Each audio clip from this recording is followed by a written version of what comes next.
Yo, Atlas speaking and welcome to part 3 of What If I Was Reborn into Percy Jackson as the son of Hades and became the Underworld Prince. Let the tale begin.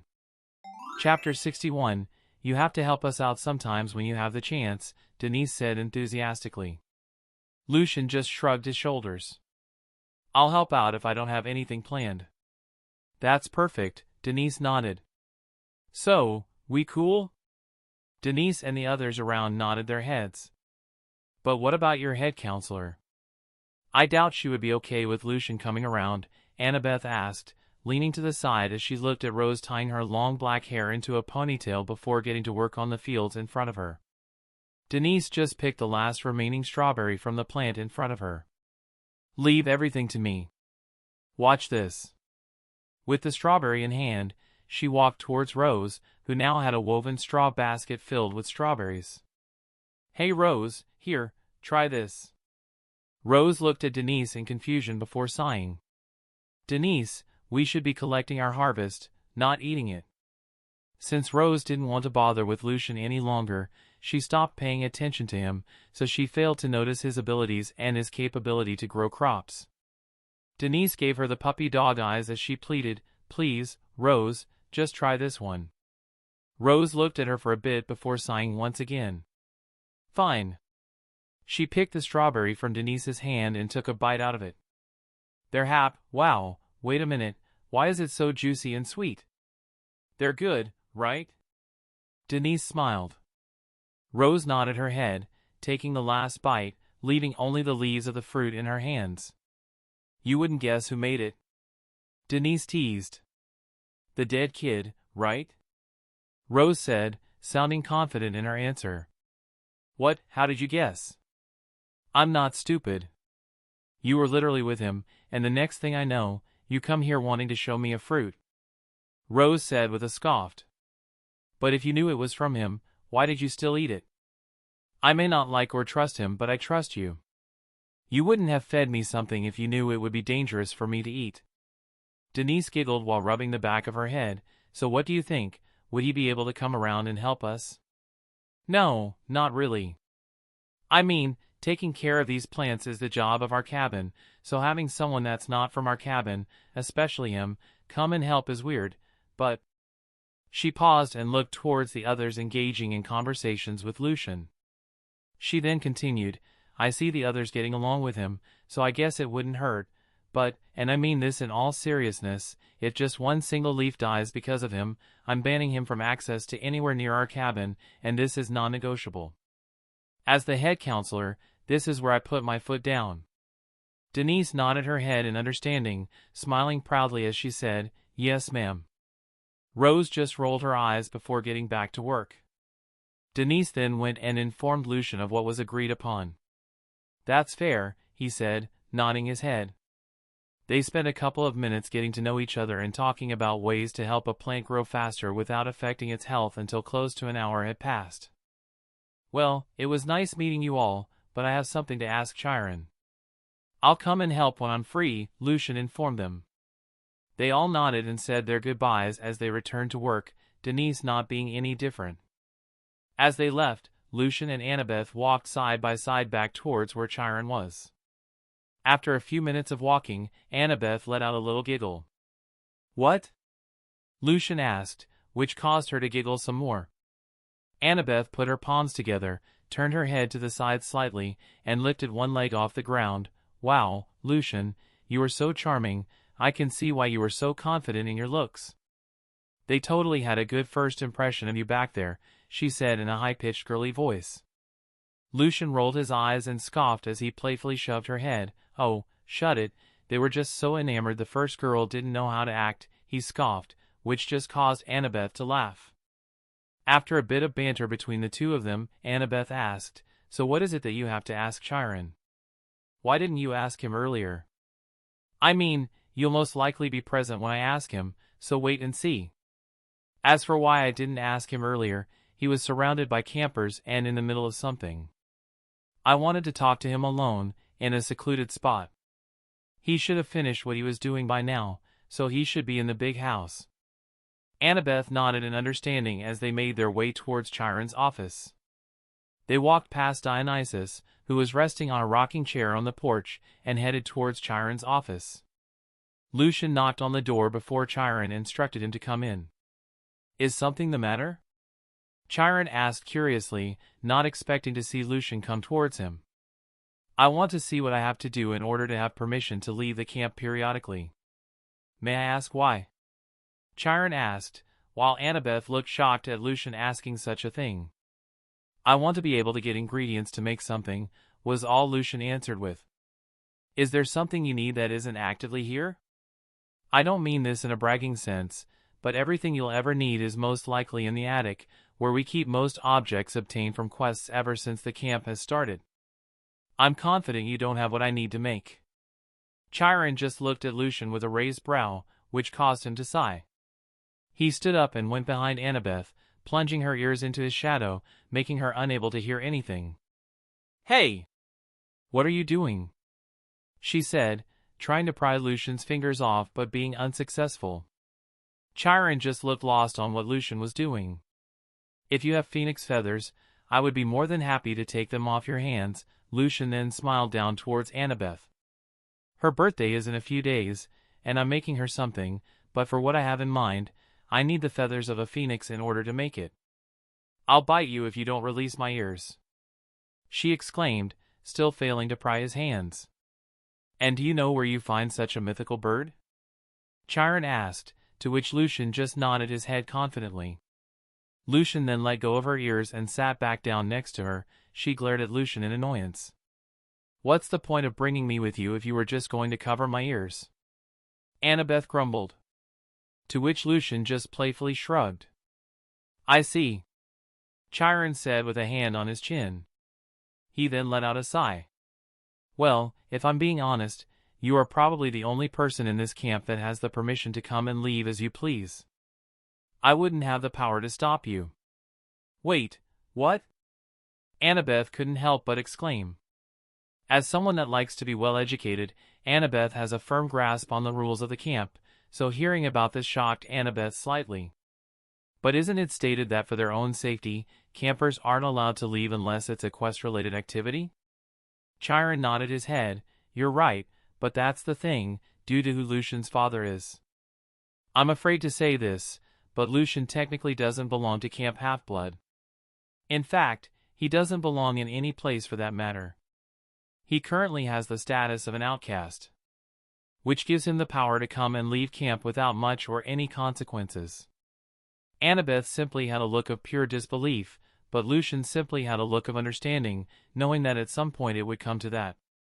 Chapter 62. Wait, what do you mean Lucian is considered an outcast because of who his father is? Annabeth couldn't help but raise her voice when she heard that. "As you should know, my father isn't in Olympus where all the other gods reside. He resides in the Underworld, thus making him an outcast, someone who's away from where everyone else is. Because of this, his children, such as I, mostly carry that title with us as well," Lucian said nonchalantly. "And it doesn't bother you?" Annabeth asked, turning to look at him, noticing his non-caring expression. Lucian just shrugged. "No, not really. I've known this was a possibility since finding out who my father is. Plus, I see it more as a blessing than a curse of solitude. That means I don't have to stay in a place unless I want to." Annabeth let out a sigh. "Since you are not bothered by it, then there's no use of me getting angry at it." Lucian simply smiled before patting her head. "Still," Annabeth couldn't help but ask, "can you really be considered an outcast with the way everyone has been treating you? It's not only among the campers that the children of Lord Hades are treated as outcasts. It extends to other areas as well. For example, let's say we have a vote about anything, then Lucian's vote wouldn't be counted no matter what he says or does," Chiron informed them. "And it's not only that, it's what he creates as well, like his cabin and the recently made statue. Sure, they're physically in the camp, but they aren't recognized on paper as being part of Camp Half-Blood," Chiron continued. "I see, so it has both its pros and cons," Annabeth muttered while Chiron nodded his head. "It's one of the reasons why the children of Lord Hades mostly go to war with children of Lord Poseidon and Lord Zeus. It's because of how unfairly they are treated. You guys may or may not have known this, but World War II was between the children of both Lord Zeus and Poseidon versus the children of Lord Hades, and one of the main reasons that started that very war is due to the grudge they held for being outcasts. Chiron's expression then turned serious as he looked directly at Lucian. Now that I've mentioned that, I'll use this chance to warn you of something so you can be careful in the future. Be mindful when dealing with grudges, they aren't healthy to hold on to, especially for those born from his lineage. Lucian sighed and nodded. I'm well aware. Chiron nodded in response. Is there anything else you wish to know? As Lucian stood up, he shook his head. No, that's all. Thanks for the info, he said before heading out, with Annabeth following close behind. As they walked around the camp without a destination, Lucian looked around and realized something. Wait a sec, where's Grover? I haven't seen him in a while. Is he out searching for Pan or something now that he has a searcher license? Wait. You don't know? Annabeth asked, surprised. Know what? Lucian inquired. Annabeth sighed before explaining, Grover has been in a depressive state, and we've rarely seen him because of it. Apparently, the Council of Cloven Elders, old satyrs who are in charge of handing out searchers' licenses, deemed Grover unfit to be a searcher. His quest was to bring us all to safety in the camp, but since, in their own words, he abandoned you and left you out to die, he failed his quest. Bullshit! I ordered Grover to take you to safety. It wasn't his idea to leave me, it was my own. He was just following my orders, Lucian growled. Yeah, the council didn't see it that way. The worst part is that Grover didn't deny their claim of him leaving you behind. It looks like he still feels somewhat guilty for not doing more that day, so he didn't fight it and accepted the council's reasoning, Annabeth explained. Lucian's expression turned blank. I see. He muttered before his ring turned into a scythe, which he held tightly in both hands. Then, he gave Annabeth the friendliest smile he could muster.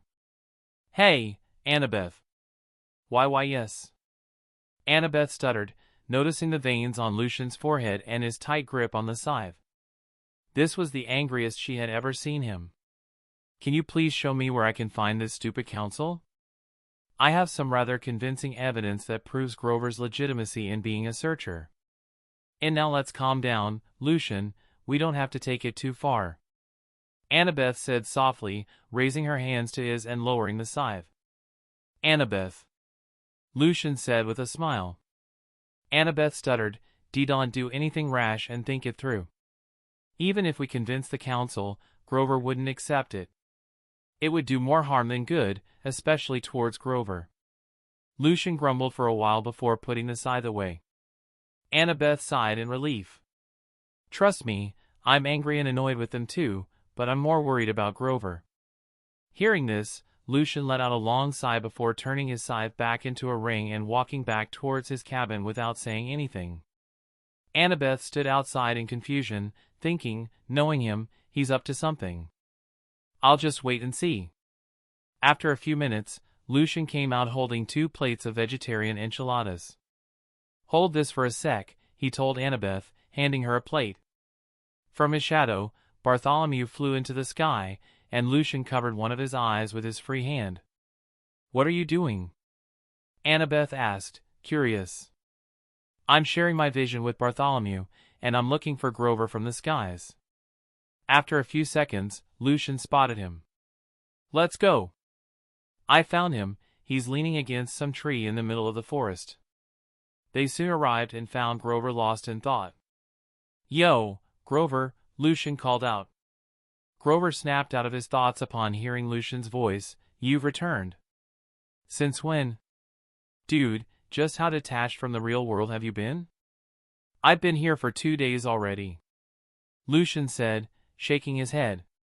Here, I brought these for you, he said, handing Grover the plates. Grover's eyes lit up upon seeing them before he started eating them hungrily. Look, man, I heard what happened with the Council of Dipshit Elders. And I'm only going to say this once. You didn't abandon me, you didn't leave me to die, or any of that crap. I chose to stay behind, no matter what you or anyone else says on that matter. Thanks to you, I was able to fight in peace knowing you had taken Annabeth back to camp in one piece just like you were supposed to. But, Grover muttered with his head down. I'm just telling you how it is, so there's nothing else you can say about it. I mean, why have you been brooding over this all this time? It's been 4 months since, and everything turned out all right, didn't it? I guess you're right, Grover muttered before sighing. Plus, you're going to be a searcher who's going to find Pan, right? You can't let this little problem stop you from reaching your dream. Grover's eyes lit up upon hearing this. You're right, I'm going to find Pan. I can't let this slow me down, he said with determination. Lucian held out his fist towards Grover, who returned the gesture.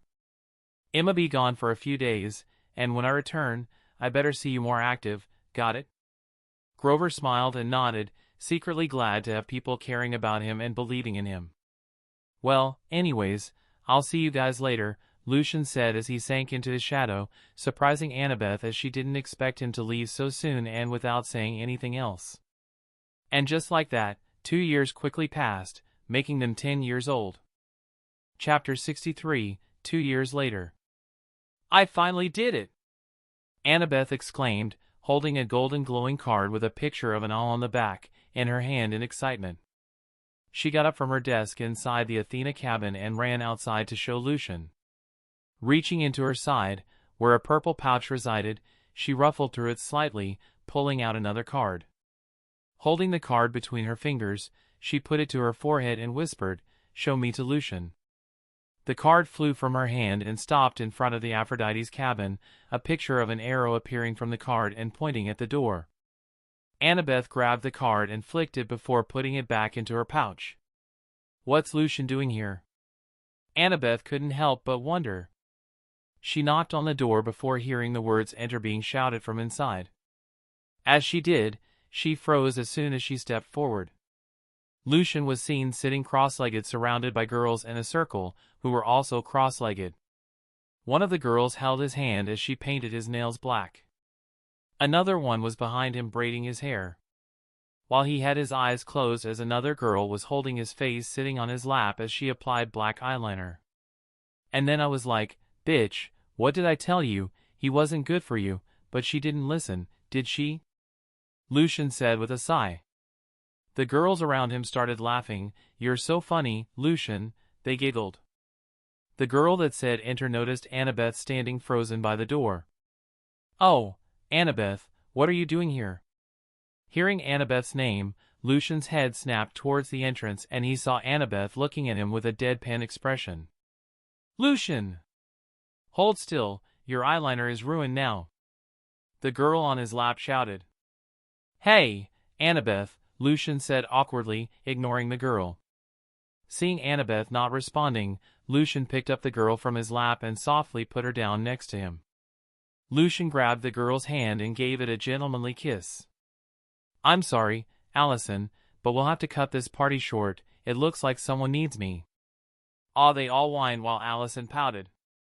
Will we be able to do this another time? She asked, still pouting while shifting her blonde hair. Lucian just smiled towards all of them as he got up. But of course, I had a fantastic experience with you ladies. They giggled once more before they all waved goodbye towards Lucian in a sad manner as if he was going to war and never coming back. Annabeth just let out a sigh before shaking her head and walking away, which prompted Lucian to run after her. Hey, wait up! Annabeth looked towards him and looked at his smeared makeup, half-braided hair, and half-painted nails before realizing he didn't have a shirt on. I won't talk to you until you're decent, she declared, turning on her heel and striding away. Lucian maintained an awkward smile as he sighed. Extending his hand, he summoned forth a book from his shadow, a grimoire he had recently completed after years of research. Adorned in red with golden accents, a golden sun graced its center, with golden skulls at each corner. Image. The grimoire hovered before him, its pages flipping autonomously until they settled on a page glowing with a red-black light. A magic circle materialized beneath Lucian, cleansing him as it ascended his body. After using the recorded cleaning spell, he stowed the book back into his shadow, then utilized his shadow equip to change into black sweatpants and a hoodie. There, happy?" he inquired. Annabeth nodded in approval before gesturing for him to follow her. Once they reached a fairly open field, she put some distance between them. "Now, I want you to hit me with a spell, any spell. You could use a shadow ball if you prefer," Annabeth challenged, her gaze fixed on Lucian. Raising an eyebrow, Lucian summoned his grimoire once more. Extending his hand, a red magic circle formed at its end. A ball of wind materialized between the circle and hurtled towards Annabeth at rapid speed. Swiftly, she retrieved the glowing gold card she had crafted and hurled it towards the wind ball. As the two objects approached, the card expanded to the size of the wind ball and stood upright. Instead of clashing, the wind ball rebounded towards Lucian with double the velocity. Lucian, caught off guard, watched as his shadow morphed into a mouth, devouring the incoming attack. "It worked! It really worked!" Annabeth exclaimed, rushing towards Lucian and embracing him, planting a kiss on his cheeks. Impressed, Lucian remarked, "I must admit, when you gave me that quill, I never imagined using it like this." Annabeth blushed at the unexpected kiss, her emotions running high, before grinning at his compliment. She reached into her purple bag once more and pulled out a red quill that looked to be on fire but wasn't hot or burning any. "I didn't either. Seriously, Lucian, I can't thank you enough for this birthday present." In Annabeth's hand that red quill was previously the feather of a phoenix. Instead of trying to kill such a mythical and sacred creature just for its feather, Lucian simply captured it and plucked it out before releasing it and running away from it before it got angrier than it already was. Image. Using his mother's skill, high-speed divine words, and his training with Hecate, he was able to successfully enchant that feather into a magic quill. He enchanted feather with the following enchantments. Mana Transmute. This enchantment allows the wielder to convert their stamina into magical energy, enabling them to cast spells or perform magical feats by drawing upon their physical vitality. Glyph Scribe enchants the quill with the ability to inscribe magical runes or glyphs onto surfaces, enabling the user to create wards, spells, or enchantments with ease. Whispering Quill allows the quill to transcribe thoughts directly onto parchment without the need for manual writing, making it an invaluable tool for recording ideas quickly or for those who struggle with conventional writing methods. And to challenge himself and successfully create his first ever 4-enchantment item, he inscribed Inkwell's Bounty. This enchantment ensures that the quill never runs out of ink, continuously replenishing the supply as needed, making it ideal for extensive writing tasks. Lucian remembered giving Annabeth the quill, one since it wasn't really that long ago, and because he remembered her crying loudly tears of joy.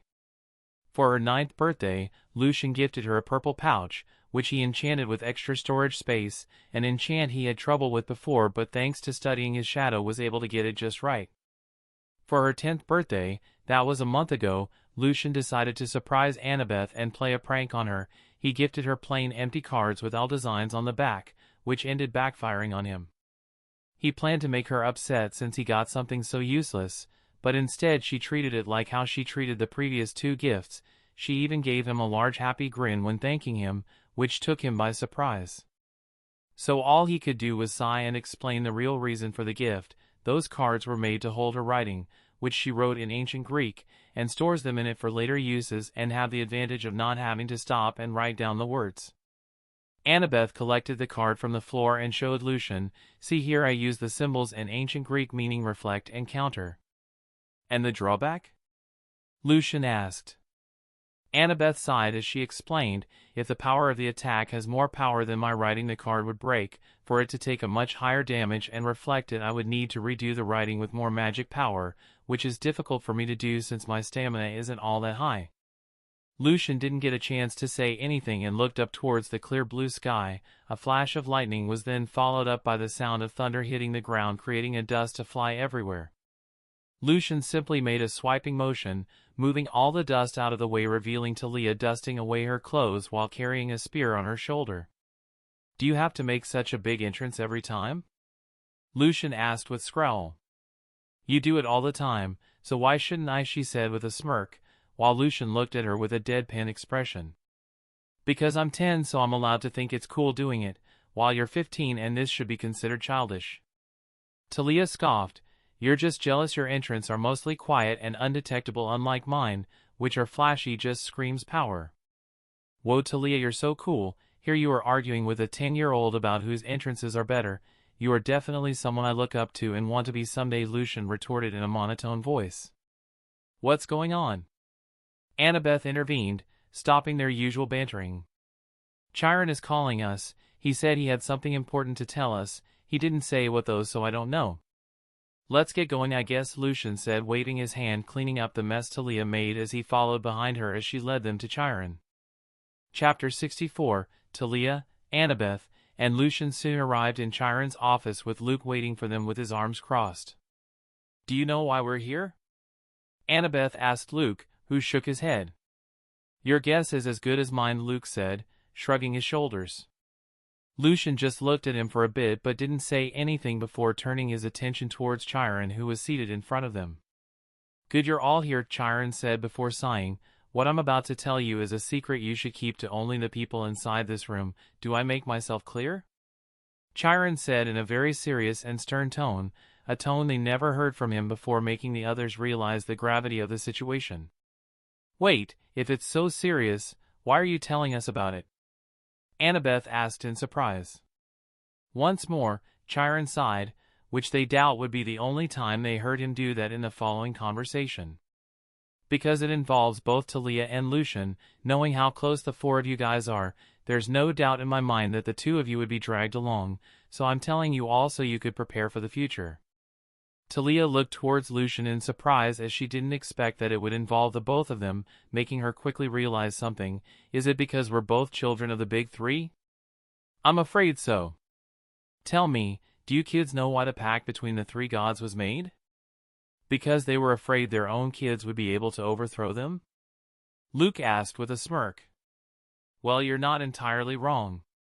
Luke couldn't believe what he was hearing and turned towards the others, making sure they heard what he did, but before he could inquire further, Chiron continued. But that isn't the main reason. It happened around 70 years ago, after World War II. The oracle foretold an event that would lead to the three gods making that pact. The prophecy went along like this. A half-blood of a royal line. At the age of 16 they will shine, leading an army upon a mountain. For a soul many will bargain. A fight they must ultimately win. So the ending of time on Olympus begins. Everyone had their mouths upon hearing the prophecy, especially Lucian. Meanwhile, Annabeth snapped her head immediately towards Lucian. Her eyes widened beyond belief as she remembered the talk they had 2 years ago on his cabin's rooftop. Chiron didn't say anything further and gave them time to digest the information. He was right, Annabeth kept repeating over and over to herself, coming close to getting a panic attack until she felt a hand on her shoulder. She looked over and saw Lucian giving her a smile, which caused her to calm down slightly. Since he doesn't seem worried, I shouldn't be either, right? Keep calm, keep calm, keep calm, keep calm. Let's analyze this carefully, Lucian thought in the middle of his panicking. I knew it was going to be different. My existence was going to change it obviously, but I didn't expect it to be completely different. At least the premise is the same, but it's still so different, Lucian thought to himself.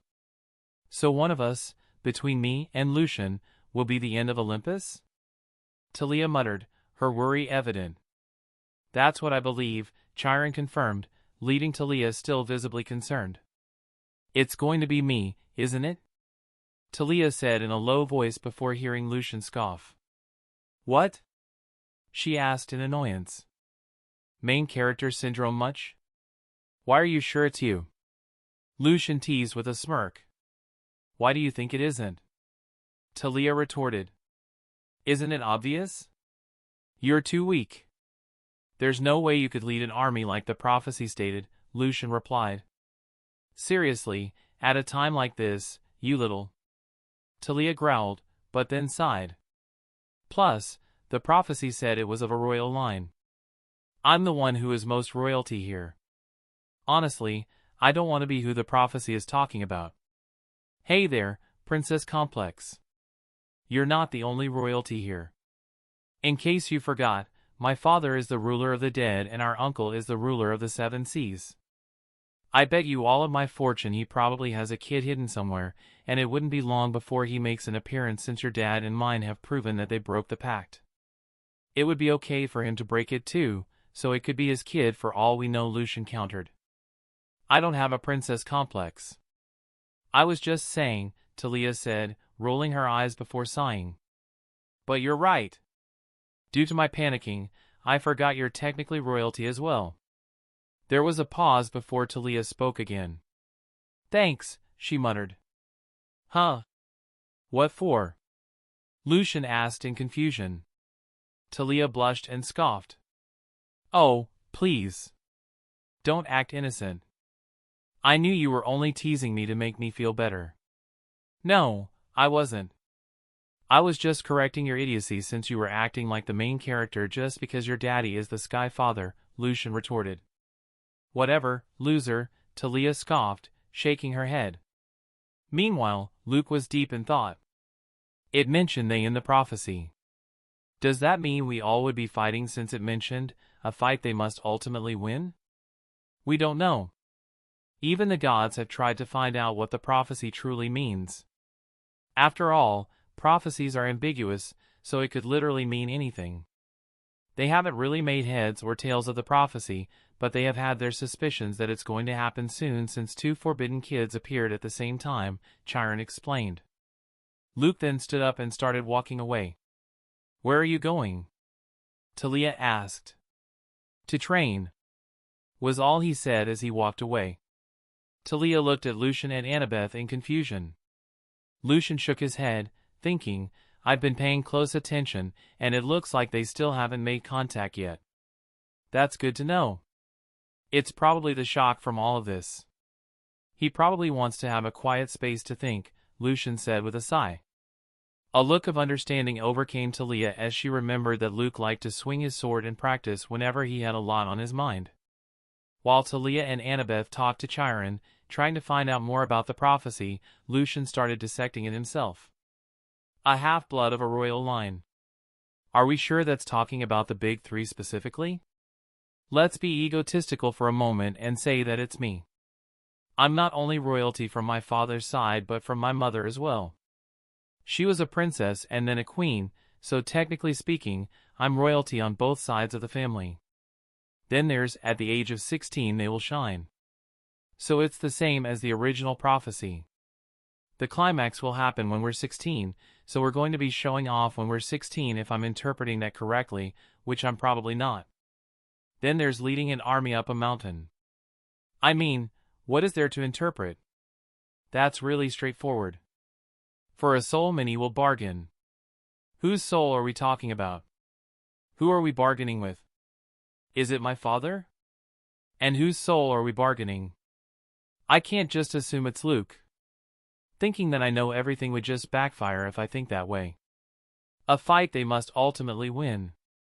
Okay, I think for this one, I can confidently say it's with Kronos, but I'll try not to think it's just him and it's someone else. And lastly, so the ending of time on Olympus begins. I'm just assuming, but it's predicting the end of Kronos. Knowing what I know, how else am I going to interpret it?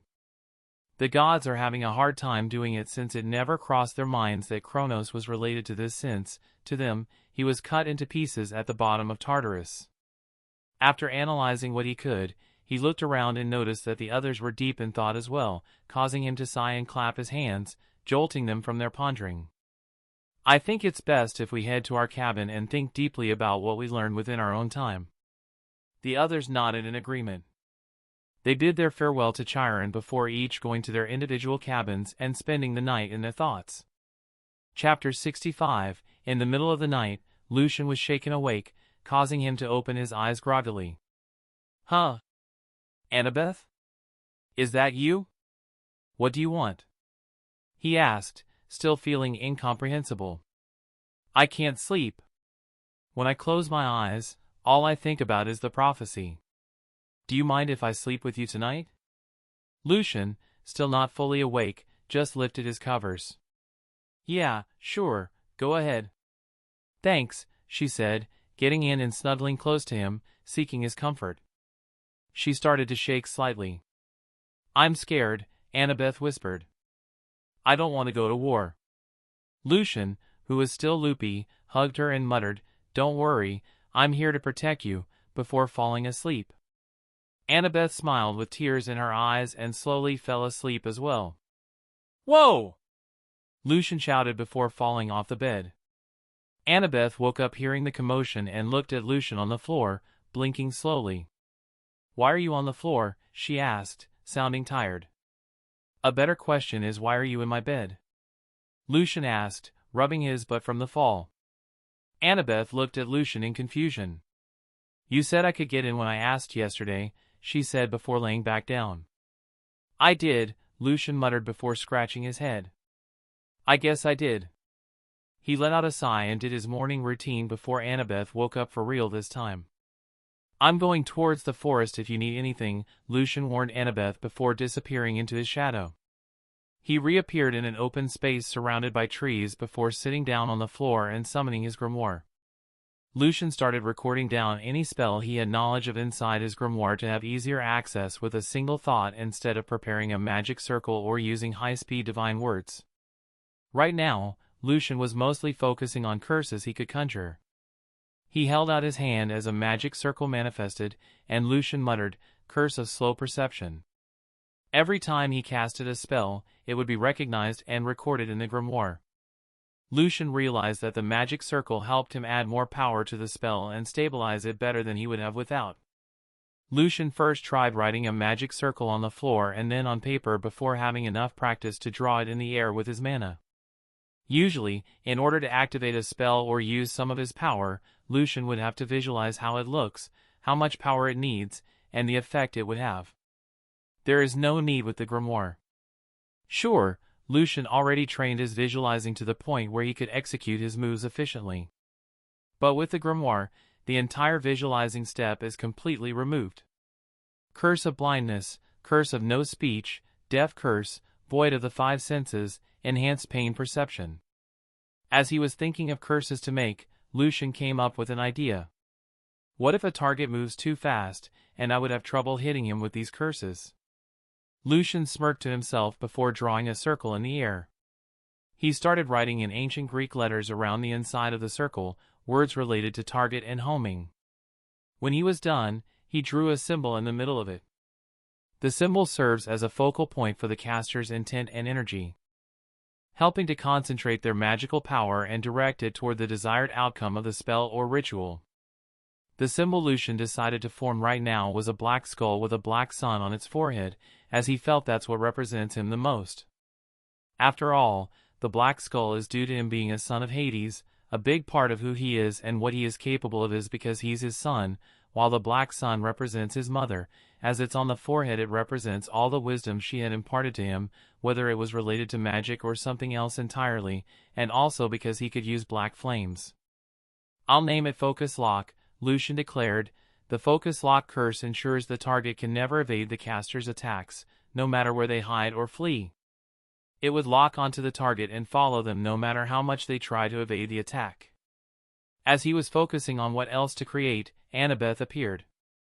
We need to go back to camp quickly, she shouted, appearing suddenly. She grabbed Lucian's arm, helping him up while also dragging him. What's going on? Are we under attack or something? No, much worse. Luke just received his quest, and it doesn't look like he's happy about it, Annabeth explained. How is that worse? Lucian thought to himself in confusion before sighing and standing up straight.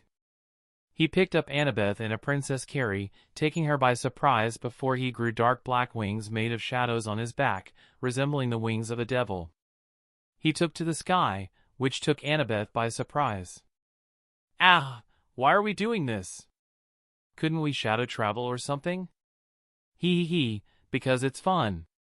It feels like I'm the one in control when I'm flying like this, Lucian answered, making his way towards Luke, where he detected his life force.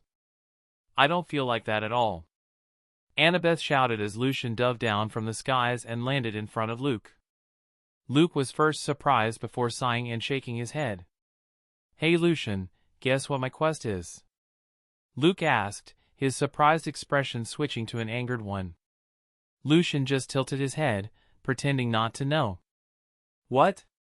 He wants me to be a gardener. For crying out loud, his grand quest for me is to pluck a golden apple from the Garden of Hesperides. Really? That's it? Lucian asked with a surprised expression, still pretending not to know. I know, right? Luke said, sounding frustrated. Does he believe I don't have what it takes to do more? Is that all the confidence he has in me? Luke then shook his head in disappointment.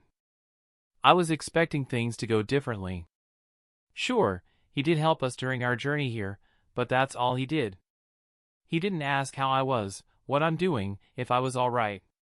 He just sent me away to be someone else's problem. He couldn't be bothered to check, and now he wants me to play gardener. Lucian just looked at him with a raised eyebrow, causing Luke to sigh once again and shake his head. Sorry about that. I shouldn't be venting my feelings onto you like that. Lucian just chuckled. What are you talking about? Of course you can. What are friends for, right? That's nice and all, guys, but are you going to take the mission?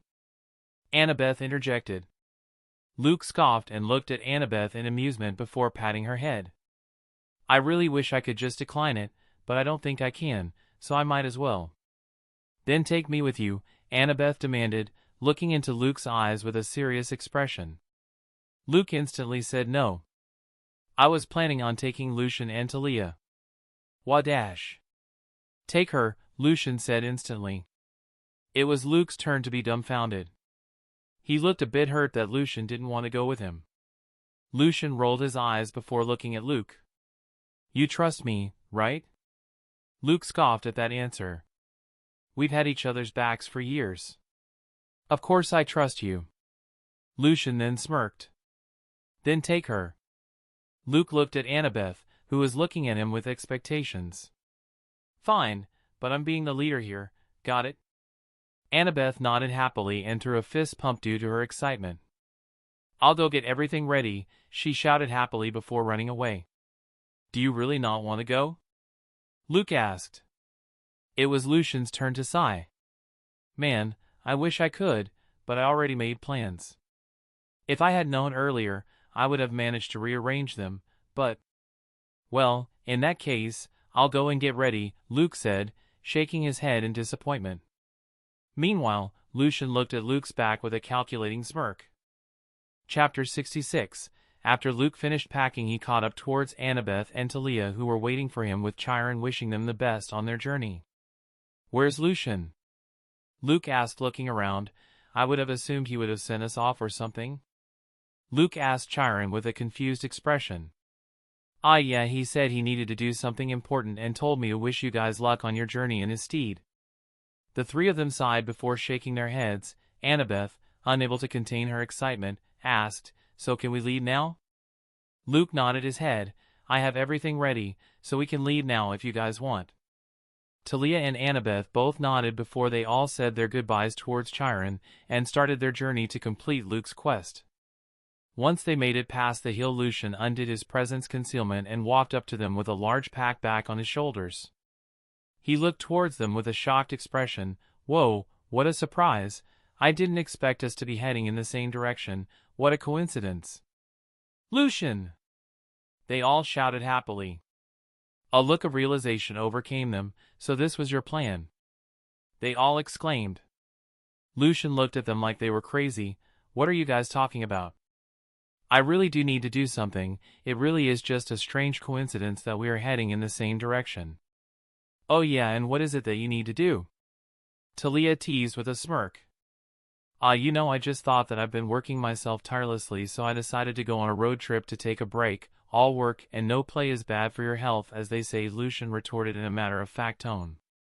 They all just scoffed in amusement at Lucian's shamelessness. Annabeth appeared a little bit nervous. Isn't going to be dangerous if you join?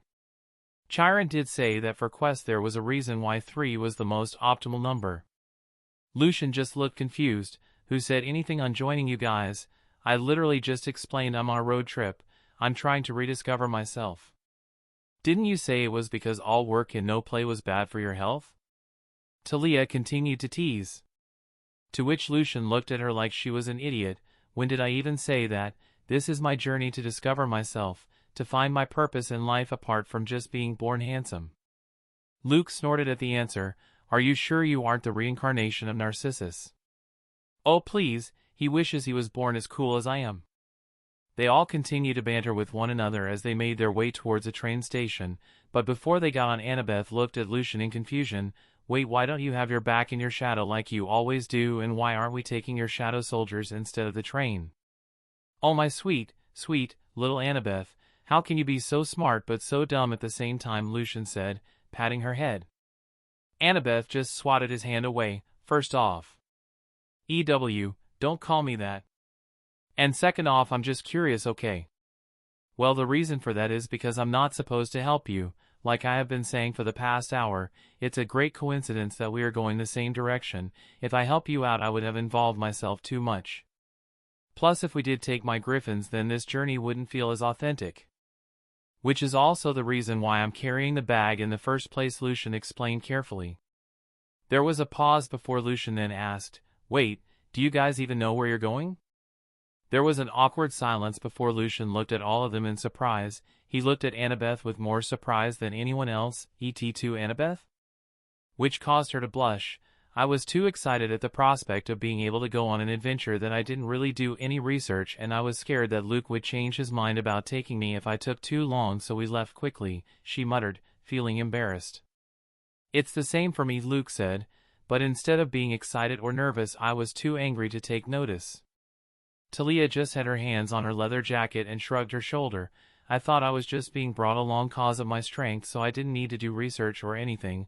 I just thought Luke or Annabeth would have had it covered. I don't know if to be impressed at how you all managed to fuck up or disappointed. I can understand Talia. Her reasoning is literally the most logical, Lucian said, reprimanding them. He then sighed. Guess I'm going on a lecture for all of you. First off, Annabeth, Lucian started, you shouldn't let your emotions control your rationality. If you need to do research too about anything and you think that it's important, then do it. Your main issue currently is your impatience. Now Luke, you are the leader of the team. I know you're angry, trust me I do, but don't let your anger become something that guides your actions. Suffer from the same thing as Annabeth. You let your emotions get the better of you. An emotional leader isn't really a bad thing. It's a bad thing when emotions are all they have. Luke looked ashamed of himself after hearing Lucian's words. And now Talia. Wait, I thought you said my reasoning was logical. Why am I getting reprimanded? I didn't do anything wrong, Talia grumbled. Lucian sighed. I mean, yeah, there really isn't anything to say about you, except that you take everything lightly because of your strengths. Even if Annabeth and Luke did research, you need to put in effort to do so research as well, since it is after all important and it could help you out when you're in a pickle. Talia then grumbled some more before she started pouting at being reprimanded by someone younger than her. Lucian then pretended to ignore them before pulling out a piece of paper that said bucket list. Here, my next objective is going to the Garden of Hesperides, but I don't know where the place is. Now what am I going to do? Lucian said, sounding distressed. Annabeth, Luke, and Talia started looking at Lucian weirdly, unsure of what he was currently doing, but were slowly getting an idea. Lucian then snapped his fingers. Oh, I know. My mother had a book with the locations of where to find places like this. He pulled out one of his mother's books from his shadows and started flipping the pages. Ah, here we go. The Garden of Hesperides is close to where Atlas is currently holding up the sky as punishment, which meeting him is also a part of my bucket list, around Mount Tamalpais in California. Well, then I guess I now have a destination, he exclaimed before secretly winking at them, which just caused them to smile before getting on a train, as they now had a destination. As they got on a train, Annabeth couldn't help but asked, since when did you have a bucket list? Oh, since I was little, Lucian smiled. I wrote things I want to do ever since hearing my mother tell me stories about Greek history. What other things are there? Talia expressed interest as well, as the train took off with them inside. Lucian grew pretty embarrassed before saying, I wrote this when I was little, okay, don't judge me too much on it. He then handed over the list to Talia. And as she read the first one, she laughed. Ah, have an arm wrestling contest with Hercules. Ha ha ha. Lucian buried his face in his hands, while Luke leaned over and read another one with amusement. Ride the golden chariot that pulled the sun. Annabeth looked over as well and read another one. Ask Atlas if he even lifts, bro. What does that even mean? Lucian just looked off to the side in amusement. Don't worry about. Beat up at least one person named Jason. The hell is up with this list? Luke asked as he started noticing some of the things written there were really weird. Discover something that doesn't exist. Talia said before Annabeth finished it with, give a monkey a shower. Ask Dad if he had ever done it with a skeleton.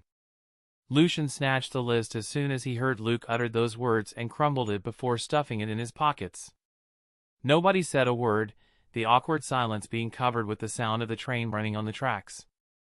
Lucian was on the verge of tears due to how embarrassed he was feeling. Chapter 67.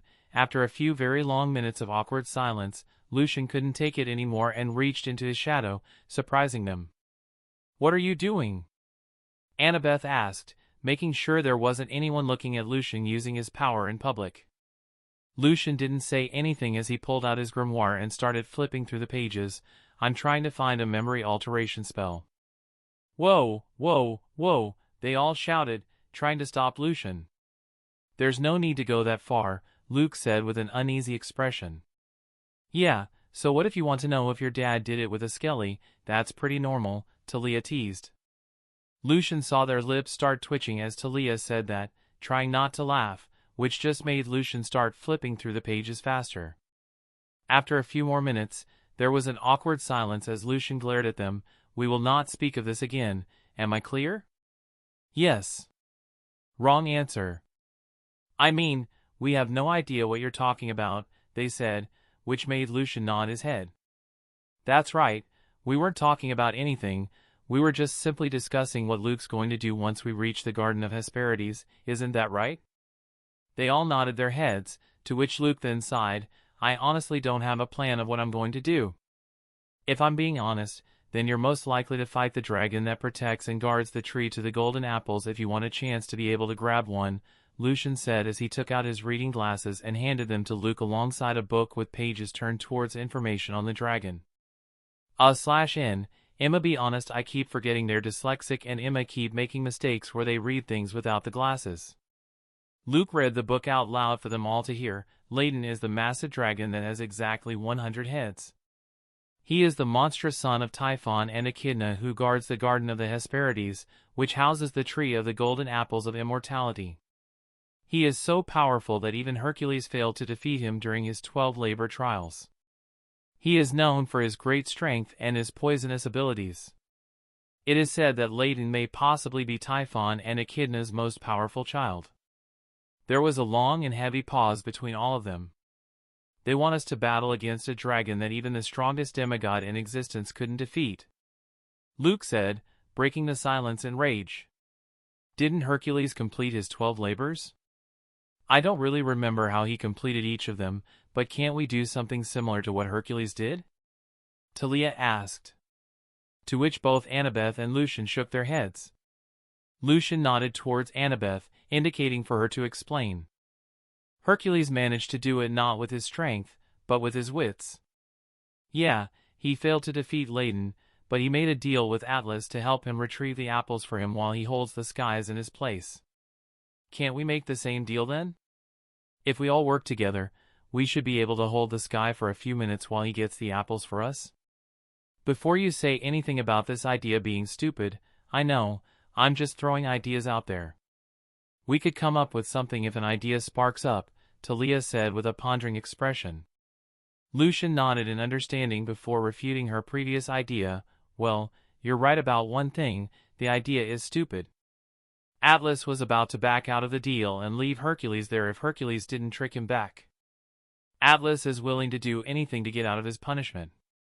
Talia then snapped her fingers. What if we make a false promise to him that gets him to help us? Since my dad is Zeus himself, I can say that if he helps us out, Zeus would be willing to free him from his task. It could work, but you're thinking along the lines of Atlas being stupid for falling for that trick. You have to remember he was Kronos' lieutenant. One just doesn't get that title from being the Titan of Strength alone, he had to be smart as well to get that position. So when coming up with a plan, always assume your enemies are smarter than what you give them credit for, Lucian explained. They soon realized that they had arrived at their destination and needed to board a few more trains in order to get to where they needed to go. They continued riding trains, making a few stops to eat before sleeping on the train, and then getting back up to discuss what they could do and make up new strategies and ideas. "That's right," Annabeth exclaimed, remembering something. "Atlas isn't the only person that can help us get the golden apples. The Hesperides, the nymphs of sunsets and evening, are said to also be guarding apples from thieves. But if we ask them for an apple instead of stealing them, then we can't be considered thieves. That isn't a bad idea. Does the book say anything about the Hesperides?" Lucian asked Annabeth, who had the glasses on and was reading the book his mother made about the different beings in Greek mythology. Annabeth ran her finger through the pages of the book for a few seconds before reading. "Ah, here it is. It says, when someone comes to their garden, the Hesperides dance with the person to death, unless it is a man. They are fond of men, as they aren't allowed to leave their garden and rarely get to see any men. Side note from Mom, be sure to have a woman present with you to be able to take you away from them if you go see them for whatever reason. If it wasn't for me, that bastard and the rest of the Argonauts would most likely have stayed with them and died." "Damn it, you read that part," Lucian muttered under his breath. Lucian groaned and rubbed his face in an exasperated manner as he could practically see the gears turning inside their heads. Their faces of confusion slowly started to shift, their eyes started to widen, and their mouths slowly started opening as they turned to Lucian. "You said your mother was a witch before," Annabeth slowly said. "Your strong and powerful magical abilities, not to mention the books of knowledge, and the mention of the Argonauts," Luke said following after. "Wanting to beat up a person named Jason," Talia also slowly said, referencing the bucket list, as that was the part that mostly stood out to her, as that was the same name as her late brother. "Your mother is Medea, the witch of betrayal," they all exclaimed at the same time, unable to believe what they just discovered. Lucian slouched in his seat and reinforced the mist that was surrounding them before letting out a sigh and running his hand through his hair. "That's right, my mother, the one who raised me, was none other than the famous witch of the Argonauts, one of the heroes that retrieved the Golden Fleece, and her most infamous name, the Witch of Betrayal." Chapter 68. Lucian reinforced the mist surrounding them so they could hear their conversations, while Talia, Luke, and Annabeth looked like they were losing their minds at the revelation. "How is that possible?" Annabeth almost screamed. "How could it be possible that your mother is Medea? Wasn't she from ancient times, like millennia ago? How could it be possible for her to be your mother?" Talia looked surprised. "Could you possibly be from the past? Like you were born during those times and your mother found a way to freeze you or something, and only recently you were thawed out? Or did she cast a powerful spell that accidentally opened a portal to the space-time continuum and you ended up here in our time?" Lucian slowly turned and stared at her and gave her a "are you crazy" look. Both Luke and Annabeth looked at him with expectation in their eyes, as if they believed Talia's theories and wanted him to confirm them. Before he had a chance to deny or confirm the statements, both Luke and Annabeth started sharing their theories. "Did you die really young and because you're the son of the god of the Underworld, they made an exception for you and let you leave a few years ago? Did your mother create a spell that made her practically immortal?" "No and no," Lucian said with a plain voice. "Then what?" "You're either lying or," Talia said, moving her hand as if she was a scale. Lucian then sighed before reaching for his neck. It had something to do with the three fates. They didn't allow her to die until recently. Lucian looks at them and smiles, which sent a shiver down their spines. "Want to know something funny?" he said, still smiling. They tilted their heads in confusion as Lucian continues. He turns away from them and looks ahead, still smiling. "My mother died exactly on my birthday. It was the exact moment the clock struck 12.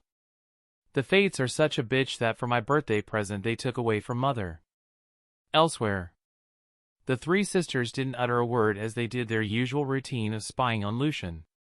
All three sisters stopped what they were and slowly turned to look at each other.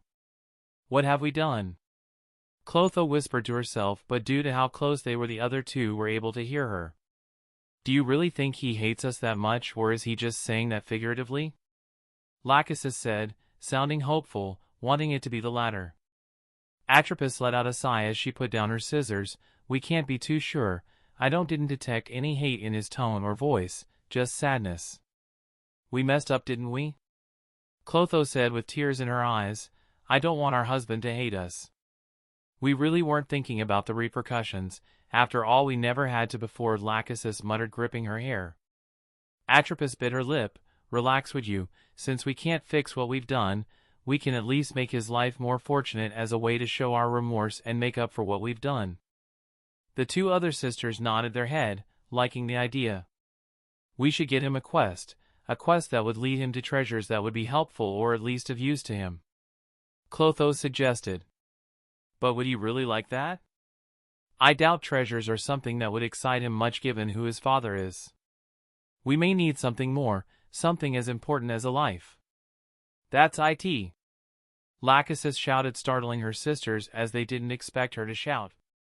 Lachesis went running across her room, opening cabinets, scurrying through them, throwing out random things from inside them. Now where is it? I know it's here somewhere. What are you looking for, Lachesis? Atropos asked in a cold voice. You'll know my plan when you see, aha. Here it is, she yelled in an excited voice. She pulled out a ball of yarn. Normally such an action would have just made people look at her as if she lost her marbles, but not Atropos and Clotho. Their eyes widened upon seeing the ball on string in her hands. They both then whispered, the red string. That's right, fated partners. We will give him a fated partner, well apart from us obviously. But who? Atropos asked with a raised brow, wanting to see what Lachesis would respond with. That's the thing, Lucian really loved his mother, so to make it up to him it should be big, as a way to show our remorse, something never seen before. Well, give him a virgin goddess. Although it may not be same and insufficient in his eyes, one of the virgin goddess should be able to quell his anger. A life for a life, Atropos said with a smile before nodding his head. But which one? Which one do you think it should be? Clotho asked as she went to the side and brought forth 3 strings. As for who the strings belonged to, it couldn't be more obvious. Artemis, Athena, and Hestia. But wait, what about our father? Wouldn't he be angry if he found out what we are doing? Clotho asked as she laid the strings in front of her. The 3 didn't say anything as they looked at each other for a minute before they broke out in laughter. Ha ha ha ha. He. Ha ha ha, as if we cared for what he thinks. So how do we pick which one? Atropos said in amusement. Oh, I know.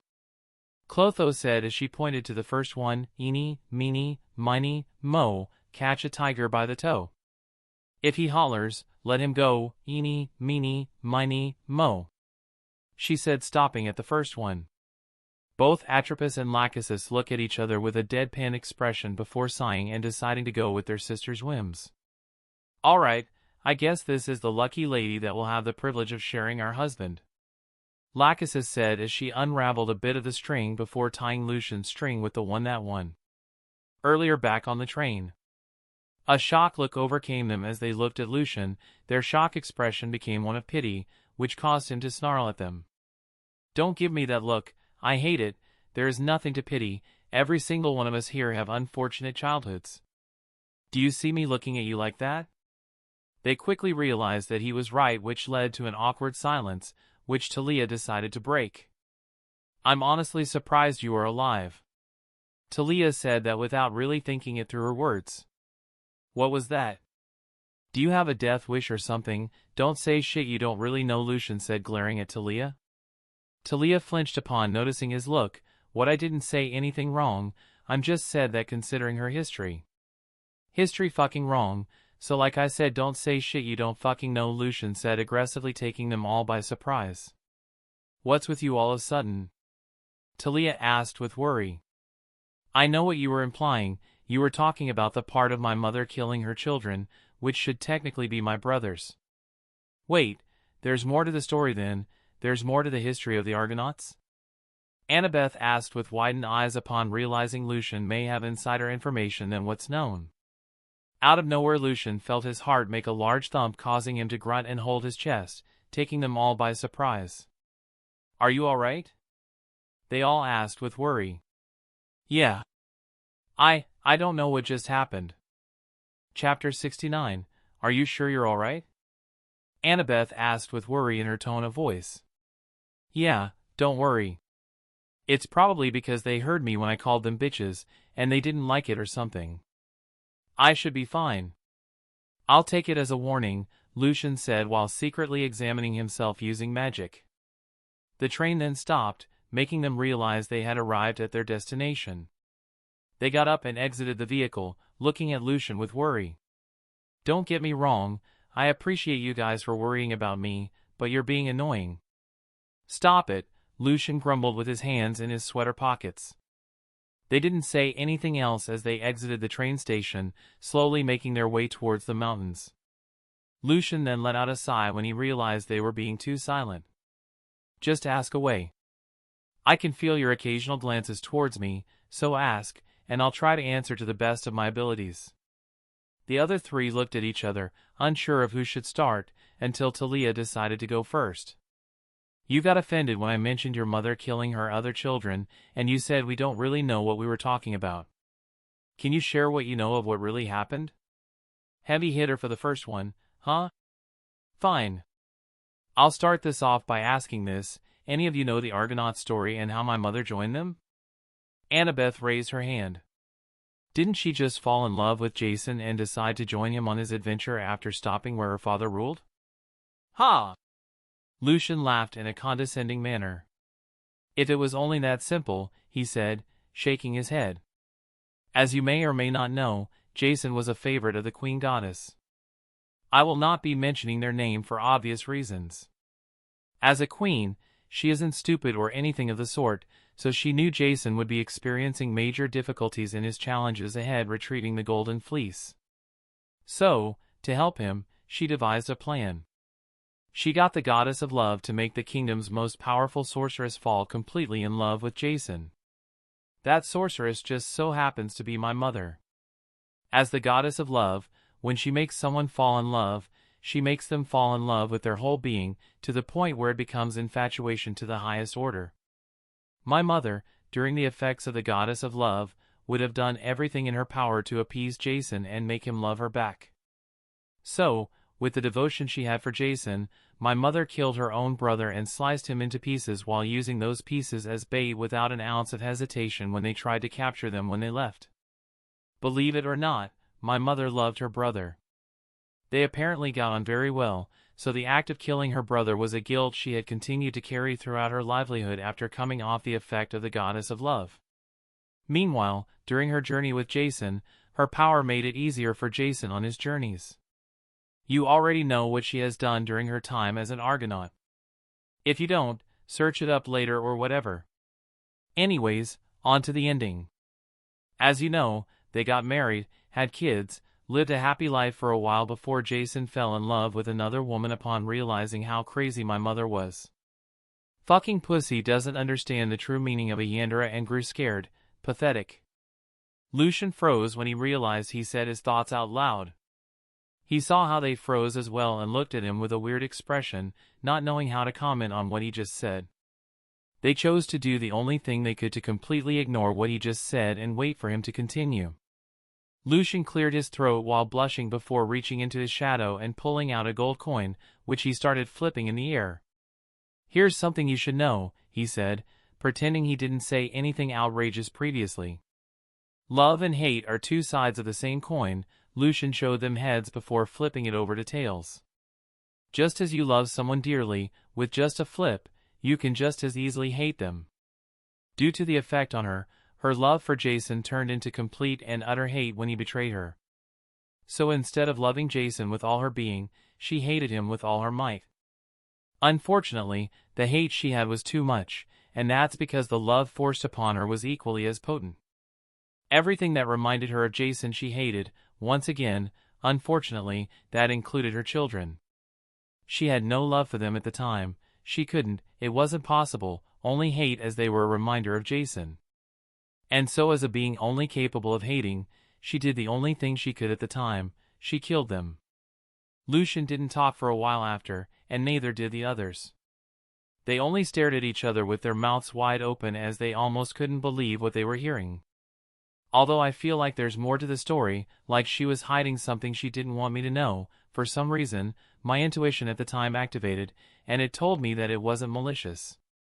All my mother had in her eyes during her telling me this was pure sadness. Lucian thought. Meanwhile, no one noticed Luke's knuckles turning white, as fury burned within him, again and again and again and again and again and again and again and again and again and again and again and again and again and again and again and again and again and again and again. The gods play with our lives like we mean nothing, controlling us like chess pieces when they're bored without fearing any consequences. I feel bad for Lucian's mother, having to kill her own children just because she was controlled by the gods. Who's next? When will it end? Will it be any one of us next? Lucian? Annabeth? Talia? Or perhaps me?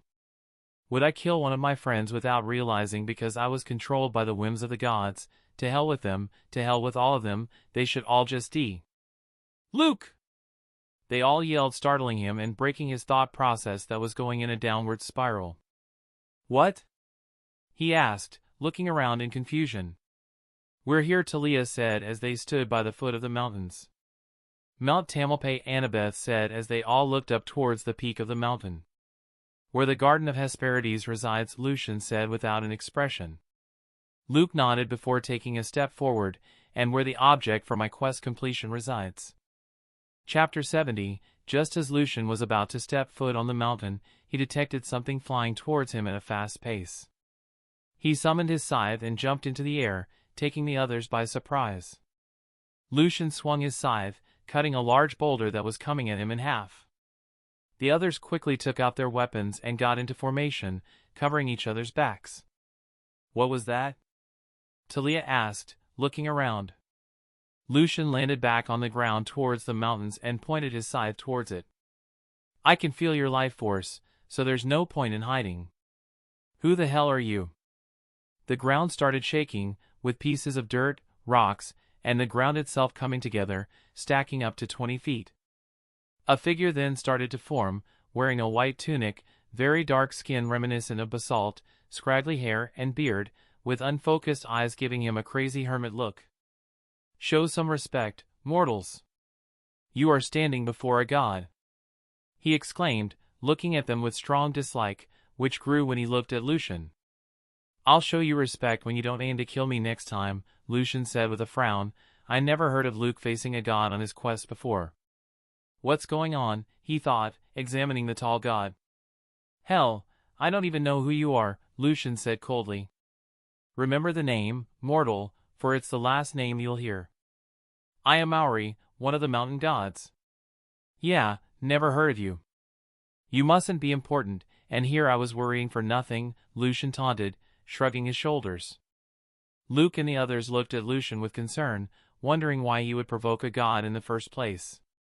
Does he have a death wish or something? They all thought simultaneously.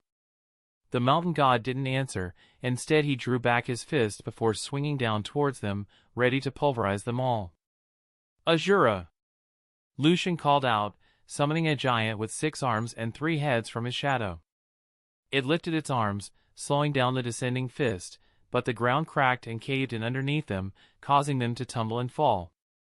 Lucian quickly shadow traveled away from the affected area before conjuring shadow tentacles, shooting them towards the others, wrapping around them, and pulling them to his side. What was that? Annabeth asked in shock. What did you just summon? Is this really the time? Ugh, I may or may not have combined some of my shadow soldiers together, resulting in that. A result of combining all my giants. I deemed him Azura, Lucian explained. He commanded Azura back, causing a thunderous sound as the fist made contact with the ground. While I keep him distracted, you guys seek around and head off to complete your quest, Lucian instructed. But Annabeth tried to interject, but Lucian stopped her. Just do what I say. You guys don't need me to help in completing your quest. Is that what you want, for me to solve all your problems? They slowly shook their heads, causing Lucian to nod. So like I said, I'll distract him. If it gets too dangerous, I'll shadow travel out. Lucian raised his hand, stopping boulders flying towards them midair. He flung his hand, sending all of those boulders back. But as they landed on Auri, they didn't do any damage whatsoever. Why do you want to kill us in the first place? I'm pretty sure I didn't do anything wrong before, Lucian asked, stepping up to take all of Auri's attention on him.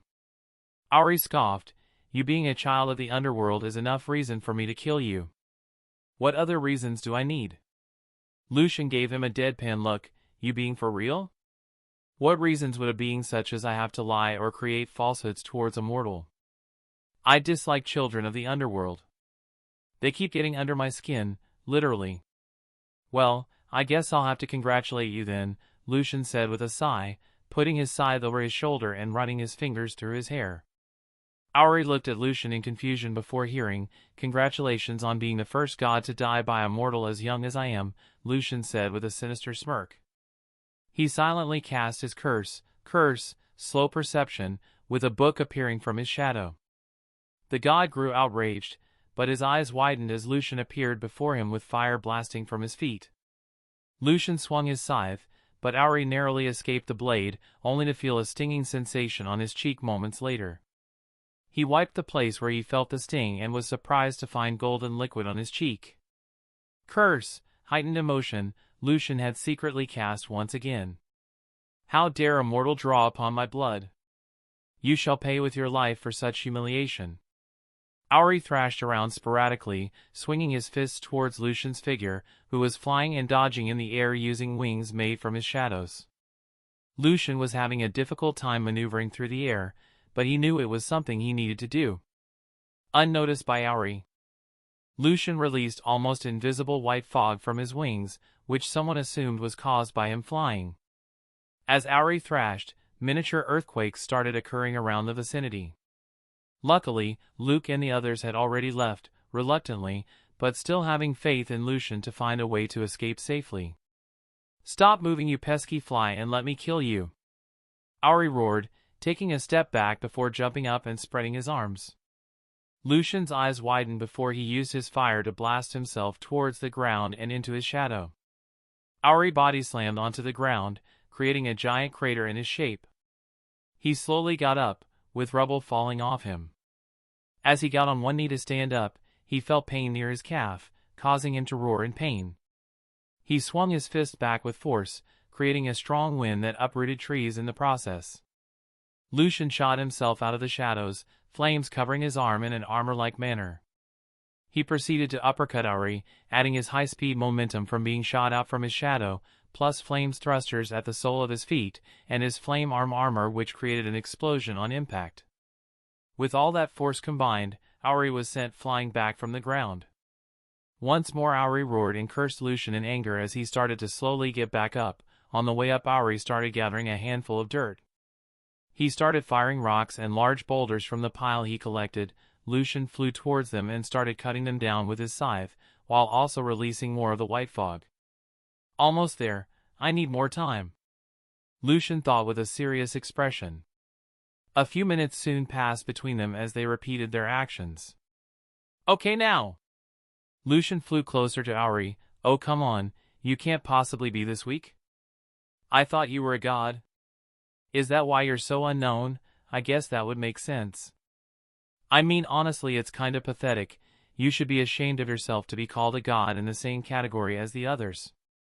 Auri's eyes practically turned red under the effect of the curse. He was blinded by pure unadulterated rage. Lucian's eyes went wide as the ground underneath Auri cracked as he shot himself towards him with his arms outstretched, punching Lucian's whole body. Auri gained a maddening grin as he heard the satisfying crunch of Lucian's bones being broken upon being punched to the ground. He laughed maniacally as he watched Lucian's twisted and mangled body on the floor. He slowly approached Lucian and lifted his foot before he proceeded to stomp on his body again and again and again, repeatedly while laughing. Ha ha ha ha ha, how's that for a god? You were acting so cocky earlier, but look at you now, at the bottom of foot, dead, like the bug that you are. Auri kept stomping and stomping, feeling the wetness of Lucian's blood with every stomp. All he felt was happiness. That was until he heard a slow, deep, and condescending baka, which was followed by the sound of thrusters and the feeling of a quick fast pain running across his entire neck. Eh? He managed to say as he saw the world start spinning in circles. Is that my body? He thought as he saw his figure without a head standing with his foot raised up high. As if in slow motion he saw by the end of his neck with ichor staining Lucian's scythe as well as his face. But shouldn't he be dead under my foot? What is going on? An illusion, was all he could manage to think as the world started growing dark. That's right, what Auri was previously experiencing was all an illusion. With his emotions all heightened he had no way of noticing Lucian slowly surrounding the area with the power of the mist. As Lucian flew around and fought Auri, he was slowly building enough mist to the point it could even affect a god, even if it was for a little while. Due to his curse, all of the happy feelings he was feeling were also heightened, making him blind to what was happening around him. Once Auri was in place and at the height of his emotions, Lucian decided to strike. He aimed his scythe towards Auri's neck and used his flame thrusters to gain enough momentum to cut through Auri's neck in one go. Lucian landed back on the ground and wiped a bit of ichor from his face. He looked at it before looking at the Auri's body turning to golden dust. Lucian didn't have an expression on his face as he watched, but slowly he started to smile. That smile kept on widening to the point he hunched over and covered his mouth with his hand. He started to shake ever so slightly before it grew more intense. Little giggles started escaping his mouth. He,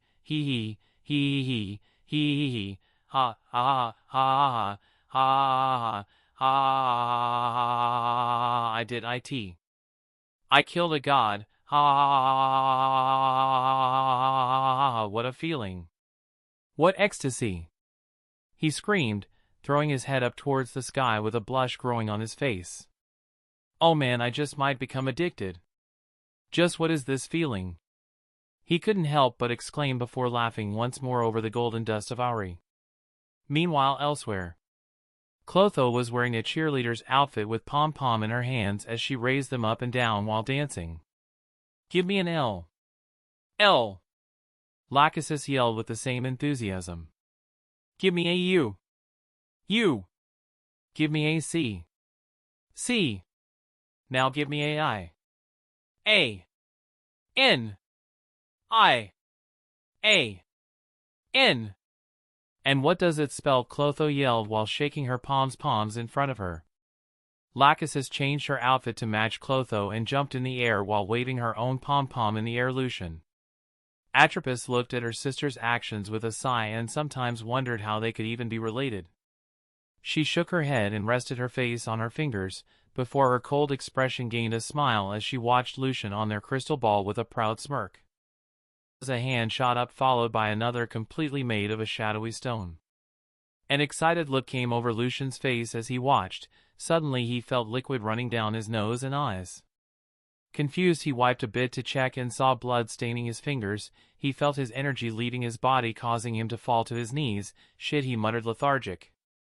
A 10 meters tall black shadowy golem appeared behind Lucian as he was on the ground coughing up blood. After the golem was done manifesting, Lucian was gasping for air as blood stained his face and the ground underneath him. What did I expect? It's a god after all. Of course there were going to be consequences, although it's only because I didn't have enough energy to arise it to full strength. And it's still not at full strength. It looks like its power has been cut to half. Honestly, it could have been worse. I lose a bit of blood and I get a shadow with half the strength of a god? I call that a win in my book, Lucian thought to himself, catching his breath. Lucian looked at the black stone shadowy golem in front of him and put a hand on his chin before snapping his fingers. I got it. I'll call you Galark. Man, my genius knows no bound. The golem then knelt down and put a hand on his heart. Thank my liege for gifting me a name. What the F? Earlier, while Lucian engaged in a fight with Auri. Are you sure it was a good idea to leave Lucian behind? Talia couldn't help but doubt herself. It's Lucian, I'm sure he's going to be all right, Luke answered reassuringly as they ran up the mountain. That's the exact reason why I'm worried. It's Lucian, not to sound rude or mean, but well, we all know he has a bit of a screw loose, maybe more than one, but you get my point, Talia retorted. Annabeth then tried to defend Lucian. Lucian's not that bad, I'm sure. When the option to run away to safety or fight a hopeless battle, he would run.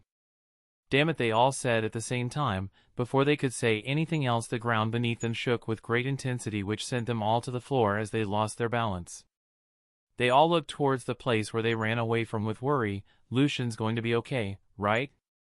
Annabeth asked, almost tempted to run back towards Lucian and help him. I wouldn't worry too much, he has the tendency of a cockroach. I'm sure he'll be all right.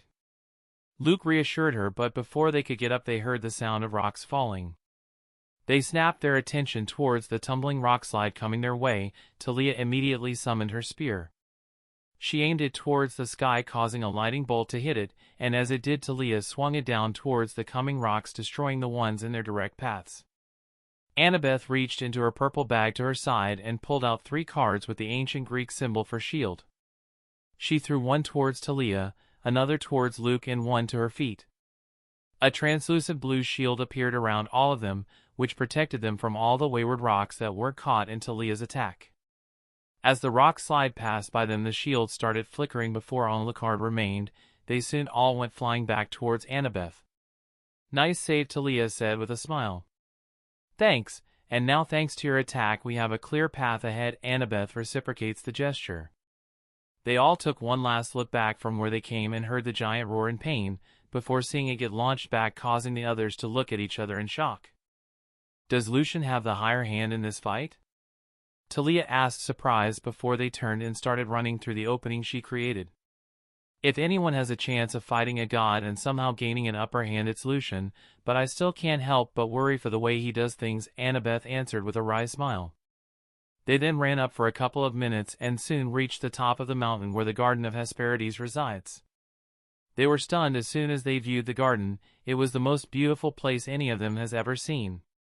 The grass shimmered with silvery evening light, and the flowers were such brilliant colors they almost glowed in the dark.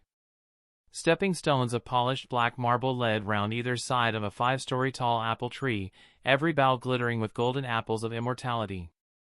The scene would have been perfect if it wasn't for the 100-headed dragon coiled around the apple tree.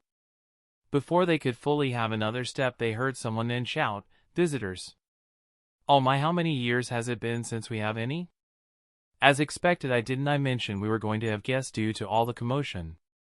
Oh my, they even have a cute boy with them. And he's blonde? Just my type. For very gorgeously beautiful yet dangerous women were seen walking towards them. Their focus was mostly settled on Luke. They have caramel-like skin, glassy black eyes that are like volcanic rock, and silky black hair that tumble loose around their shoulders, while wearing a white Greek chiton. Luke was almost stunned by their beauty, but he composed himself. After all, he was here for a quest. So what brings you, handsome? One of them said in a flirty tone. Luke chuckled foolishly as he rubbed the back off his head with a faint blush. Talia smacked him on the back of the head with the staff of her spear and looked at Luke in disgust. Ouch! He said, rubbing the back of his head, but this time from the pain. He stood up straight and coughed in his fist to compose himself. Luke bowed towards them. We were sent on a quest by the gods to retrieve a golden apple from this garden, and I was hoping you would give us one. No can do. One of them crossed her arms in an X shape. We are tasked to guard the garden, not hand out its fruit. Come on, handsome, are you sure you aren't here for something else? Something we are allowed to do? One of them asked, clinging close to him and drawing a circle on his chest. Luke pushed her hand away as he sighed. That's why we are asking you for the fruit in the first place. I know you guys are here to guard them from thieves, so if we asked for them and you gave them to us willingly, we wouldn't be considered thieves and you would have done your job of guarding them. That's a nice loophole. I know, right? Isn't that like the millionth time we heard that before? We're being sarcastic, Arathea. Oh, sigh, seriously, why are the blonde ones always the dumb ones, and they always have to be handsome as well? A tick mark grew on Luke's head hearing them make fun of them. An idea suddenly developed inside Annabeth as she took a step forward. Did we not mention we were sent by the Queen Goddess herself? What? They all exclaimed at the same time, surprise. They didn't even doubt Annabeth, as no one would ever use the gods in such ways. Luke and Talia gave Annabeth a hidden confused look, but she just secretly winked at them. Right, we haven't introduced ourselves, have we? I'm Annabeth, that's Talia, and he is our friend Jason. Slowly they started to catch on to Annabeth's idea as she continued talking. As you remember, our queen goddess is very fond of demigods with the name Jason, thus she gave our friend the mission of coming into her garden and testing him to see on how he would obtain the gold apple. He decided to be upfront with his request, choosing to show his wise thinking, and show he can think outside the box and not just use brute force to complete his quest. I see. One of them muttered with a hand on her chin. Our Lady was always fond of that boy long before, so it makes sense. If it's a request from Our Lady, we can't really deny it, can we? All three started to inwardly smirk as they saw Annabeth's plan working. Yo, Annabeth, Talia, Luke. Hey. They all snapped their heads towards the bloody Lucian, waving at them with a happy and satisfied expression being carried by his Azura. The three of them grew enraged, quickly realizing their plan just failed when they were so close, and it's all thanks to Lucian. You bastard, shut up. The three shouted in anger. Chapter 72, What the hell did I do? Lucian asked as they all yelled at him. The three of them flinched as they heard a cold voice behind them, so you lied to us. Which was followed by the others speaking in an equally cold voice, TSK, what did we expect of these heroes? Of course, they're going to be liars. The same thing almost happened to us as what happened with our disowned sister. Seriously, these heroes are really starting to bug me. So again, care to explain what I messed up? Lucian asked. Annabeth quickly informed him of what went on, while the sister Hesperides looked ready to shout for Layton to come and kill them all. Upon hearing their recount and already guessing the sister's next action, Lucian quickly jumped out of Ashura and got on one knee. Very subtly, Lucian controlled the mist around him and made himself look remorseful and more acceptable. I'm truly sorry for my idiotic friend's actions. You see, this is their first mission, and leading the camp, they simply don't know how to act. I'll be sure to scold them later for their actions. My name is Lucian Blackheart, and as a courtesy, let me greet and ask your names, Lucian said, closing his eyes and reaching for their hands while lowering his head. They all lowered their guard, seeing how genuine and remorseful Lucian sounded, especially in how polite he was when introducing himself. They felt compelled to return the gesture. They looked between each other. One of them stepped up and slid her hand into his. The name is Arathea. Lucian kissed her hand, which caused Arathea to blush, as it had been a long time since they had physical contact with a boy. After he was done, he turned towards the others and repeated the actions. The name is Egli. The name is Hesperia. And my name is Arethusa. Lucian held his lips on Arethusa's hand the longest, which caused Arethusa to blush as well. Annabeth, Luke, Talia, all looked between one another, unsure of what to do or say.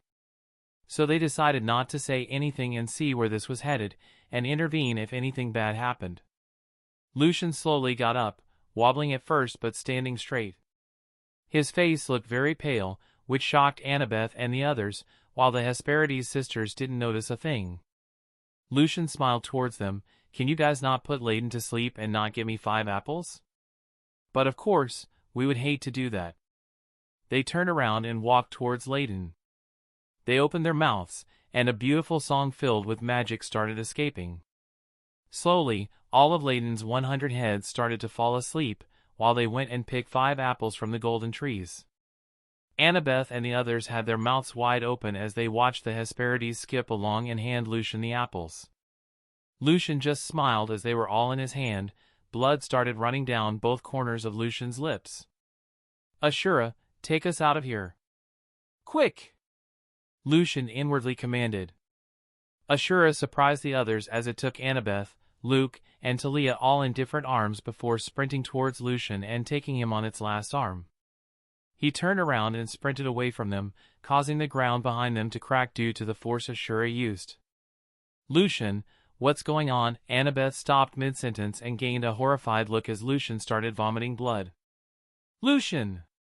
They all shouted, seeing him so pale and weak. What the hell did you do? Talia asked. Lucian didn't get a chance to answer as they heard shouting from behind them as they landed at the bottom of the mountain. Those heroes, I'll never forgive them. Curse them! Layton, wake up. Come on, it's no time to be sleeping. Even while looking weakly pale, with bags under his eyes, and blood covering his entire lower jaw, Lucian smiled triumphantly. Lucian, 2, supernatural entities, 0, Lucian said with a hoarse throat. As Ashura ran with them in its hands, Lucian started to explain. I used the mist. I created an illusion that made me more favorable in their eyes. You guys saw me lowering my head towards them, right? I was appearing vulnerable towards them by exposing my nape, which made them lower their guard. Cough cough. And with their guards lower, I was finally able to use charm speak without them noticing anything amiss. Cough cough. Hey Annabeth, remember how you found me in Aphrodite's cabin? Lucian smirked. Annabeth's teary eyes widened. Is that what you were doing in there? You were learning their charm speak. Lucian continued to smirk while tiredly nodding his head. What did you do when you kissed their hands? It now makes sense. You did something to them while kissing their hands. That's why they were acting weird towards the end and doing the opposite of what you were telling them, Luke exclaimed. If he hadn't witnessed what he did, he wouldn't have believed it. I cursed them. I cursed them with confusion. Now mix their state of confusion with a commanding charm speak. Due to their confusion, they were doing the opposite of what they were told without realizing it. It made the effects of charm speak more powerful. Cough cough. Although you may or may not have realized, I was literally scraping the bottom of the barrel for magic for that last one, which was why I took longer, Lucian admitted. They sat there, being carried by Ashura, not knowing what to say, except to be in complete and utter shock. Don't let your guards down, Lucian warned them after a few minutes of silence, confusing them. Who knows if they manage to wake up Layton and ride him after us and manage to track us down while we make rest stops. After all, never underestimate a woman's scorn, especially 4 of them. They all nodded in understanding as Lucian just lay on Ashura's palm, taking deep breaths. There was silence for a while before Talia slowly asked, unsure if she truly wanted the answer to her question, Hey, Lucian, what happened to the mountain god? Lucian slowly turned towards Talia and grinned, exposing his bloody teeth and a crazed smile before slowly running his thumb across his neck. They all froze, feeling petrified. Their friend had slain a god, a being which had been respected and revered, all by himself. Don't get them wrong, they didn't fear their friend. No, what they truly feared was the reaction of the other gods and the reciprocation that would follow. After all, Lucian was only 10 years old, a child that has barely been alive for a decade, managed to defeat and slay a lower god. If he managed to do that now, what about the future? Would they be able to stop him? How long before he turns his blade towards them? Chapter 73, Lucian and the others were seen sitting down in the middle of a forest, with a small fire in front of them for Lucian as he was shivering due to the loss of blood. He was still as pale as a ghost, with just a few of his colors returning. We have to be careful. Apart from the fact that we don't know if the Hesperides sisters are chasing us, we have to be careful of what other deities are out there as well, Annabeth warned with a serious expression. Which was something they all agreed with. They would have continued running with Ashura, but he's too big, standing at 4 meters tall, and could easily stand out. As they tried to think of different ways to get back to camp safely, they heard the sound of trees being hit and falling over with a loud sound. Luke and Talia immediately stood up and took out their weapons, while Annabeth stood in front of the pale and still bloody Lucian. She reached into her bag, pulling out her cards in one hand and her dagger in the other. Tisk, TSK. You heroes need a better way of hiding. Layton could still smell you from miles away, Egli, one of the Hesperides, said with venom in her voice next to Layton, who walked behind her with all 100 heads looking enraged, with her other sisters next to her. Return us the golden apples, and I will promise to only kill you guys quickly but very painfully, Hesperia said coldly. Luke got into a fighting position while Talia did the same. Well, aren't you kind? I appreciate the offer, but I'll have to decline, Luke said before disappearing from where he was standing and reappearing by one of the Hesperides, kicking her in the stomach, taking her by surprise. His speed took them all by surprise, as one of their sisters was sent flying back. Egli! they yelled with worry before ordering Layton to attack him. Layton, who was always guarding the golden apples with no rest, was very lonely and was glad to have the Hesperides as company during its solitude. So, seeing one of the beings he considered a friend get attacked, all 100 heads roared in outrage. But before it had a chance to attack, lightning struck down where it stood, causing it to shift its attention towards Talia, who surrounded herself in lightning. "Hey, big guy! I'll be your opponent," Talia called out as the lightning around her body started to move and concentrate on her spear. With a single thrust of her spear, she sent a beam of pure electricity which managed to pierce one of Layton's heads, causing it to roar in agony. Lucian and Annabeth weren't the only ones who had gotten stronger during the 2 years. Luke and Talia weren't just slacking off. While Talia focused on her control of lightning, Luke honed his speed. He maneuvered his way through the battlefield, attacking all 4 sisters at the same time. However, the sisters weren't defenseless. They were the daughters of Atlas, after all. One of them ripped off a tree right where it stood and swung it towards Luke, who ducked under the swing as he rushed towards them. He honestly didn't have anything against them, and since they were only attacking because they stole something from them, Luke didn't want to kill them. So, he did the next best thing and incapacitated them. Meanwhile, Talia, like a lightning bolt, zigzagged around Layton, narrowly dodging all 100 heads that were attacking while also slashing her spear at it. "I know I shouldn't be trying this in battle, but it's now or never," Talia thought as she backed away before surrounding herself in lightning once more. Instead of transferring that power somewhere else like her spear, she moved it and concentrated it towards her legs and arm, where they slowly started to change shape. A sharp lightning gauntlet appeared on her arms with sharp claws for fingers, and pure lightning boots appeared around her legs. She had seen how Lucian used his flames and made a gauntlet out of them, so she wanted to do something similar with her lightning as she saw and thought about all the advantages it would bring. She disappeared from where she was standing and almost like she was teleporting, she started running around in circles around Layton, looking for a place with the least amount of heads. Once she found it along its rear, the floor cracked as Talia thrust herself forward while pointing her spear forward and stabbed Layton deeply. She used the spear as a guide and transferred all the electricity inside of Layton, causing it to roar. Roar. The fuck? Since when can she do all of that? That was so cool. It was like straight out of an anime, Lucian thought as his eyes widened in excitement. "Well then, it's time to end these charades," Lucian said, standing up slowly. "What?" Annabeth looked back in confusion. "Sit back down, you still haven't recovered," Annabeth said in a serious tone. "Annabeth, did you forget who my mother was already? My mother is known for her potions. Do you think I, as her son, don't know how to make some or don't have some in stock? And did you forget that while traveling when we first met, I had healing potions and stuff like that?"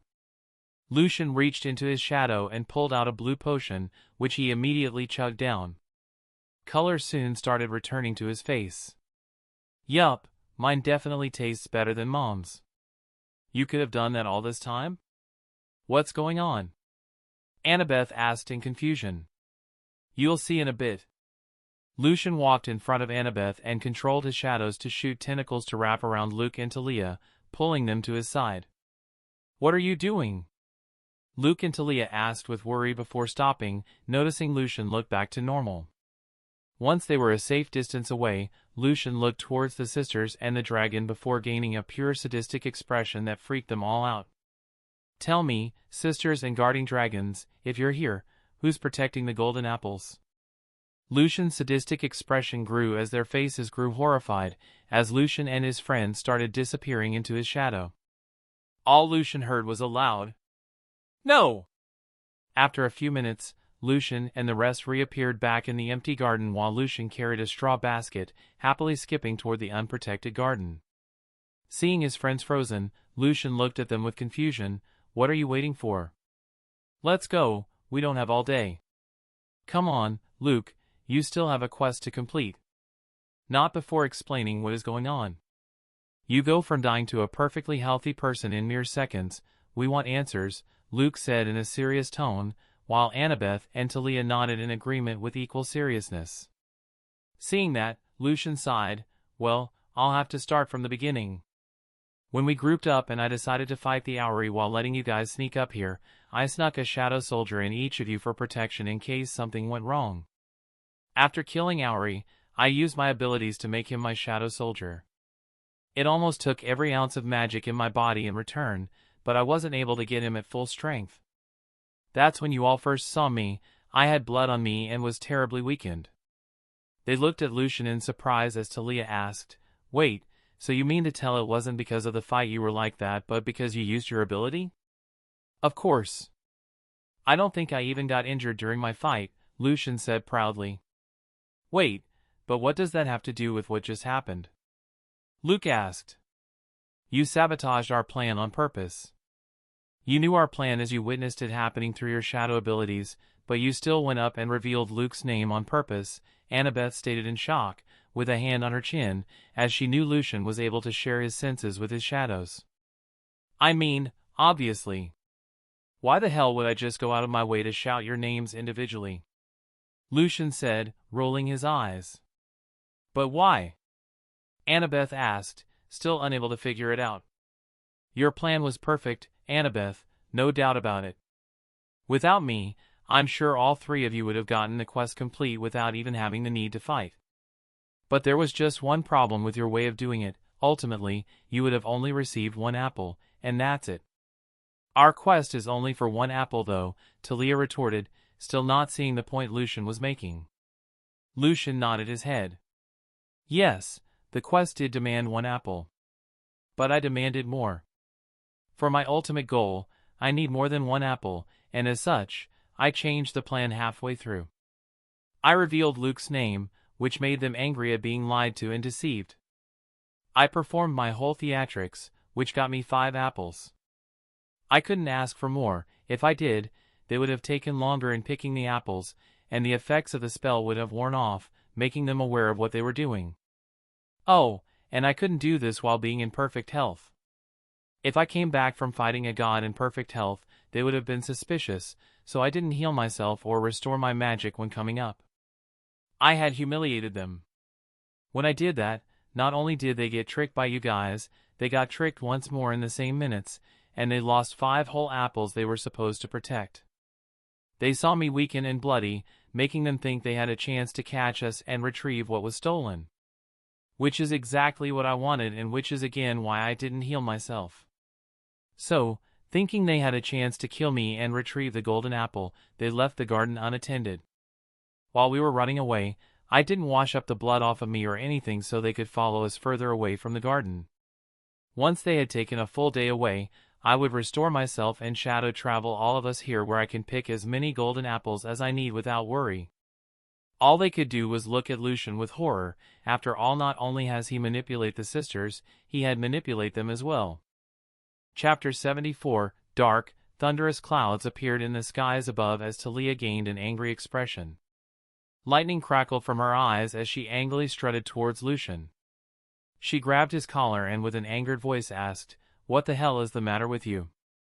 Because of your greed and selfishness, you put all of our lives in danger and used us like pawns in your little game." Annabeth let out a sigh. "To deceive your enemies, you must first deceive your friends, right?" While still holding onto his collar, Talia turned towards Annabeth and pointed her finger at her angrily. "Don't even try it." "What? What did I do?" Annabeth asked, slightly raising her hands in a questioning manner. "You are going to try and justify his actions. For you, Lucian can never do no wrong, so I really don't even want to hear it." Talia then looked back towards Lucian and continued to berate him. "You call us your friends and everything, but what you just did isn't very friend-like. Friends don't put their friends in dangerous situations where they could have gotten seriously injured or killed." Lucian put a hand on Talia's wrist that was holding his collar and looked at her coldly. "You're already starting to piss me off. You keep mentioning putting you guys' lives in danger, danger this, danger that, but look at yourselves. Look at Luke, look at Annabeth, and look at yourself. During this entire journey from where we left the camp to this exact moment in time, none of you have gotten even a single scratch on you. You keep mentioning that you guys' lives were in danger, but I beg to differ. You guys were never in danger, and you never have been. You know what else friends do? They believe in each other. I had faith that you guys were capable of handling yourselves well. The only person that had the potential to be killed was me. Luke then intervened and put himself in the middle, separating the two of them. All right, that's enough, you two. Although we may not like what Lucian did, what's done is done, and we can't do anything else about the matter. Talia grumbled as she released Lucian with a scoff. Luke then looked at Lucian. You mentioned having an ultimate goal. That was the reason for all of this, so tell us, what is that goal? What is so important that you needed to go to such lengths to get these apples? Lucian bit his lip and looked to the side. Sorry, I can't say. Talia, listening to that, scoffed in amusement. Of course you can't. Why am I not surprised? So much for believing in us, right? Lucian closed his eyes and let out a sigh before looking at all of them with a serious expression.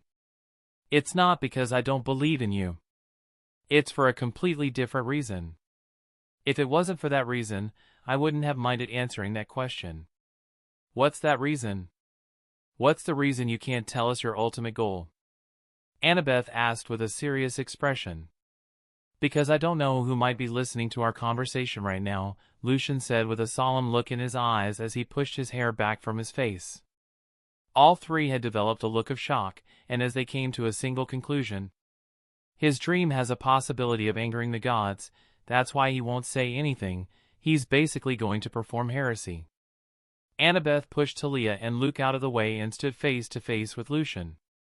Answer me this, if your goal or dream or whatever makes the one who hears it angry to the point it puts you in danger that you're afraid to say it out loud, what are the chances of you completing your goal without being killed in the process? Lucian didn't reply and lowered his head while looking to the side.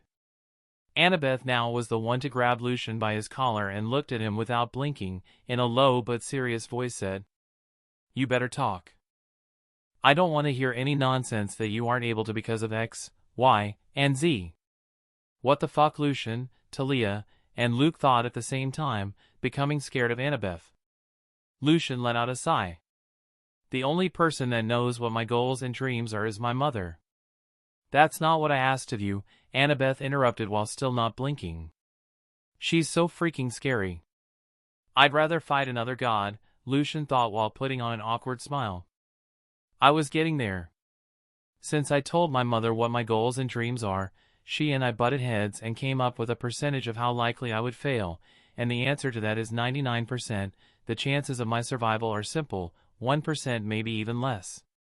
What? They all shouted in complete and utter surprise. Currently in the underworld. Achoo!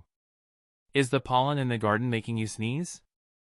Persephone asked Medea as they sat at a table in the middle of a garden Hades had created for her long ago while drinking her tea. Medea just slightly rubbed her nose. No, it was most likely Lucian talking about me. Persephone smiled upon hearing that. That boy, what do you think he's doing right now? I haven't heard from him in a few days. I'm starting to miss his little offerings he would personally send me every day. Medea scoffed at her question. I wouldn't put it past him to be doing something dangerous at the moment. If that's the case, shouldn't you be worried? His life could be in danger at the moment, Persephone asked with a worried expression. Medea just laughed. Ha! Let me tell you something I've learned thanks to my many years of living. Ambitious men cling to life the hardest, and Lucian is the most ambitious boy I know. If he is in danger, I just know he's doing everything he can to survive, and I'm sure he will come out on top, that's it. Persephone softly smiled. Having such confidence in your son, I'm starting to get jealous. I just can't help but wonder what that's like, she said with a hand on her stomach. Medea's expression turned awkward. I really wouldn't exactly call it confidence in him, more like I have confidence in the craziness I possess, a craziness he unfortunately inherited from me.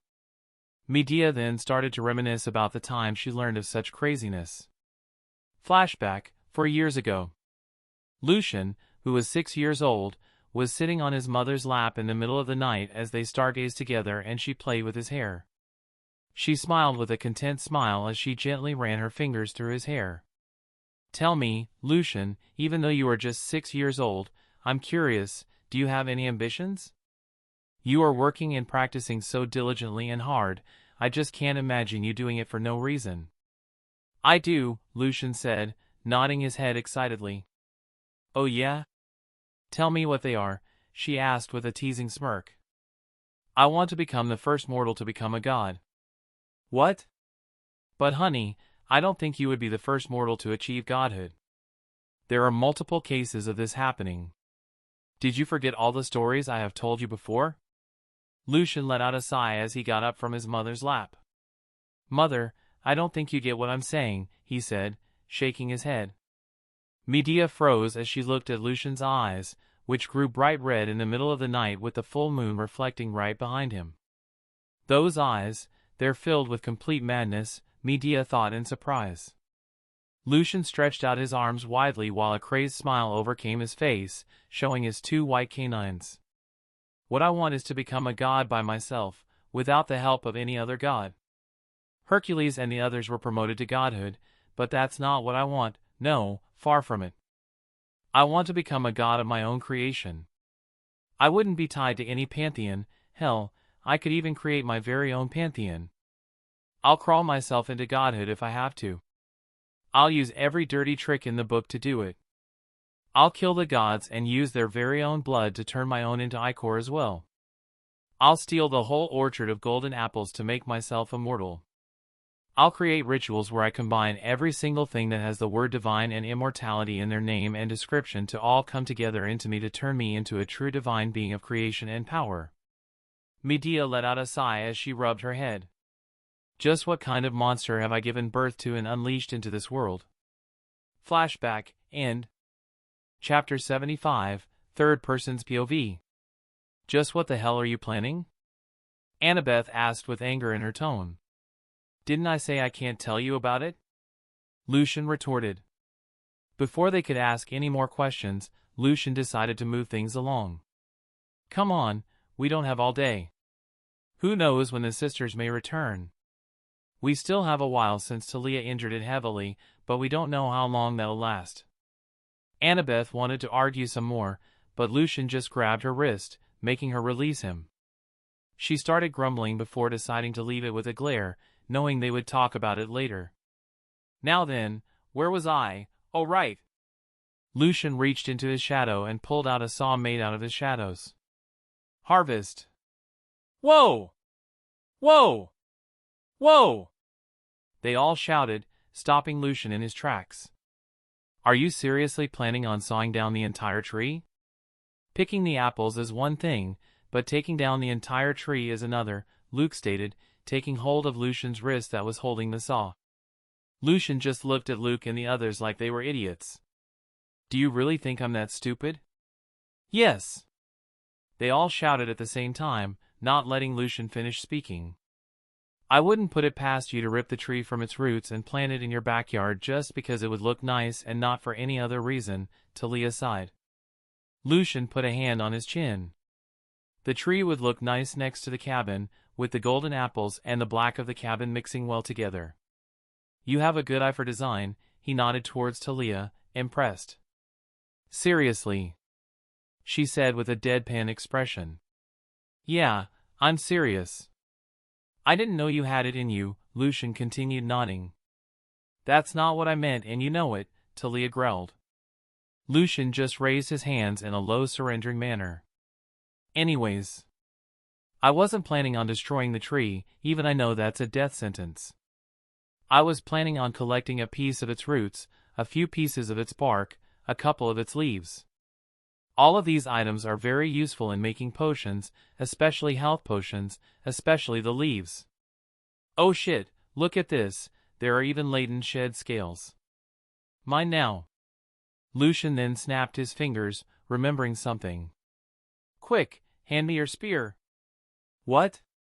Why? Talia asked suspiciously. The blood, your spear has dragon blood on it. Let me collect it before it dries off, Lucian said hastily.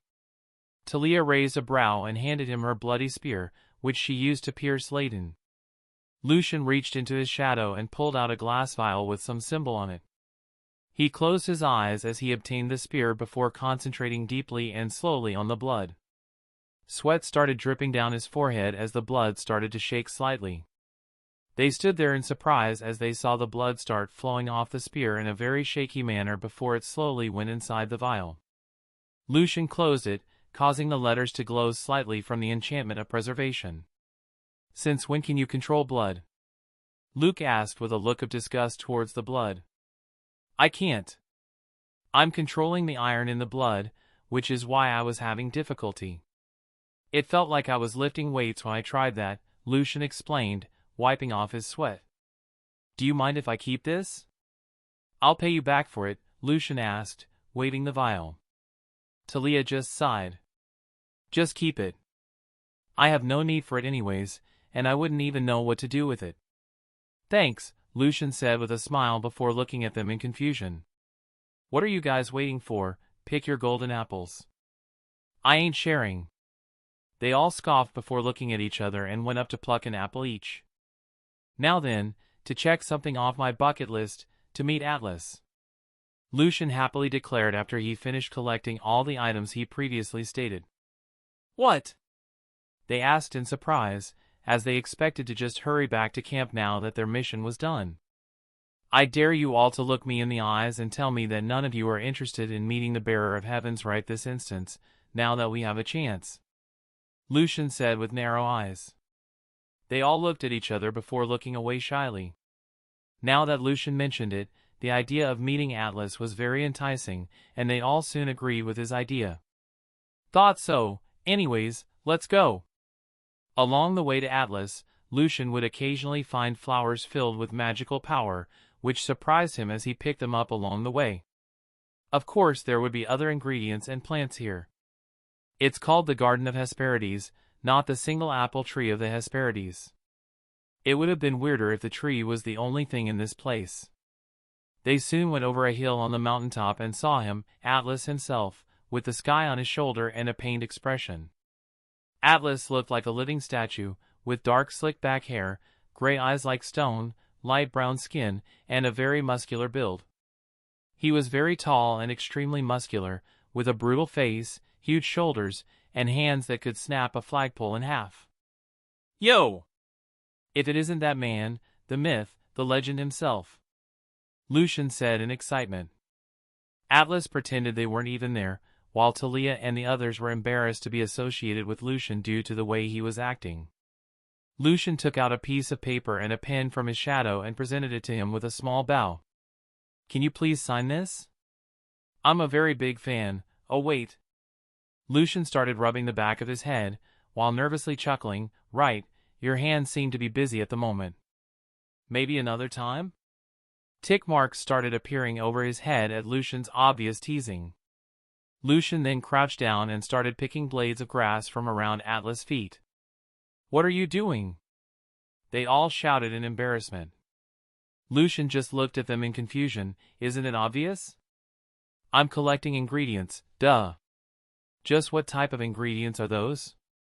Annabeth asked in pure confusion. Lucian sighed as he answered, pointing towards the sky, the ground, and the grass between Atlas' feet. "Blade grass grown from between the heavens and the earth. Very good ingredients." They were surprised to find that was an ingredient, but after thinking about it, it did make sense.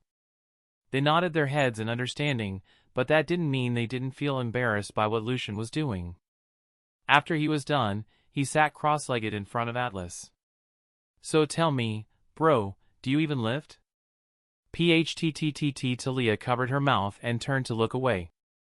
Even though she knew it was coming, she still found it funny. "Leave me alone, you stupid brat. Go bother someone else," Atlas snapped. "Nah. So tell me a little about yourself. How's the wife and family? Do they come to visit you often? Are they disappointed in you and don't come to visit because they view you as an embarrassment? Damn, I'm starting to feel bad. What if one of your daughters got married? Dude, you wouldn't be able to walk her down the aisle. You're going to be stuck in here forever while the rest of the world moves on. Your daughters are going to be starting their own family, getting pregnant, having your grandkids, but you will be missing it all because you're stuck in here forever.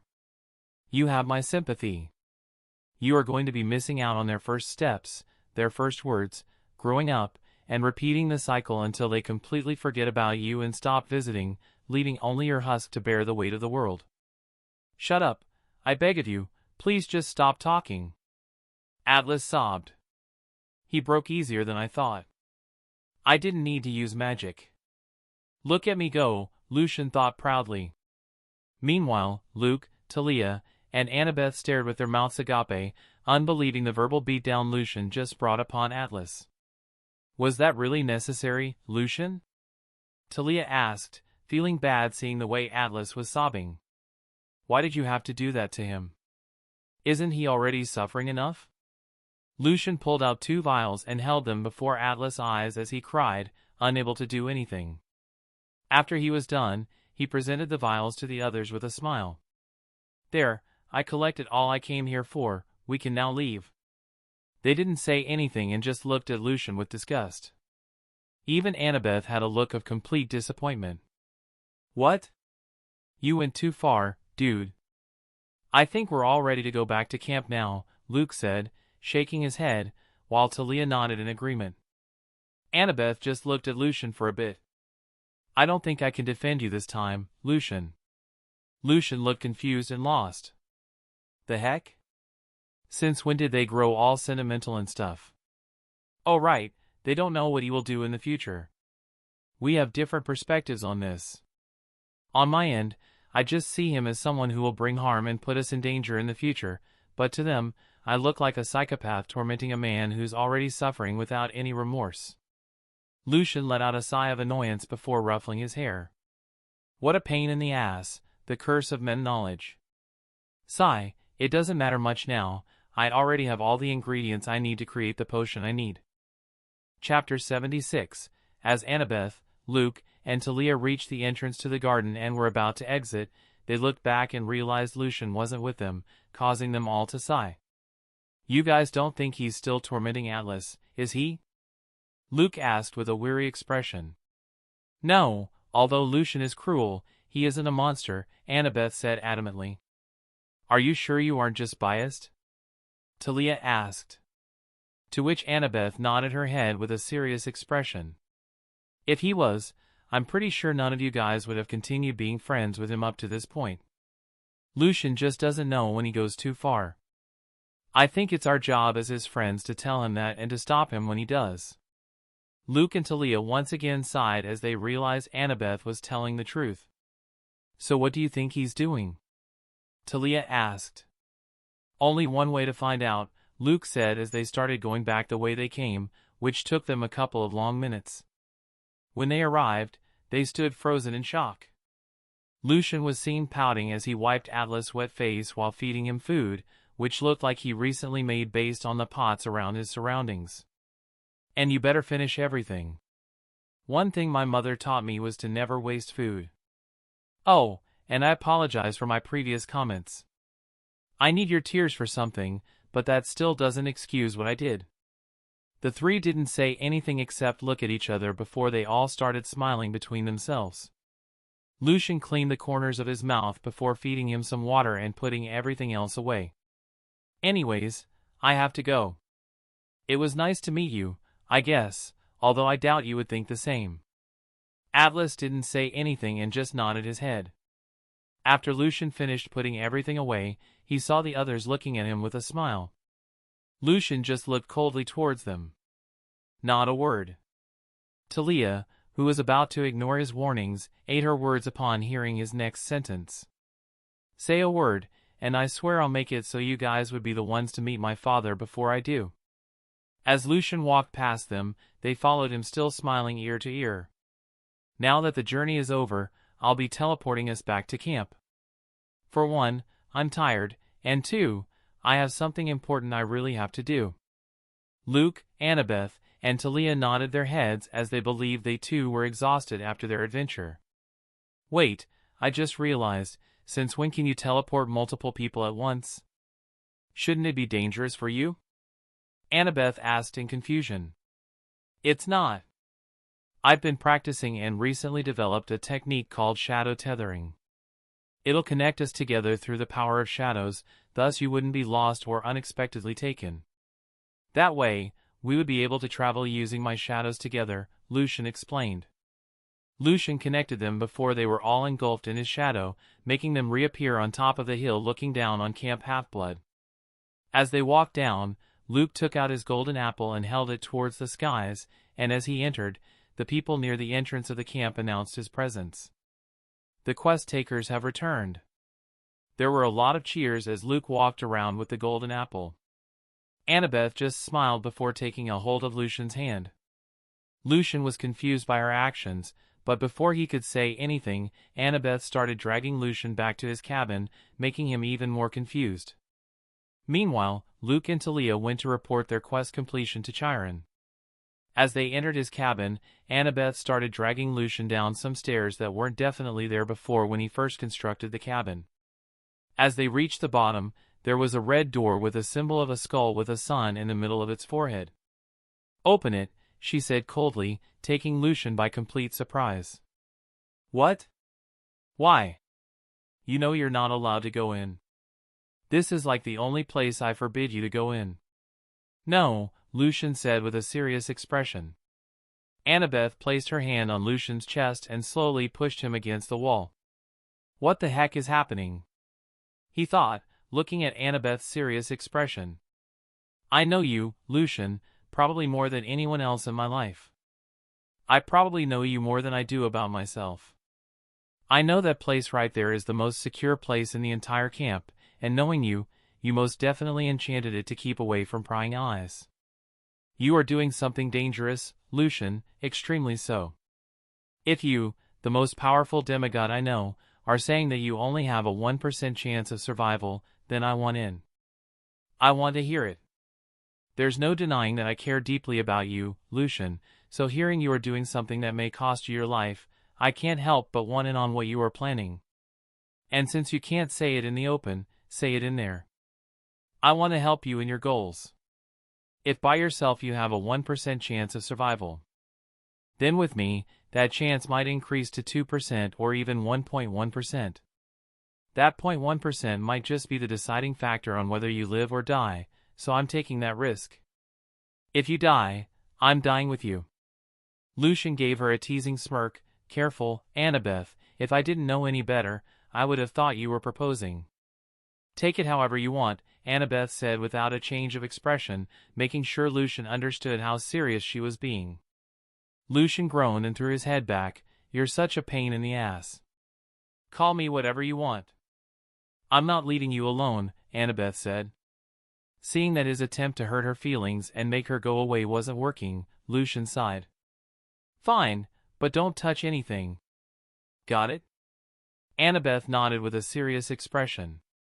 Lucian held out his hands and created a key using his shadows.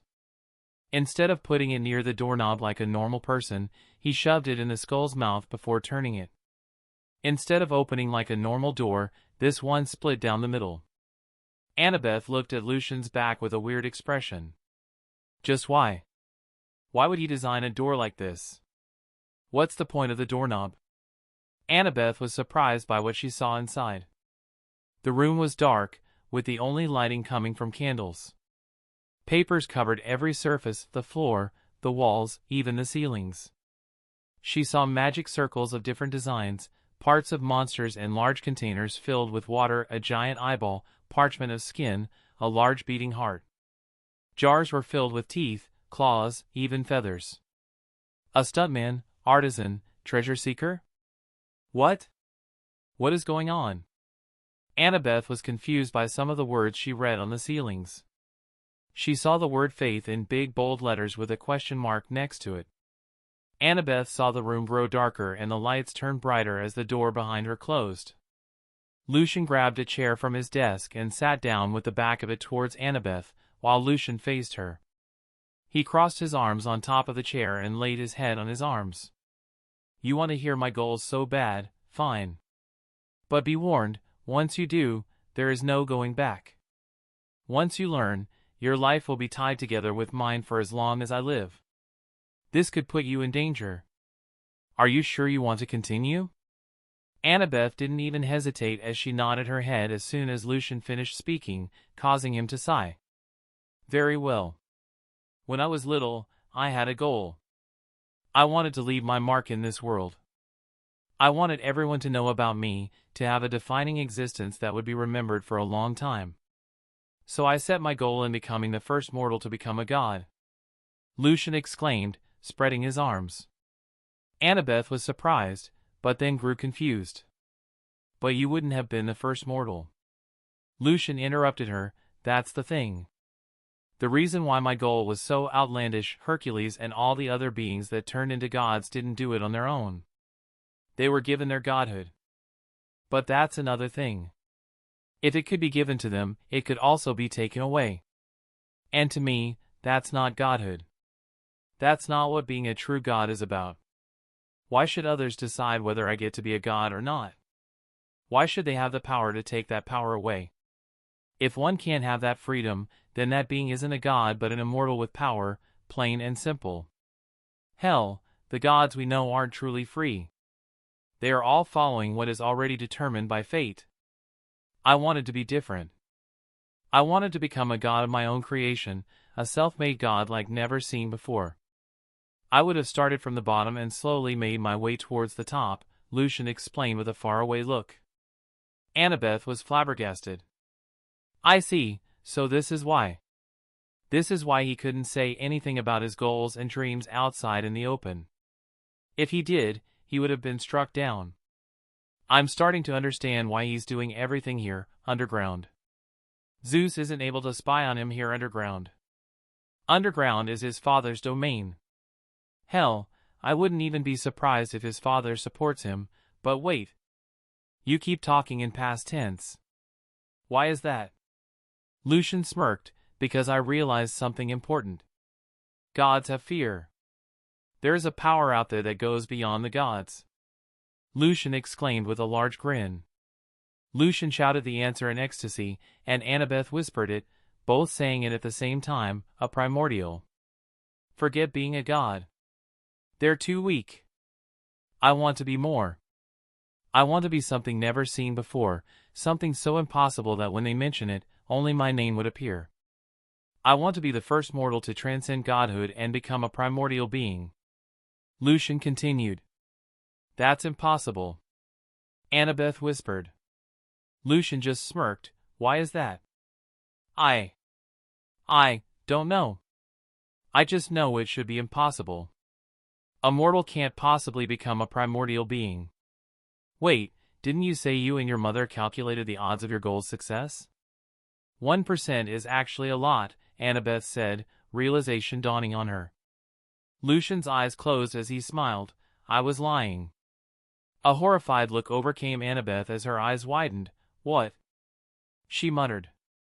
Like I said, my goals when I was little was to become a god. When I was little, my mother was alive, and she helped me calculate that. What I told you guys was the odds of me becoming a god. If I said the actual percentage of me becoming a primordial, you would have been too worried, so I lied. What is the percentage now? This is a calculation I did on my own, so my numbers may not be accurate, but I checked it 10 times, and all 10 times came with the same number, 0.000001%, Lucian smiled. And you're truly going to go on with it? Annabeth asked, her lips quivering. Lucian closed his eyes and nodded slowly. Tears started pouring down Annabeth's face as she wrapped her arms around his head. Please, Lucian, please don't do it. The percentage is too low. You'll undoubtedly die, so please don't go through with this, she pleaded through sobs. Lucian didn't have an expression on his face. He looked up at her with his black orbs for eyes, devoid of any emotion. With those spiraling black orbs, he looked into her eyes and asked in a confused tone, Why are you fake crying? What? She asked, tears still flowing. Just like you know me, I know you. I know your real tears. You're clearly fake crying, and I'm genuinely curious as to why. Annabeth sighed as she cleaned her face and wiped her tears, clicking her tongue. I thought if I cried and pleaded, you would drop this stupid idea of yours. She sighed as she pushed her hair back, then grabbed Lucian's face and pressed her forehead against his, making him look into her eyes which, although gray, matched his same intensity. You seriously leave me no choice, Lucian. If you plan to become a primordial, then include me, make me one as well. I don't care how you do it, I don't care about the process. If you plan on getting yourself killed in the process of this stupid idea, then I'm dying with you. I said this once, and I'll say it a million more. Even though the odds are against us, you said it has a 0.000001% chance of success, which means you are totally focusing on the one at the end. Although I'm not as strong as you, I'm just as smart if not smarter, so we will succeed. I'll make sure of it. It's definitely going to be a pain in the ass, I can already feel it, but seriously, like I said, you leave me no choice. Annabeth looked into his black orbs for eyes and closed hers before leaning down and stealing a kiss from Lucian's lips. I'm going to jail. Lucian thought throughout the entire process. Chapter 77, 1 year ago. Lucian sat in front of a desk, with papers and books neatly organized on his side, while the walls displayed the spoils of war he had collected over the years. The room was tidy, nothing compared to what it would become in the future. He tapped his pen on a piece of paper while tapping his chin with the knuckle of his index finger. I've already researched all types of ingredients, their effects, their combinations. Even though they were mostly theoretical, I don't believe they're wrong. My intuition is my greatest gift. It helps me know where to go with things, what could work or if it doesn't. My whole body is basically like a yes or no machine. Maybe my intuition is the way to go here. My mother is a seer, a very powerful one at that. Maybe I could do it. I could amplify my intuition to the power of a seer. After all, it's my legacy. I doubt it's weak. My intuition has always guided me to the way of potions and rituals every time I started doing research into my goals. The best way always leads to potions and rituals, but I just can't figure out how. The only solution I can think of is to empower that intuition into a seer ability. I saw how Mom figured out my legacy using her abilities. Maybe I can do the same. Goodness, my own muttering is barely even making sense to me, but I understand what I have to do, Lucian muttered before grabbing a couple of books from the side. He started researching a bit more before preparing the materials. First things first, Lucian said, standing up. He reached into his shadow and pulled out a bowl before conjuring Annabeth's dagger. Lucian winced as he cut his wrist and poured his own blood on the bowl. Slowly his wound started to close. Lucian let out a sigh as he grabbed the bowl of blood and walked towards the middle of his underground room. He started dipping his fingers in his own blood and drawing a large circle. My own blood has the power of an ancient witch and a god. It will certainly help in the process and amplify the succession rate. It's literally brimming with magic, after all, he muttered to himself. Lucian began drawing Greek symbols and letters around the inner lining of the circle while occasionally re-dipping his fingers in the bowl of blood. After the symbols were drawn, Lucian drew a star before setting up candles of different colors.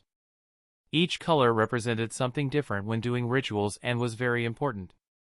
The colors Lucian used were 2 blue, 2 purple, and 1 yellow candles, which he put onto each point of the pentagram. Blue candles represent calmness, wisdom, and communication. Blue candles can be used in rituals aimed at enhancing intuition, clarity of thought, and spiritual guidance.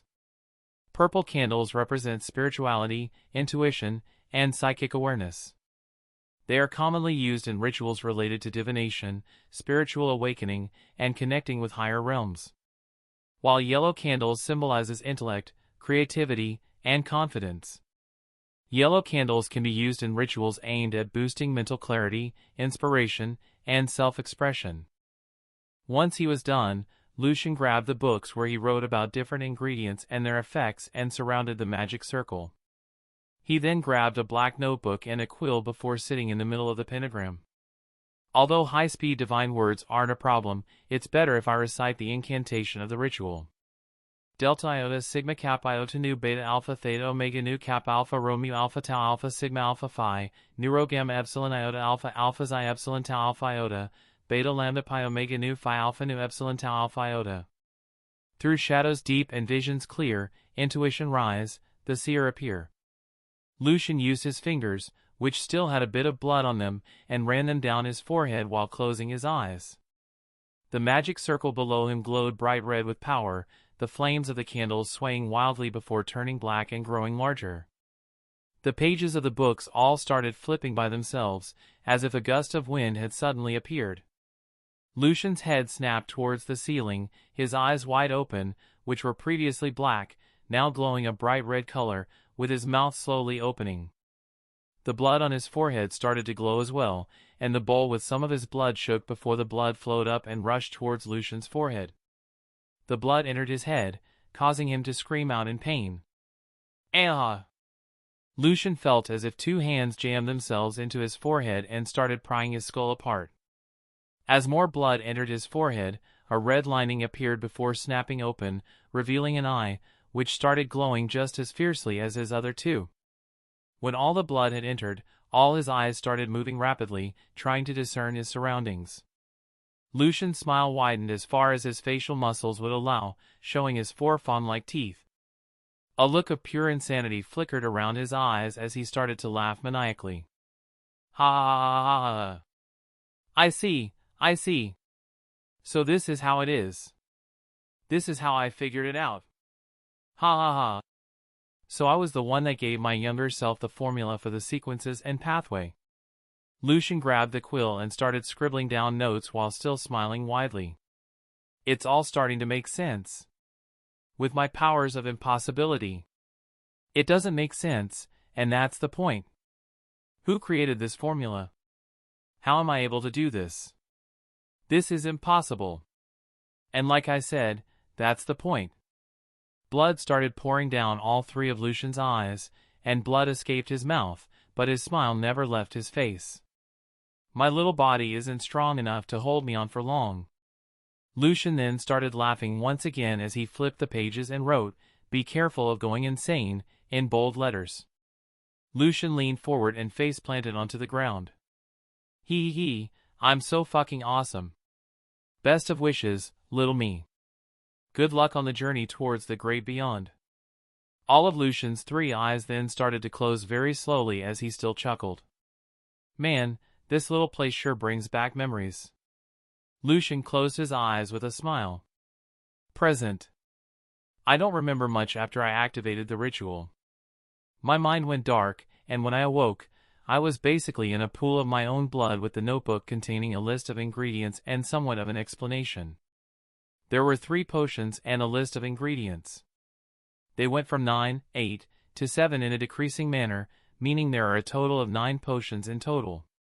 Each potion had a name: Stuntman, Artisan, and Treasure Seeker, in that order, Lucian explained as he brought out a cauldron and positioned it in the middle of the room with black flames underneath it.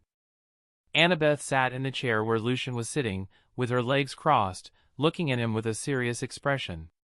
It mentioned to be careful of going insane, so just to be sure, I waited a whole year and did my research before I even began looking for the ingredients. Number 9, the one I'm currently making, is Stuntman, and the ingredients for that are: main ingredients: a vial of tears of the strong and a heart of a giant.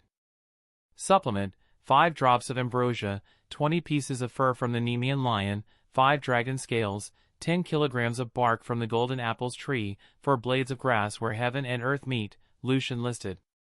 A look of understanding came over Annabeth. I see, so that's why you needed Atlas tears. It's starting to make sense, she remarked. Lucian nodded as he reached into his shadow and took out the vial of tears, which he poured into the cauldron. He then controlled his shadow to bring him a large heart that was on a shelf and a jar of liquid. Does it belong to a Laestrygonian giant? Annabeth guessed, recalling most of Lucian's shadow soldiers, to which he nodded with a serious expression. Lucian opened the jar and put the heart inside the pot before he started mixing it together until it turned into a purple liquid. Once it was purple, Lucian started to add all the supplementary ingredients one by one. The 5 drops of ambrosia were easy to get, the 20 pieces of fur he could get just from his coat, 5 of laden scales which he had earlier picked up, the bark from the tree, and the grass he picked by Atlas' feet. He started mixing everything until it turned into a white liquid with spots of blue, red, and gold. Afterward, he put it into a bottle. "Here it is. The Sequence 9 potion," Stuntman Lucian announced, smiling. Chapter 78. Lucian didn't even hesitate. He raised the potion towards Annabeth with a smirk, bottoms up, and immediately downed it.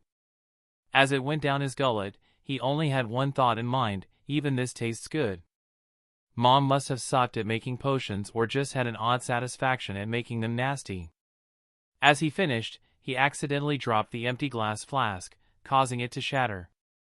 Lucian's pupils dilated, shrinking in size as he felt like he was in a movie scene where the camera stayed zoomed on him while the background grew distant. He then started contorting and twitching while his limbs moved sporadically, getting locked in one place before repositioning and repeating the process. Even while that was happening, Lucian started to become aware of his surroundings. It was almost like he could see all around him.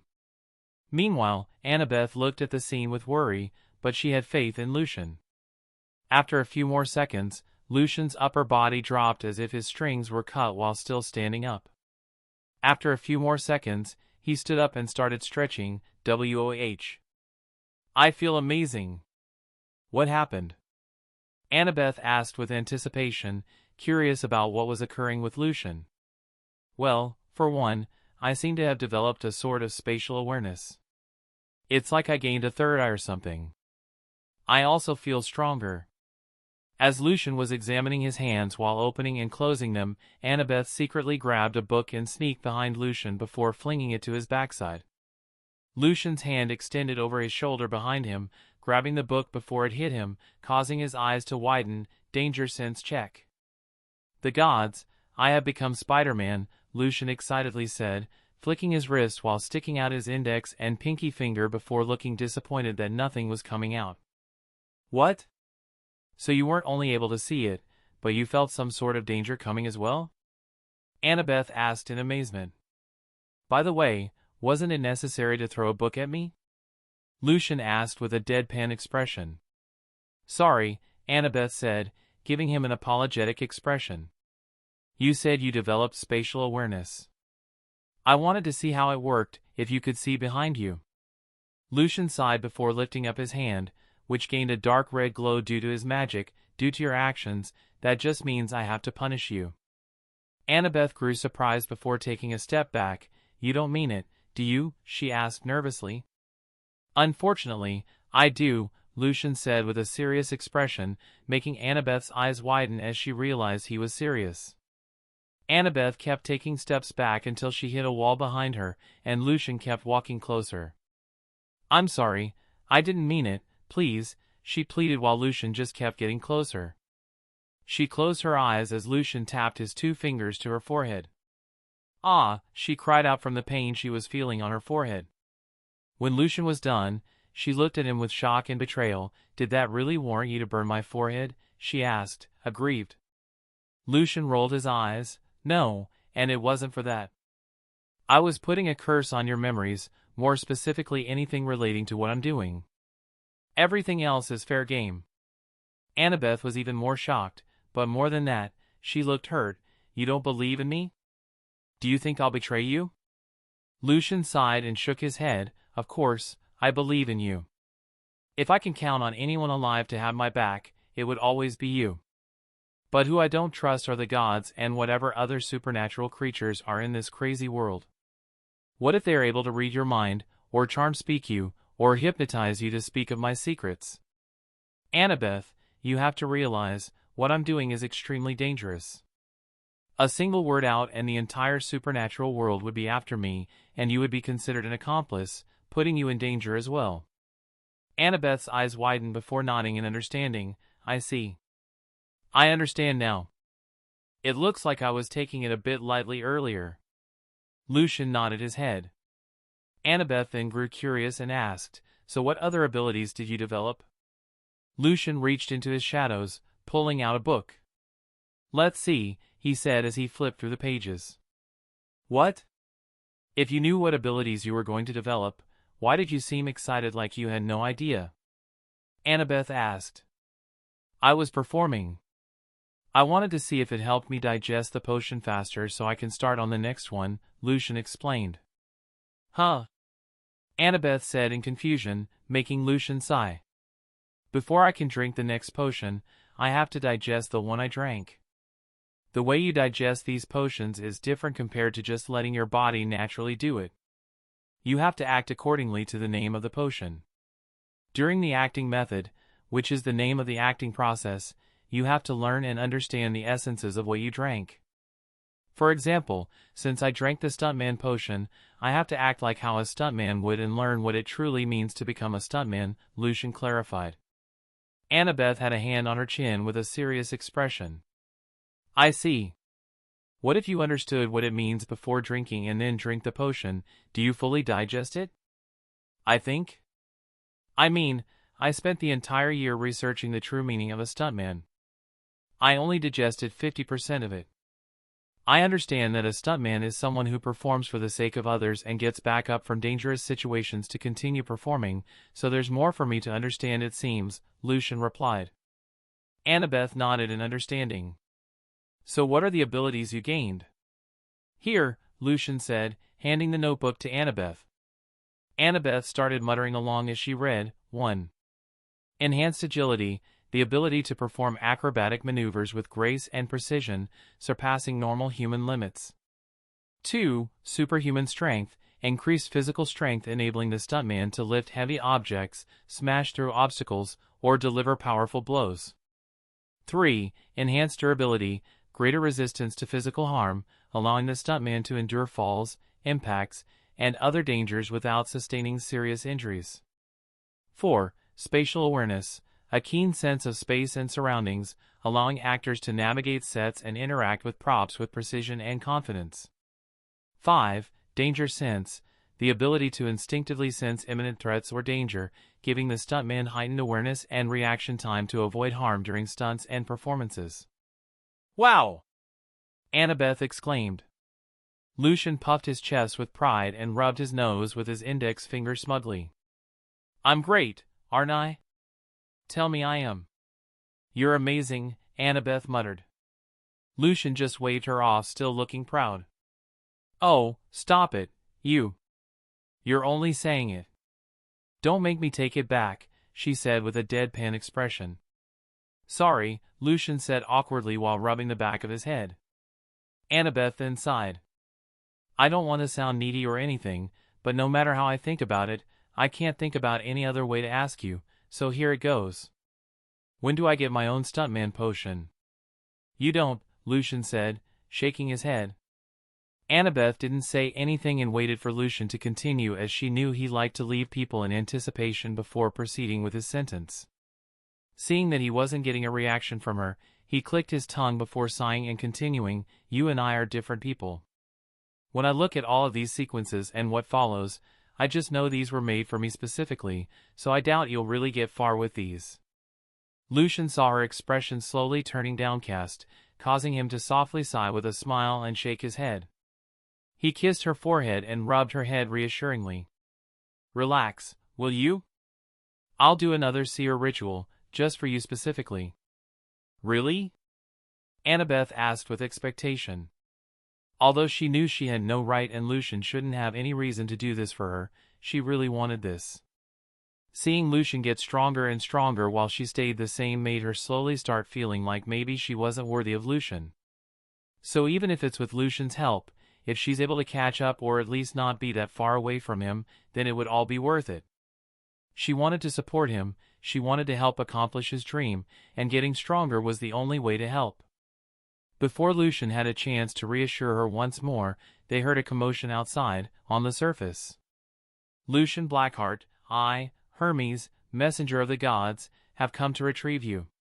You are being summoned by Lord Zeus himself to Mount Olympus. Annabeth and Lucian looked at each other with widening eyes. They came to find me for kissing a minor, officer. I'm innocent the first swear, she lied about her age. It was done against my will Lord Zeus. Chapter 79, Lucian appeared from the shadows in front of Hermes wearing big thick glasses, with a fake nose and mustache. Lucian isn't here at the moment, may I take your message in his stead? Lucian said in a deep voice while adjusting his glasses, causing the nose and beard to move along. Hermes looked down at Lucian with an unamused look. Let's just go, kid, I'm on official business. Luke and Talia exited from the big house. Luke had a look of expectation hidden in his eyes, but seeing that his father wasn't even bothering to pay any attention to him caused him to unconsciously clench his fist and grit his teeth. Wait, why are you taking him away? Talia asked with furrowed brows and a serious expression. Hermes looked at his half-sister and sighed. He is to be judged by our father for the act of eliminating a god and stealing golden apples from the Garden of Hesperides. Everyone nearby slowly turned towards Lucian, who was rubbing the back of his head with an awkward chuckle, causing their mouths to slowly turn agape. Then take us as well, we stole from the garden as well, didn't we? Luke said with anger, throwing his apple towards Hermes. Hermes let out another sigh as he caught it, which caused him to shake his head and throw the apple right back. You received a quest, thus you are freed from persecution alongside the ones that went on the quest with you. Lucian wasn't part of your group of 3, he was trespassing on your quest, Hermes explained. Just as Hermes finished speaking, the sky grew darker and lightning started to crackle. Hermes looked towards the sky with an uneasy expression. He's growing impatient, we better hurry, he mumbled. But Talia wanted to protest, feeling it wasn't fair that Lucian was going to be punished for something they all did together.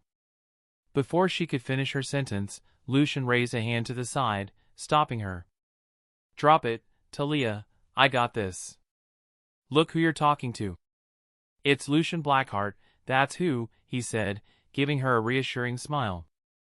Talia looked at Lucian with narrow eyes before letting out a defeated sigh.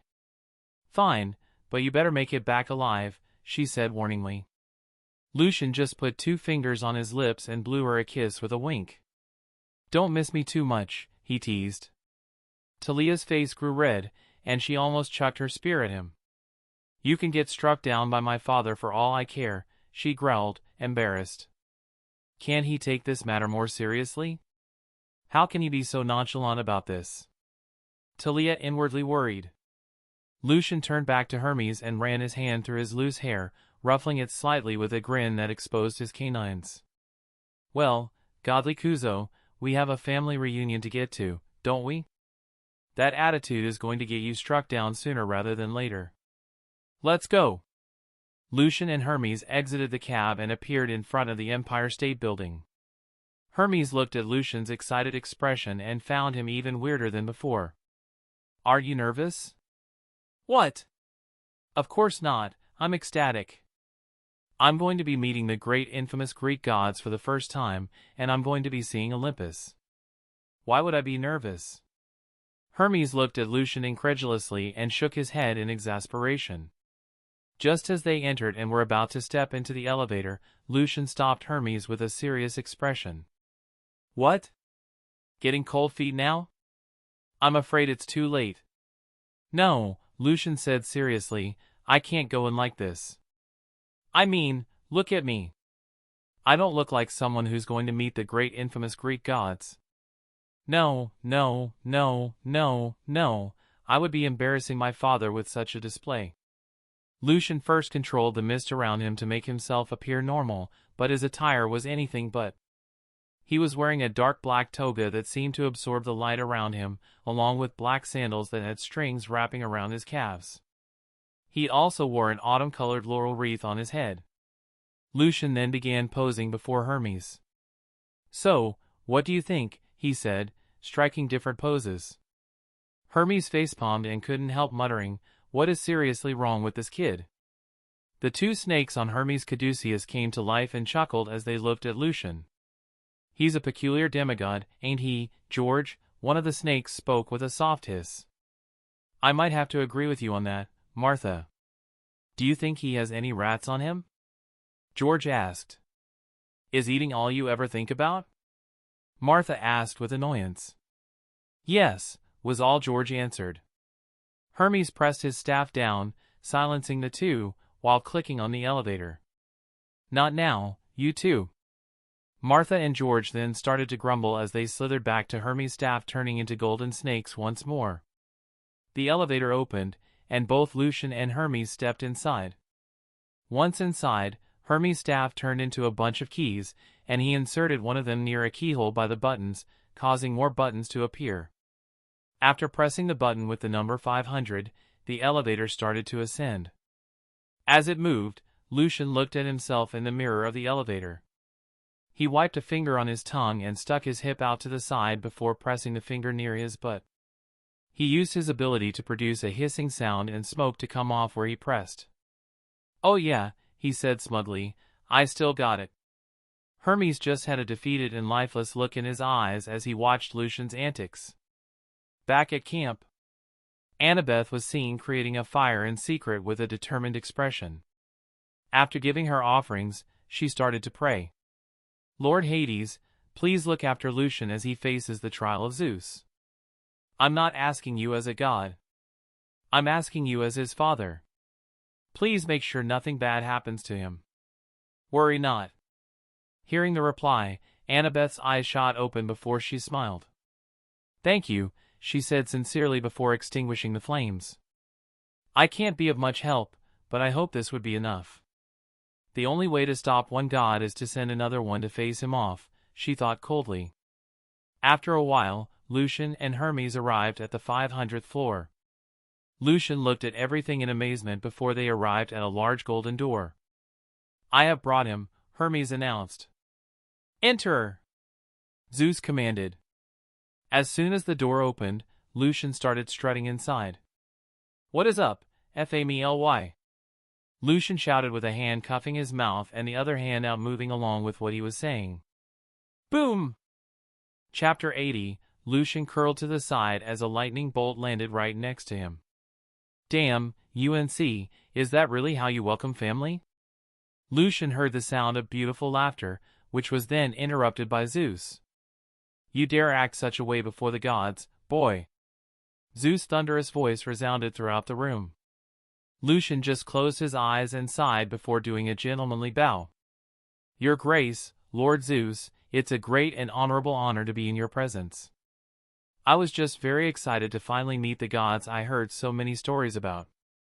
"I couldn't control my behavior," Lucian said in a very serious manner, surprising the others at how sincere he sounded. Even Aphrodite, who was laughing earlier, just wiped a tear from the corner of her eyes and sighed. Meanwhile, Apollo just raised an eyebrow, since as the god of truth, no lies could escape his sight, and Lucian was clearly lying. But ultimately, he chose not to say anything about it. Zeus scoffed before nodding his head. "You may raise your head, boy," Zeus demanded. Lucian nodded and did as he was told. Slowly, he started to look at all the other gods. His expression turned into a grimace as he saw Aphrodite. It was no doubt she was beautiful, but the reason she was beautiful to Lucian was for a different matter. Ever so slightly, her image flickered to that of his mother. His grimace didn't escape their eyes, causing them to be somewhat confused, but they chose to ignore it. Aphrodite, however, couldn't ignore it. After all, when any mortal sees her, she's able to detect a hint of lust or love, be it familial, platonic, or just straight-up love, towards whoever they see in her. But she didn't detect any of that with Lucian. She felt plain annoyance and irritation. She smirked as she put a finger near her lips. Interesting. As Lucian continued looking, he stopped at one of the goddesses. Zing! Zing! Lucian grew confused. As soon as he was here, he became fascinated with her. Even if they met before, he suddenly felt extremely attracted to her, but it wasn't in a lustful sense either. Artemis wasn't any different. What's going on? What is this feeling? It feels so foreign. I didn't have this feeling when I met him earlier. Artemis inwardly yelled while maintaining an indifferent expression outward. The only one who noticed something between the two of them was Aphrodite, who nearly leapt out of her throne in surprise. Luckily, she kept herself in check before she embarrassed herself. "Oh my, oh my, oh my, what's this? They don't fully love each other, but it's there, a spark." Aphrodite almost started foaming at the mouth. "Forbidden love. The one that ends in a tragedy." My favorite. I can't believe it, spring has finally come for the prude princess. Aphrodite started fangirling about what was occurring between Lucian and Artemis. Lucian's gaze lingered on Artemis for a while longer before continuing on to follow the other gods. When he looked towards Demeter, she gave him a displeased look. When his eyes finally landed on Hera, both of their gazes filled with animosity. But at the end, he couldn't help but be disappointed as he didn't see his father anywhere. Hermes went and sat down on his throne before Zeus, then asked in a dignified voice, "Do you know why you're here?" Lucian looked down, brought his hands together, before extending them, showing handcuffs that were tying his hands together. "And no, sir. Please have mercy, I'm just a 10-year-old boy, I don't know any better," Lucian said in a small, scared, childish voice, with tears pooling in his eyes. "Drop the act. Don't think we don't know how you truly are," Hera coldly said, causing Lucian to look to the side and click his tongue. "I plead the fifth, Your Honor," Lucian said, raising his hand while they were still cuffed. "You are making a mockery out of us, boy. I told you to show some respect. Stop acting foolish, you are to be punished for eliminating a god, such is a very serious offense," Zeus said as the sound of thunder and lightning reverberated all around. "Don't forget about the theft of my golden apples, they are the properties of the gods," Hera added. "Lord Zeus, I have my rights to the Sixth Amendment, thus I can't say anything without a lawyer present," Lucian said. "Whoa, do I hate calling him Lord Zeus, you." Dark thunderous clouds appeared overhead as a lightning bolt shot down from the skies, striking Lucian where he stood. Lucian gritted his teeth as he felt the lightning pulse through his body. Lucian almost knelt down as he felt the lightning continue coursing through his skin. As one of his knees almost gave out, he bit his lip to keep himself sane and readjusted his footing, standing back up. "Father, I believe that's enough," Athena said. "Yes, Father, that's too much. Please stop," Artemis called in, unable to bear seeing him hurt. As the lightning stopped, steam flowed up from Lucian's body while he stood up straight, straightening his back. "If I didn't drink the stuntman potion, I think some of my skin would have been burnt off," Lucian thought with a serious expression. Not seeing any injuries on Lucian left all the other gods stunned, even impressed. "Next time, the punishment for your insolence shall be far greater," Zeus said with authority. Lucian just looked at Zeus without any expression on his face, before sighing and lowering his head slightly. "Keep it together, keep it together, keep it together, bow with my head not with my being, after all it's all an act." Just then, Lucian felt a part of the stuntman potion being digested. Stuntman, even through the pain, pushes forward and continues acting while keeping it together, holding back their pain and discomfort. "Lord Zeus, I know you are fair and just, so please let me plead my case and explain myself." "He's lying again," Apollo thought.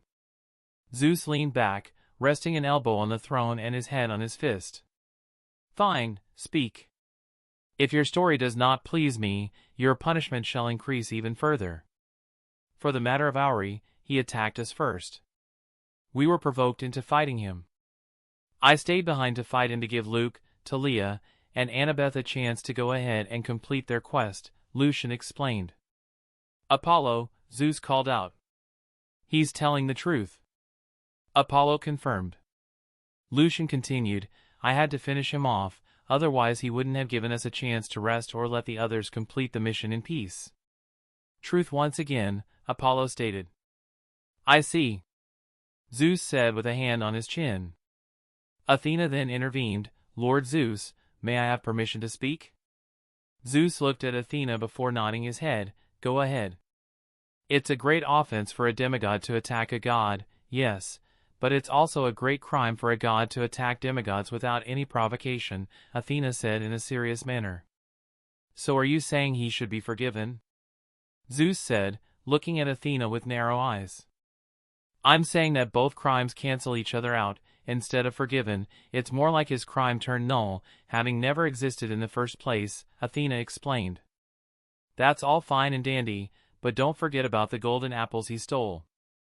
I demand them back.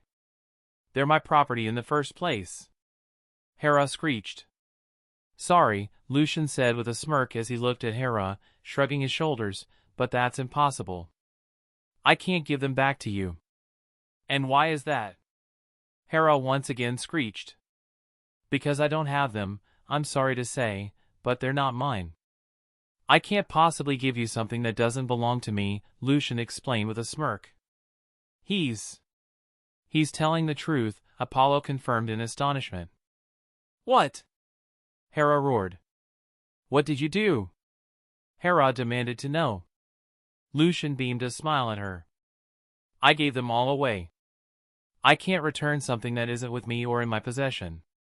Lucian then felt all the stuntman potion being digested, causing him to close his eyes and bask in the feeling. I took a risk when coming here, that much is obvious. It would be stupid of me if I believed I would come out of this without a scratch. I knew they would demand the apples back. I couldn't let that happen, so I formally gave them to Annabeth when Hermes called for me. She owns those golden apples. No matter from what angle you look at it, those apples don't belong to me, and that's the true essence of a stuntman. Stuntmen know they are taking risks, but do you just charge and through? Of course not. You make preparations, a safety net, so to say. You plan ahead while knowing you're going to be hurt in the process. I made more preparations for what's to come as well, so when all the preparations and safety nets are in place, you can act without fear. Lucian thought as he teasingly smirked towards Hera. Chapter 81. The sound of lightning and thunder grew louder and more intimidating, causing some of the other gods on their thrones to look towards the skies apprehensively. Zeus stood up from the throne, taking hold of his thunderbolt. That is enough. You have no respect for the gods. You make a mockery out of us and dare to think you can scheme against us without any consequences. At such a young age, such a mentality is dangerous to Olympus. His lightning bolt crackled with electricity and power. Zeus pulled his thunderbolt back, shocking everyone, including Lucian. He felt cold sweat upon feeling its power, something he hadn't anticipated.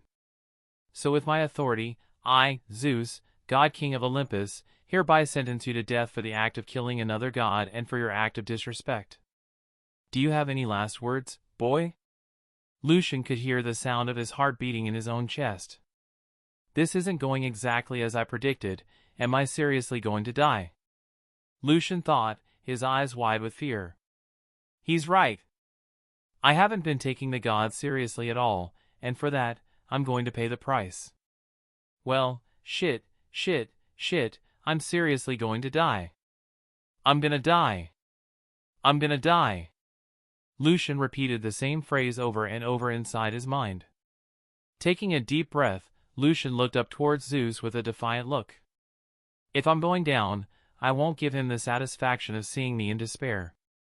Lucian widened his arms, breaking the chains of the cuffs, and spread his arms towards Zeus, grinning furiously.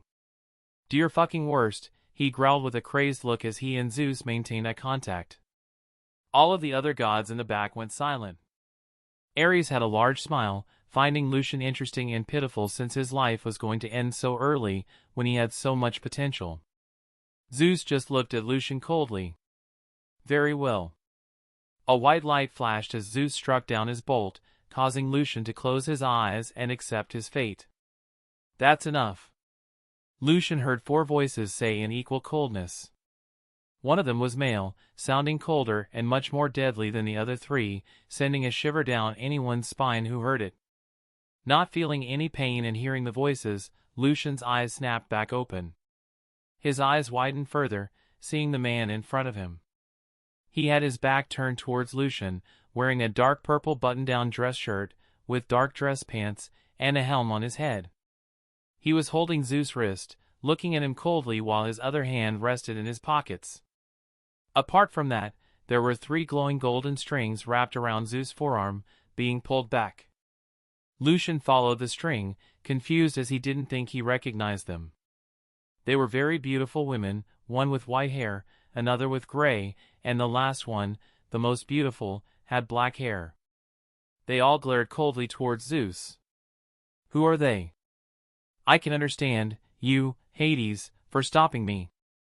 Zeus then looked towards the 3 and glared back, but you 3 as well, Moiria? What's the meaning of this? The fates! What happened to the grannies? Did they kick the bucket and these three take their place? It's not his time to die yet, they replied coldly. You would have been interfering with his fate and the fate of Olympus. Athena put on a pondering expression.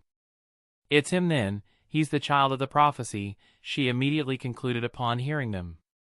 Meanwhile, Artemis secretly let out a sigh of relief. He isn't dead. Wait, why am I feeling relief? What is seriously going on? I'm going to have to research this. Zeus scoffed as he whipped his arms free from Hades' grasp, causing the string to unwrap itself and fly back towards the fates. Lucian looked towards Hades' back. So this is Hades, this is my father. You've been coming out from your realm more and more, Hades. I hope you aren't planning something. Zeus glared towards Hades and Lucian. Hades positioned himself in front of Zeus, blocking his view from Lucian with a scoff. Oh please, you're the one causing me to leave my realm in the first place with your idiotic decisions. You better watch that brat of yours, Hades, and about what you say, Zeus warned. Or what? Hades challenged. Be prepared to suffer my wrath. Zeus' eyes sparkled with lightning. Oh please, like I'll be scared of that. I'll truly show you why every brother always fears the oldest, Hades declared with a wisp of black smoke slowly escaping his hands. All right, that's enough you two, Poseidon said, putting his hands between them and spreading them apart. We aren't children, we are gods. We don't need to resort to violence to resolve our issues, Poseidon said, looking back and forth between Zeus and Hades. Zeus scoffed again as he went back and sat on his throne, with Poseidon nodding and doing the same. That brat of yours still needs to be punished for his actions, Zeus said, leaning on his fist. Before Hades had a chance to retort, it was the Moirai who intervened. He does not. You have no real reason to offer punishment, they said simultaneously. And on what do you three base that on?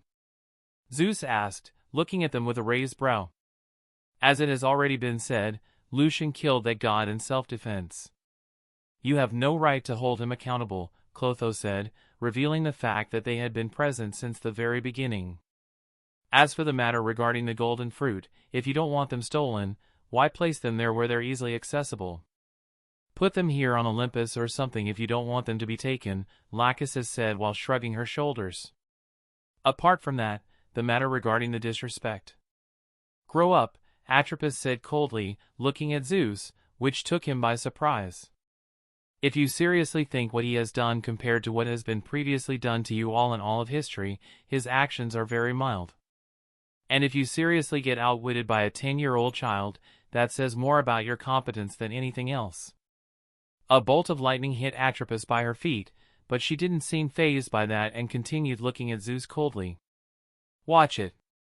You will not be disrespecting me in my own home. Lucian looked at the three fates with suspicion. What's up with them and their obsession with me? They're not thinking of making me their toy, are they?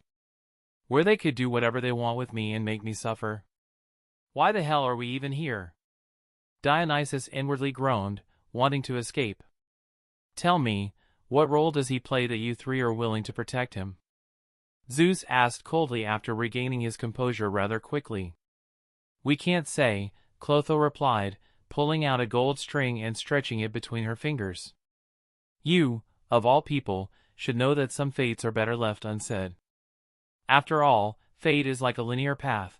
Knowing what's in store for the future ahead of time could have unimaginable consequences, Lachesis explained.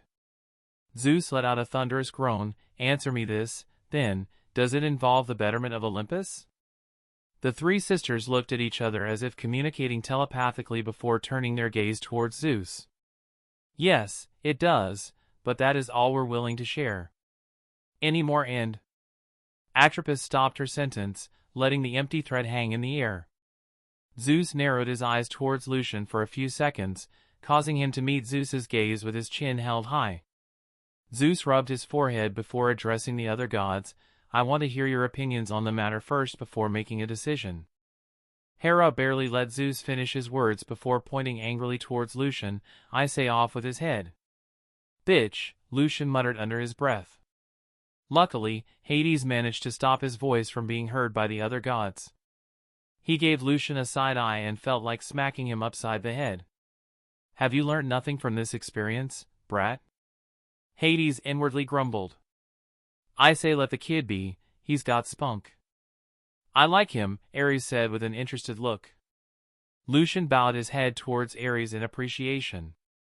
I said it once, and I'll say it again, he's a little cutie. It would be such a shame for him to die so early. I want to see how good he looks when he's older, so I say let the kid be, Aphrodite chimed in. Plus, with what's happening with Artemis and him, there's just no way I can allow him to die so early. Lucian just smiled towards her. Hope you choke on all the dicks you suck and die, you cock-sucking slut. Aphrodite's eyebrows started to twitch. This brat, he's definitely thinking something bad about me, she inwardly muttered. Doing something to him would just lead to more conflict. I say let's drop the matter, Poseidon said with a nod. Lucian bowed his head in appreciation. Let him be and let's get this over with. I just want to spend the little bit of time I have left with my daughter, Demeter said before glaring at Hades. Don't even think for a second I'm doing this for you.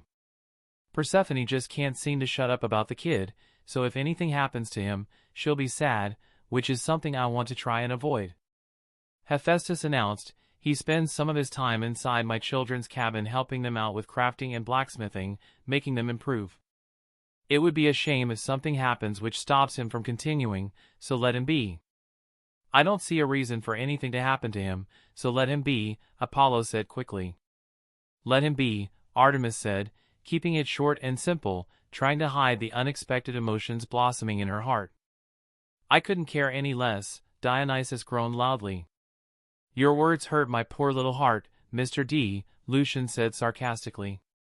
To which he just scoffed, you could have a heart attack this very moment for all I care. He has impressed me with his wits during the quest, so let him be, Athena said with a nod. Lucian bowed his head in appreciation. Is there anything you would like me to say to Annabeth on your behalf, Lady Athena? Athena just smiled and shook her head. Just tell me, how is she? Lucian put on an awkward expression. Well, feisty is one word I would use to describe her. Athena chuckled. Well, I hope you can continue looking after my daughter, you rebel child. Lucian just smiled and nodded his head in understanding. Luke is good friends with Lucian. If anything happens to him, I doubt he would forgive me, Hermes said with an awkward expression. So let him be. Lucian bowed his head in appreciation. Zeus nodded, seeing their stance on the matter. Very well, with most of the gods in agreement, Lucian's crimes are hereby forgiven. You are all dismissed, Zeus announced, causing thunder and lightning to resound throughout the room. We'll be leaving then, Hades said as he grabbed Lucian by the back of his toga, twisting it slightly and hanging him by the back of his shoulder. Let's go, boy. What the hell? Put me down, old man. Lucian tried to wiggle out, but Hades just kept him there. Lucian saw some of the gods chuckling as he was leaving, causing him to grow red in the face. Oi! You're embarrassing me, old man. This is the first time we're meeting face to face, and this is how you treat me, like some sort of bag. I said release me. As Hades walked out, Lucian saw the fates. The white-haired one blew Lucian a kiss, the gray-haired one wiggled her fingers in farewell, while the black-haired one just winked at him as the door closed behind them. Lucian found it weird that none of the gods reacted to what they did, as if they couldn't see them. Oi, old man, I don't care if you're a god or my father. I'll fight you, so you better let me go, Lucian demanded as Hades made his way towards the elevator. Lucian! Hades coldly called out, causing some of Lucian's hair to stand up. Yeah. Shut it. Yes, sir, Lucian timidly said as he continued being carried. Chapter 82, So where are you taking me? Lucian asked with an awkward expression as Hades continued to carry him. Where do you think? Back to camp. What? Already? We haven't even had a proper conversation. This is the first time I'm meeting you face to face, after all, Lucian said with a hint of sadness in his tone. Hades slowly turned his head to look at Lucian's back as he was carrying him. He didn't say anything else before they both disappeared into his shadow. They reappeared in an open field, just a couple of feet away from the camp. Hades let out a sigh before putting Lucian down in front of him. Lucian looked at Hades, who was looking at him, and the two continued to awkwardly look at each other. Hades slicked his hair back with a hand while the other rested on his hip. He then knelt before Lucian on one knee with his arm resting on it. "So, what do you want to say?" "First of all," Lucian said, raising a finger with a big, friendly, and warm smile, almost instantaneously turning that finger into a fist and swinging it across Hades' face, which took him by complete surprise as he wasn't expecting it. Lucian's danger senses then started to go haywire, causing him to take a step back. Hades' fist came down where he once stood, creating cracks in the ground. Hades' aura started to slowly manifest itself, as Hades looked at Lucian with glowing eyes which made them look as if they were on fire. Talia, Luke, and Annabeth waited for Lucian near the entrance of the camp. "How long do you think Lucian's going to be there?" Luke asked with an unreadable expression. "It shouldn't be long. After all, he's on trial." Lucian said he would have it covered, so probably in an hour if not more, Annabeth said. Before Talia had anything to say on the matter, they saw Lucian appear on the hill wearing a black toga. Their eyes widened upon seeing his arrival. That fast? They all wondered with happiness, glad to see Lucian looked all right and unharmed, that is until he started walking down the hill. Lucian slowly limped down the hill with tears streaming down his face while slowly rubbing his backside. As he approached the entrance, they were shocked by his state of being. "What's wrong?" Annabeth asked with worry. "Yeah, what's going on? What happened?" Talia asked with the same tone of voice. Lucian didn't say much except 2 words as he slowly made his way back towards his cabin. "Divine punishment," he sniffled. The Underworld.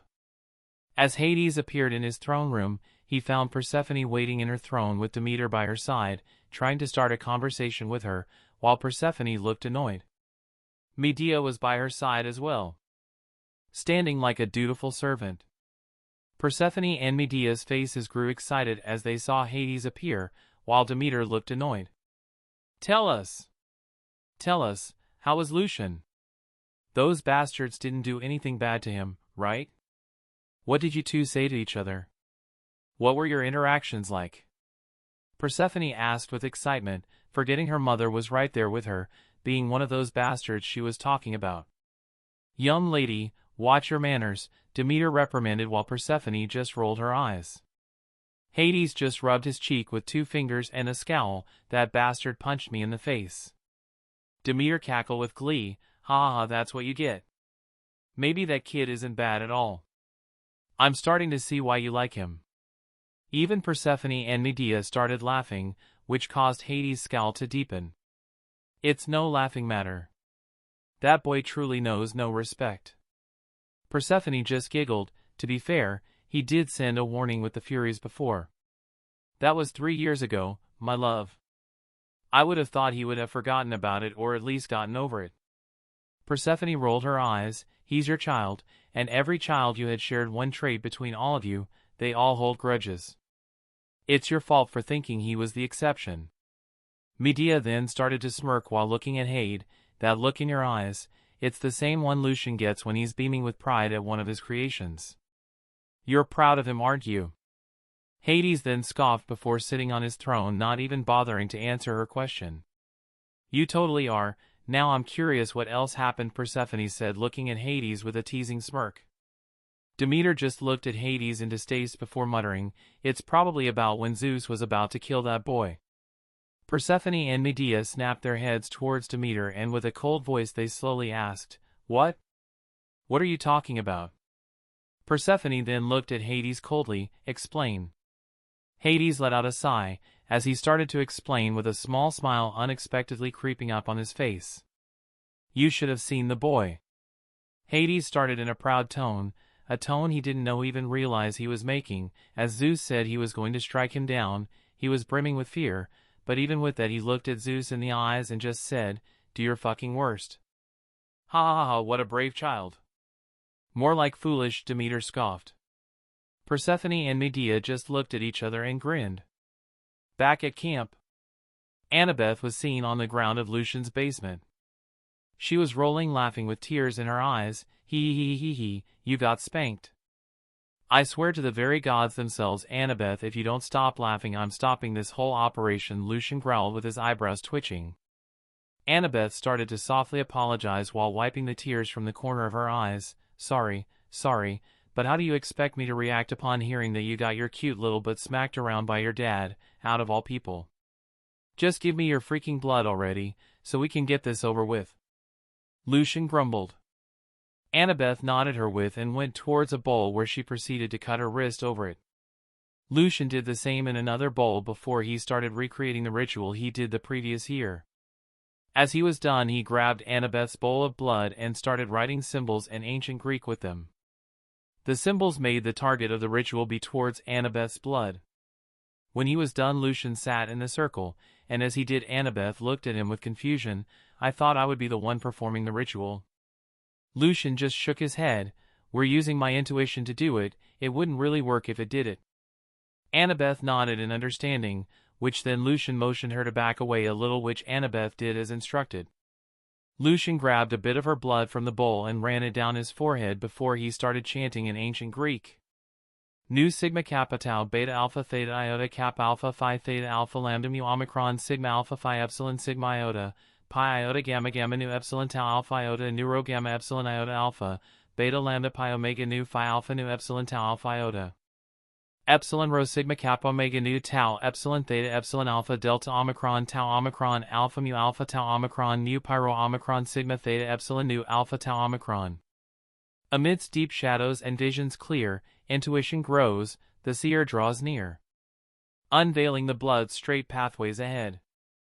Compared to his previous ritual, this one went a little different. Lucian didn't grow a third eye or go crazy. His black eyes turned red before glowing bright, almost a little too bright, like headlights from a car. Lucian's hands then started to move across the notebook rapidly, and Annabeth saw the first words written down.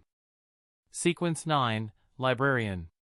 Chapter 83, Annabeth muttered through all three of the sequences presented to her: librarian, architectural engineer, and historian. After Lucian finished the ritual, he let out a sigh of relief. This time it's more manageable. What do you mean? Annabeth asked, studying the book. Last time I did this, I had a splitting headache that lasted me a month. No matter what potion, ambrosia, or nectar I consumed, it just wouldn't go away. Really? But I don't remember seeing you in pain, Annabeth said, looking at him with worry. I kept it hidden. I didn't want people asking questions and whatnot. Lucian waved her off. Annabeth set the book aside and went to hug Lucian, closing her eyes and leaning on his chest. What are you doing? Expressing my gratitude. She muttered with gratitude. Lucian looked at her in amusement and patted her head. Come on, let's get to making your potion. I need to make mine as well. Annabeth, still hugging Lucian, looked up at him in surprise. You already finished digesting it? I thought it would have taken longer. Well, it was already halfway digested, and I was performing the acting methods in front of the gods, so that definitely contributed greatly. Not to mention, I'd been studying it for a year. Annabeth nodded in understanding. Anyways, we'll need the ingredients. The two main ingredients are Chimera's venomous tail and a Pegasus feather. As for the supplementary ingredients, we will need manticore quill, satyr music, empty book ashes, and 5 lapis lazuli, Lucian recited.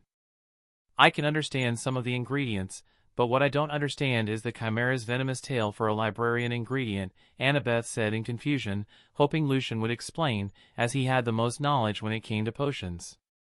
Poisons are said to be able to boost a person's cognitive ability, Lucian explained. I already have a few tails, so we've got that covered. There should be feathers in the big house attic, although it might take a while to find. I have the poison darts from the manticore as well, so I can turn one into a quill quickly. We can get Grover to play the flute for the satyr music. I have a few empty books in case I run out of room, and I can easily gather lapis lazuli from the ground. It's all set. Oh, and I'm going to need a lotus for my own potion. You should be able to find them near the lake. If not, please ask one of the dryads, they should be able to help, Lucian added. Annabeth nodded seriously. Wait, how am I going to collect the satyr's music? Lucian reached into his shadow and pulled out a brown bag, handing it to her. I made this while studying magic and looking at some of the items I was going to need. It's enchanted to collect items that are difficult, if not impossible, to collect. Like the bag of wind from Odysseus' story, the one that was able to contain strong winds? Annabeth asked. Lucian nodded. Exactly. Annabeth nodded before going on her tiptoes and kissing Lucian before skipping out. Lucian stood frozen for a bit before letting out a sigh and gathering all the pieces he needed. After nearly an hour, Annabeth appeared, letting out a sigh. How was that feather harder to find than anything else? Lucian looked at her in amusement. Want to make it yourself? I'll guide you. Really? Annabeth asked excitedly. Lucian nodded, and they began.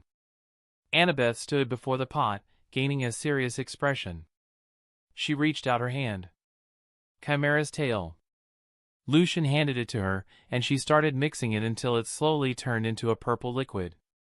One by one, Lucian handed her the ingredients as she mixed and created the potion. As she was mixing, she opened the bag. Almost like it was attracted to it, the sound of music from Grover's flute started going towards the bubbling potion, causing it to grow calmer and calmer until it stopped. As it stopped, Lucian was almost sure he could hear the sound of pages being turned rapidly. Annabeth then put it in a vial. It was a bright blue liquid with white dots swirling around it. So, do I just drink it? Lucian nodded. Annabeth took a deep breath before chugging the potion. As she finished, the vial slipped from her hands. Annabeth started gritting her teeth as she held her head in pain. She let out small grunting noises until she stopped and started breathing heavily. By the gods, does that hurt? It felt like my brain was being opened. After she managed to calm down, Lucian asked, So, what abilities did you gain? Let's see. Annabeth muttered. Well, for one, I think I'm going to have to create my very own library. I obtained knowledge absorption, the power to instantly absorb the knowledge contained within any book by touch. Language comprehension, understanding and speaking any language written in the books within my library. Wording, capable of creating words that are normally used towards a library. Enhanced wisdom, not much to say about that. Knowledge sharing, able to transfer knowledge I absorbed through a book to whomever I want. Annabeth then started to ponder, do you think I would be able to create a library within the camp? That should help me with the acting method rather quickly. A part of my ability depends on me having my own library. We could make it like a project, instead of just known as a cabin where the library is located. It would be better if it were known as an independent building, with the library ultimately belonging to me. I could get the others in the cabin to help and make it seem like it's something we all share, but it's really mine. It should be rather simple to convince all of them. You're spiraling, Lucian said, snapping Annabeth out of her muttering. Huh? Oh, right, sorry, she said, blushing. Let me make my own potion so I can help you build the library. After all, I'm turning into an artisan, and it should assist me in digesting the potion. Speaking of which, did you digest any bit of it? Annabeth shook her head. Although I spent a lot of time in the library, I've never acted as a librarian. Lucian nodded in understanding before he started working on his own potion. All right, for my potion, I'll need a Cyclops eyeball and Stygian iron dust as the two main ingredients. Annabeth grabbed the eyeball from the shelves and handed it to Lucian. Where's the dust? It should be that black powder on the table. I just finished scraping some off my scythe. As Annabeth handed it to him, she asked, won't it damage it? It's blood-bonded. Blood-bonded weapons heal over time as long as the person they're connected to doesn't die unexpectedly. Lucian then started mixing them together before adding the supplementary ingredients, a drop of lotus extract, nymph's whispers, Impausa shadow essences, and golden apple peel. Where did you get the nymph's whispers? Annabeth asked curiously. Remember during my fight on top of the hill with the monsters? One of the monsters was a cloud nymph. After killing them, I turned them into my shadows, so I was able to capture one of their whispers. After Lucian finished, he put the potion in a vial and aimed the blood red and orange vial towards Annabeth with a smirk. Bottoms up. He chugged it, and as it went down his throat, Lucian almost screamed but held it in. It felt like his blood was boiling and he was being beaten with a hammer repeatedly. Lucian's shirt clung to his skin due to how sweaty he became. As he let out a sigh, white steam left his mouth. Why was it so spicy? Lucian teasingly muttered to himself. So, what abilities did you get? Annabeth asked excitedly. Well, first, some things were strengthened, like my ability to control my fire. Lucian brought his hands together, and black flames slowly appeared in the middle of his squished hands. Lucian pulled his hands apart, the fire sticking to his hands before he started moving them slowly and softly, rotating them in a circle, creating a ball of fire. He held the ball of fire with one hand while crowning it with his other. The ball of fire slowly started to turn into an arrow as Lucian extended his arm while twisting his wrist to the side. With his other hand, Lucian pulled back the backside of the arrow. My endurance and durability also increased, so that's nice. Not to mention, my spatial awareness was also strengthened. Now for the abilities I possess. Artisanal alchemy, blend artistic talents with alchemical knowledge, creating potions, elixirs, or materials with extraordinary properties. Sigil crafting, create personalized symbols and sigils representing specific intentions or magical effects.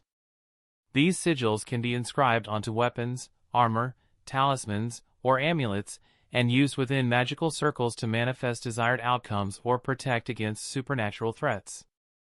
Enhanced precision, possess an innate sense of precision and accuracy, allowing me to craft intricate details with ease. I now have steady hands and sharp focus, enabling me to create flawless designs and perfectly balanced structures. Master Crafter, my ability to craft has improved significantly. It comes more naturally to me now compared to before. I have become exceptionally skilled. If my previous blacksmithing was average or pretty good, now it's as if I was born from the god of blacksmithing himself. Chapter 84. Lucian sat in his room on his bed and let out an exhausted sigh, reflecting on the chaotic events of the day. What a hectic day, the battle with the god, the trick I pulled at the garden, coming back here making the potion, getting summoned by the gods, getting struck by lightning.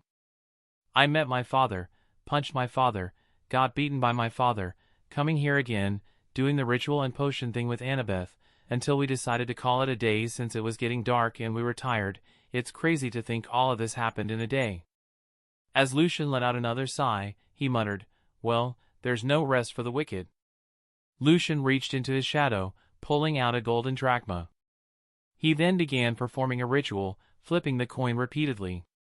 What I'm about to do won't put me in danger, he muttered, repeating the action 50 times in a row. At the 50th flip, as the coin landed on his palm and he flipped it over to his other hand, he let out a sigh upon seeing the head symbol. That was the 50th heads in a row, and even my intuition is telling me it'll all be alright. This better be worth it, I need answers after all. Lucian conjured a normal ball of fire with his magic, different from his black flames, and threw 3 offerings towards the flames. Master of Fates, the Moirais, I would like to meet, he said, then downed a sleeping potion. Lucian started rapidly blinking and adjusting his vision while shaking his head to get himself more oriented. As he looked around, he first thought he appeared in a storage closet of a seamstress due to the scattered strings and balls of yarn. Then, he noticed the 3 sisters he met on Olympus sitting upright around a table, drinking tea and eating cookies like noble ladies. Lucian narrowed his eyes suspiciously at them. Suspicious. He then let out a sigh as he rubbed the ridge of his nose. Forgive me for being rude and asking this so suddenly. Normally, Lucian wouldn't act like this, but after his encounter with Zeus, he decided it would be best to remain respectful to a certain extent towards the gods, especially those that could decide his fate. But what is your problem with me? I wasn't even thinking about contacting you guys to talk or anything like that, but the winking, waving, blowing me a freaking kiss, let's just say containing my curiosity isn't my best trait. Oh, and let's not forget the whole fact that you kept my mother alive for 3,000 years just to give birth to me, schmuck. Lucian glared at them, examining their reactions closely. Though he tried to be respectful at first, he couldn't fully do it, not towards them. Lucian noticed Clotho flinch slightly at the mention of his mother. So I was right. I threw that bone in to see if they would take it. If I didn't see a reaction, I would have assumed I was wrong or that they were very good at controlling their emotions. I'm glad to see there's a weak link among them. I had my suspicions after all. Atropos and Lachesis looked at Clotho, causing her to look away, embarrassed. I'm sorry. She cried to them telepathically, I can't lie to him and keep it together, especially not when he's right in front of us. Atropos just raised a hand towards Lucian. First, we've been expecting your arrival, we knew our actions would have gotten your attention, which is why we did it in the first place. Atropos then waved her hand conjuring a seat, please have a seat. Lucian looked at them suspiciously once again before carefully taking the seat. Lachesis held a kettle towards him. Tea? She asked, to which Lucian just shook his head. Well, you wanted my attention. Now you have it. Talk. Lucian knew he shouldn't be speaking like that, but he really couldn't help it. It's true. We had your mother live a very long life. It is also true that we planned your birth, but this was the most favorable outcome. We have seen multiple possible futures, different destinies where you were born under a different mother, a mother from a different time in history. In some cases, you were born from a different father, in some cases it was your mother that was the goddess that gave birth to you. But they all turned out to be weak, that you then didn't have the same potential or will to become a god like you do, they would have turned out to be regular demigods that would either die early or live a regular mortal life. Wait, slow down, Lucian interrupted Atropos. Let me first digest the information. I have so many more questions just from what you told me. Lucian immediately started to ponder what he heard. So my birth was set up by the fates. Okay, wait, that sounds stupid, all births are, but they particularly chose this life for me. Just this piece of information has confirmed some things for me, like for example, I'll succeed, more like I have a better chance of success towards becoming a god and all that. Lucian inwardly grinned as he thought about that, but that grin turned into a frown. Wait, does that mean my goals, my plan to become a primordial and all that wasn't my own plan? This was not something I chose to pursue but a thing they gave towards me. Are my goals really not mine? Let me stop you there, Atropos said. Lucian thought Atropos and the others were reading his thoughts until Atropos continued. We are reading your mind. Your expression gives you away, especially since we've been watching you for a long time. Your thoughts, your goals, your aspirations, all of those things belong solely to you. It was just that your goals matched with what we wanted. So you weren't manipulated into thinking or believing anything. Lachesis then intervened. She's right, so please believe us when we say we didn't manipulate you. Seeing how serious and sincere they sound, Lucian nodded. But wait, something doesn't make sense. Why do all this? Why would you want me to turn into a god? Why go through all of this effort just so I can be born? What is it that you guys achieve by doing so? Clotho looked towards the side when she heard that and blushed slightly, unable to look at Lucian. Lachesis looked down, holding her teacup, fiddling with her thumbs, pretending to not be paying attention. Atropos' eyelid twitched seeing this. They really plan on leaving everything to me, don't they? I'll get them back for this, you spineless cowards.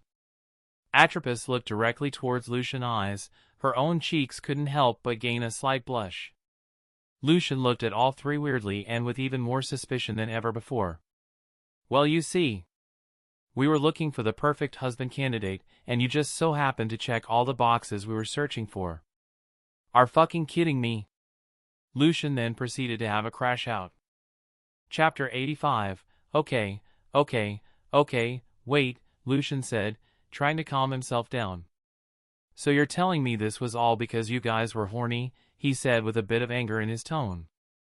All three blushed slightly before they shook their heads. No, We've been alive since close to the beginning of time.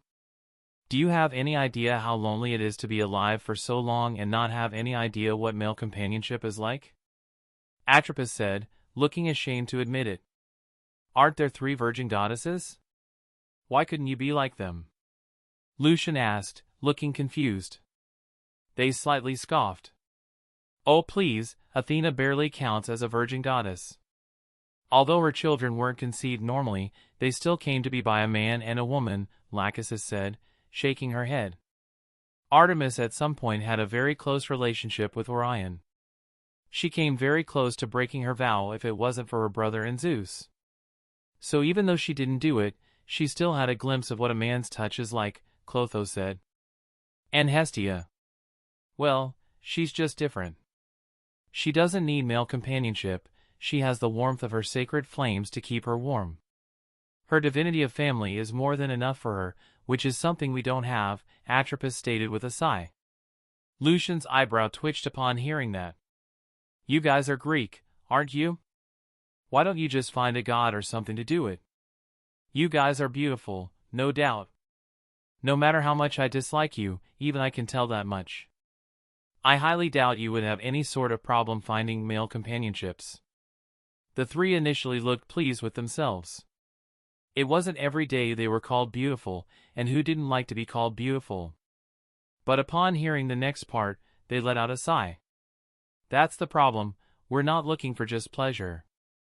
If we were, we wouldn't have kept up our disguises, we would have just gone out and grabbed the closest pretty boy god and been done with it. Disguises? Lucian asked, looking at them with confusion. Atropos snapped her fingers, and the 3 of them turned into decrepit old ladies, appearing as if they already had 1 foot in the grave, before she quickly snapped her fingers again, changing them back to their normal appearance. Those were disguises.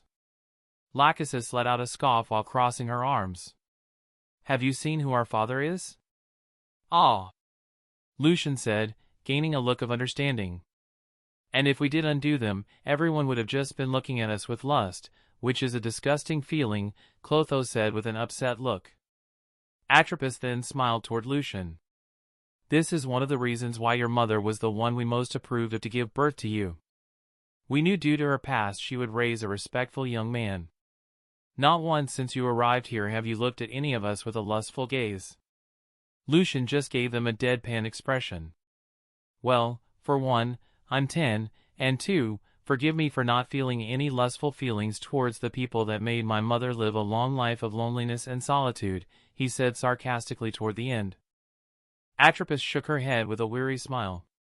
You underestimate the Greeks, especially Greek demigods. As for the second matter, we truly are sorry for what we did to your mother, Clotho said apologetically. We just assumed she would be okay living a long life. It was a type of immortality, something a lot of mortals search for and long for, Lachesis said with an apologetic expression. They all looked toward Lucian and bowed their heads slightly. We're sorry for what we did to your mother. Lucian looked at them in disbelief. They're apologizing. Gods are apologizing, this is it, I think I've seen it all now. It's not me you should be apologizing to, it's my mother. If she, by some chance, forgives you, then we can see where we could take it from there, Lucian said, looking at them with a serious expression. Clotho then looked like she remembered something. We decided to give you something to make up for it too. I'm sure you already noticed it. Lucian just looked at her in confusion. Lachesis then puffed her chest with pride. Don't go taking the credit, it was my idea to begin with. Okay, just what are you guys talking about? Lucian asked, looking at all 3 of them. We tied the red string of fate with you and one of the virgin goddesses, making it so you 2 are destined to be lovers. It was a gift to show our remorse, although we know it wouldn't make up for the life of your mother, we thought it was a nice start, Clotho said, rather pleased, until she felt Lucian's power slightly rising. She was surprised to see Lucian's eyes slowly turn red while looking at her with an emotionless expression. I thought you said you weren't manipulating my feelings or thoughts, so what's this then? So, that was what I was experiencing towards Artemis? Atropos intervened, your thoughts in the matter are still your own. The red string only increases the chances of you two getting together and appearing much more likable towards each other. You two are still able to reject each other and fall out of love. There have been many cases of destined ones not being together and separating. It is ultimately up to you how you want to pursue the matter. If you want to pursue Artemis, it would be much easier for you now, but you will still face some challenges. Send me back, Lucian said with a tired and cold expression. I've heard enough for today. I need time to myself to think over some matters. The three of them looked towards each other and let out a sigh of reluctance before nodding their heads. They smiled softly towards him. It was nice to finally meet you. And with that, they snapped their fingers. Lucian sat up in his bed, took a deep breath, and let out a sigh while rubbing his face. Just what is my life at this point, he muttered before looking out the window. He saw that it was still dark outside and decided to think about the matter more in the morning. It took Lucian a few minutes until his eyes started getting heavier, and he fell asleep. When he awoke, he looked confused. He glanced around and realized he was in the middle of a desert. Lucian felt the golden sand under his toes, looked around, and became puzzled. The sand then started moving and twirling around on the ground, slowly forming a face made entirely out of sand. Ha ha ha, the sand laughed. It's nice to see it worked. I thought it was going to be difficult meeting you. Oh, how I've been expecting this meeting. Almost immediately, Lucian understood who that was. He didn't know how he knew, but he just did. He looked at the face wearily. Kronos, he called out. Or should I call you grandfather? Chapter 86, The face in the sand chuckled upon hearing that. Who would have thought I would ever hear the day someone would call me their grandfather? You can call me whatever pleases you. Lucian looked at the face for a moment. So, what do you want, Kronos? The face chuckled again, finding Lucian amusing. You and I are the same, you know. I can sense it. There's a strong dislike towards the gods deep within you. Lucian continued to look down. How long do you think you'll last? Kronos asked, smiling. What? How long do you think the gods will keep you alive? They aren't fools, you know. They recognize your potential. How long until they grow fearful of that potential and send for your execution? Seeing that Lucian wasn't answering, Kronos continued, So, why don't we work together? Let us strike first. By combining our power, we could become unstoppable. Lucian looked around. Does this place have a mirror? He asked Kronos. Kronos looked at Lucian in confusion. What? I'm trying to see how foolish I look to you, that you think I can be so easily manipulated. Is it my age that's doing it? Kronos' expression contorted into anger, but he held himself back. Do you think I'm lying to you, boy? The gods won't just sit still and watch you grow stronger. You don't think I don't know that? I'm already aware, Lucian said, looking at Kronos with a raised eyebrow. The sand face scoffed. And do you truly believe you'll have a chance to survive? How arrogant do you have to be? That hubris of yours will be the death of you. You are underestimating the gods. Lucian raised a finger. First, it's not arrogance, it's confidence. I believe in my abilities to survive, now more than ever. Second, you're absolutely right, I've been underestimating them, but I've had my reality check, so I now know I have to be more careful. You are a foolish child. By working together, you have a better chance of survival. You're just a demigod, too weak. But I am not. With me by your side, we can eliminate them. I'll give it to him, he sure knows how to take opportunities when he sees them. If I were someone else and just saw the fates and learned what I just learned, he would have definitely been able to convince me, Lucian thought. Lucian smirked and taunted, If I'm so weak and you're so powerful, how come we need to work together? That great, all-powerful Kronos, the titan of time, evil, and harvest, couldn't possibly need the help of someone as weak as I, could he? The entire area started to shake, and Kronos' sandy face continued to turn angrier, nearing rage. I'm only weak now because I'm separated into multiple pieces, but once I'm whole again, I'll be strong enough to deal with all the gods, reclaim my throne, and usher in a golden age once more. You can even become my right hand. I could offer you strength, immortality, riches, or women if that's what you prefer. I'll give you this, you sure are persistent. But let me ask you this, why should I believe the words of a loser? You were once defeated by the very gods you claim are weaker than you. If you were beaten to this miserable state, needing a mortal's help, what makes you think I would want to team up with you? You're right about one thing, I might be a fool, but an idiot I am not. Mark my words, boy! When I'm whole again you will be the first one I kill. I know now it was foolish of me to try and help you. Kronos was seething with anger, he wanted to yell more obscenities, but he held himself back. He knew he had to think about the future more than his feelings or angry emotions. I will forgive your impudent words just this once, boy, Kronos said. You are still a child, it seems. I will return when you're older and more mature. Yeah, you just said you were going to kill me. Is he stupid or something? Lucian thought, watching Kronos' face sink into the sand, disappearing. Lucian woke up and looked around, letting out a sigh of relief when he realized it was still nighttime and he could get some more rest. With that, Lucian closed his eyes and fell asleep. Lucian wasn't the only one receiving visits during his sleep. Luke looked around in confusion when he found himself in a golden desert. The sand beneath him started to shift, forming the shape of a face. It looks like it worked, the face said. Boy, how would you feel about you and I working together? Luke looked at the face in confusion. The face in the sand smirked. You and I are one and the same in our dislikes towards the gods. The next day, Lucian and Annabeth discussed their plans. Afterward, Annabeth rushed towards Chiron, while Lucian made his way towards Hestia.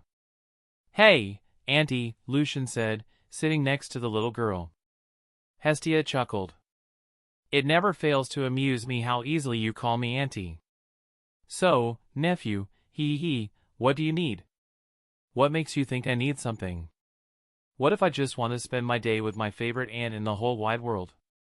Lucian teased. Hestia gave him a really look, not losing her amusement. Lucian scratched his cheeks and looked to the side. Okay, maybe I do need something, he muttered awkwardly. Hestia shook her head at Lucian's antics. Tell me what you need, this auntie of yours will try to see if I can be of any help, she said teasingly. I need your blessing. Hestia's expression turned serious. Receiving the blessing of a god is a serious matter.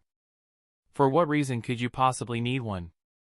Lucian nodded, understanding the gravity of his request. It's not for me. Then who is it for? For everyone here. Hestia looked at Lucian in confusion. Please elaborate. Lucian gestured toward the Hermes cabin. Tell me, when you look at them, what do you see? Where are you going with this? Hestia asked, studying Lucian's expression. I'll tell you what I see. I see a bunch of kids who feel out of place or like they don't belong. When I look at them, I want to help them. I am destined to remain an outcast, but not them, they don't deserve that. So, I'm thinking about building them a grand place, a place where they don't feel thrown to the side or discarded. A place where children of gods without cabins and unclaimed children who don't know their parents can feel at home. As Lucian mentioned the word home, he looked toward Hestia. And to build a place like that, I need someone's blessing. I need someone to bless the place to give it a feeling of home. Though it might not fix or completely heal the loneliness they feel, it would at least lessen it to a degree. Hestia smiled softly and reached out to gently caress Lucian's cheek. You are a very kind child, Lucian. Even if you like to portray yourself as someone psychotic and demented, there's deep kindness hidden within you. Lucian blushed at being touched and caressed so gently. As Hestia continued, he looked at her with a hurt expression at being called demented. That is a very noble thing you're trying to do, Lucian. I would be honored to help you in your endeavors, but would that even be allowed? Annabeth is currently getting permission as we speak, Lucian explained. Hestia nodded. I see. If she gets permission, you have my support. Thank you, Auntie, Lucian replied with a grateful look and a teasing smirk. Hestia chuckled and pinched Lucian's cheek. Anything for this adorable nephew of mine, she teased, causing Lucian to blush again. After a few minutes of bantering between them, Annabeth appeared with a smile and 2 thumbs up in the air. Chapter 87, Annabeth came with 2 thumbs up. We received the okay, although it really took a lot of convincing. But after I showed them the benefits of it, they reluctantly agreed. When I say they, I mean Chiron. Mr. D couldn't care any less, so I'll take that as a yes. Nice, Lucian said as they both fist bumped. I'll go and get some of the Athena cabin members to see if they would be interested in helping me come up with a blueprint, Annabeth said. Lucian nodded. And I'll go to Hephaestus' cabin to see if they're interested in helping me build it. Hestia sat there with a smile while looking at the 2 of them. Out of the corner of her eye, she saw Luke and Talia approaching. What are you 2 planning now? Luke teased. Talia gave them a teasing smirk. Whenever you 2 get together and look this happy, we just know you're planning something outrageous. Plus, ever since we got back from the quest, you 2 have been sneaking off somewhere. Lucian scoffed before smiling. Guilty as charged, and we are planning something. Actually, Luke, we could use your help. Luke pointed at himself, taken aback as he didn't expect Lucian, of all people, to ask for help. No, I'm talking to a ghost behind you, also named Luke. Since I'm the son of Hades, I'm the only one that can see him, Lucian said with a straight face.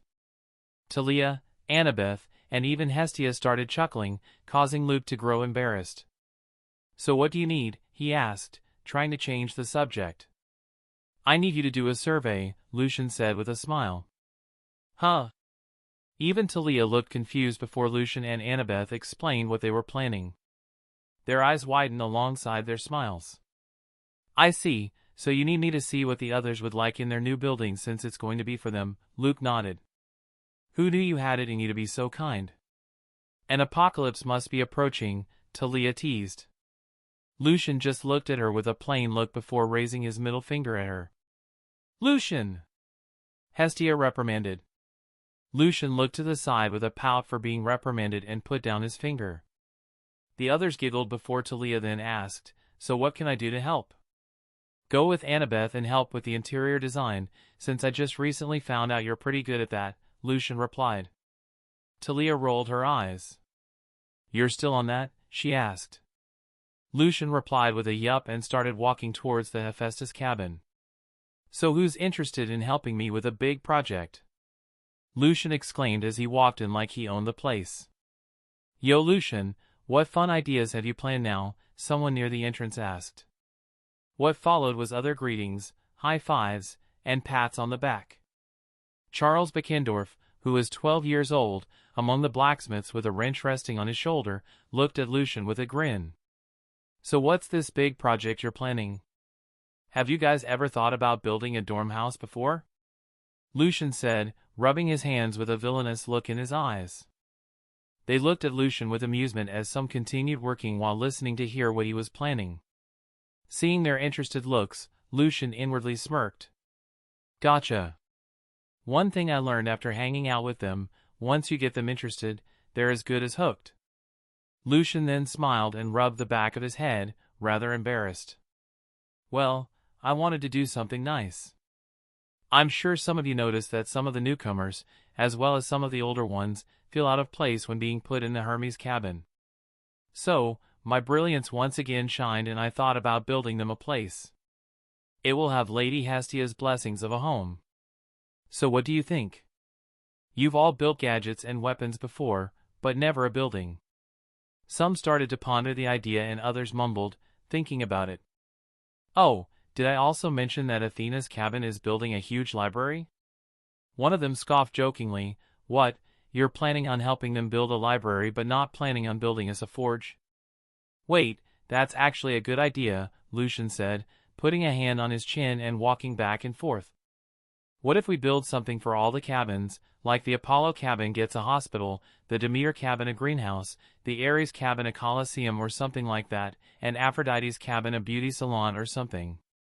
Why don't we just remake the entire camp then? upgrade it or something," Charles said, hearing all of Lucian's ideas. Everyone stopped what they were doing and slowly turned towards Charles, their eyes widened at what Charles had just implied. He started getting nervous seeing everyone looking at him. "If you guys don't like it, you can just say so. No need for the intense staring contest." Lucian simply disappeared into his shadow. "Was my idea that bad?" Charles muttered with a puzzled look. Lucian appeared from Annabeth's shadow, scaring the others and causing them to let out a yell. Annabeth looked at Lucian and asked, "What's wrong?" "Let's remake the camp," Lucian said in a serious tone. "What?" Annabeth asked, surprised. The others who came out of their shock looked at Lucian in confusion. "The Hephaestus cabin gave me the idea. Since we're going to be building something, let's build something for everyone. We can build the Hephaestus cabin a forge." Lucian repeated what he had said and discussed earlier. "Are you crazy?" one of them asked, surprised. "A little bit," Lucian said, pinching his fingers. "But to remake the entire camp, it seems like such an outlandish idea." "The gods won't like it," Annabeth said with a serious expression. "There's a reason the camp has stayed like this for so long. Due to modernization, there aren't many places that resemble ancient Greece anymore. We were already pushing it with the library and the dorm." "Then that could be our theme," Lucian said. Instantly, Annabeth understood where Lucian was going with it. "I see. All the buildings we build and make can be centered around ancient Greece. It could be a gift to the gods so as not to incur their anger. We'll make this place a reminder of the place they once ruled." The others turned towards each other and started discussing the pros and cons of their ideas. "We need a way to convince Chiron and Mr. D," Talia said. "We'll protest," Lucian suggested.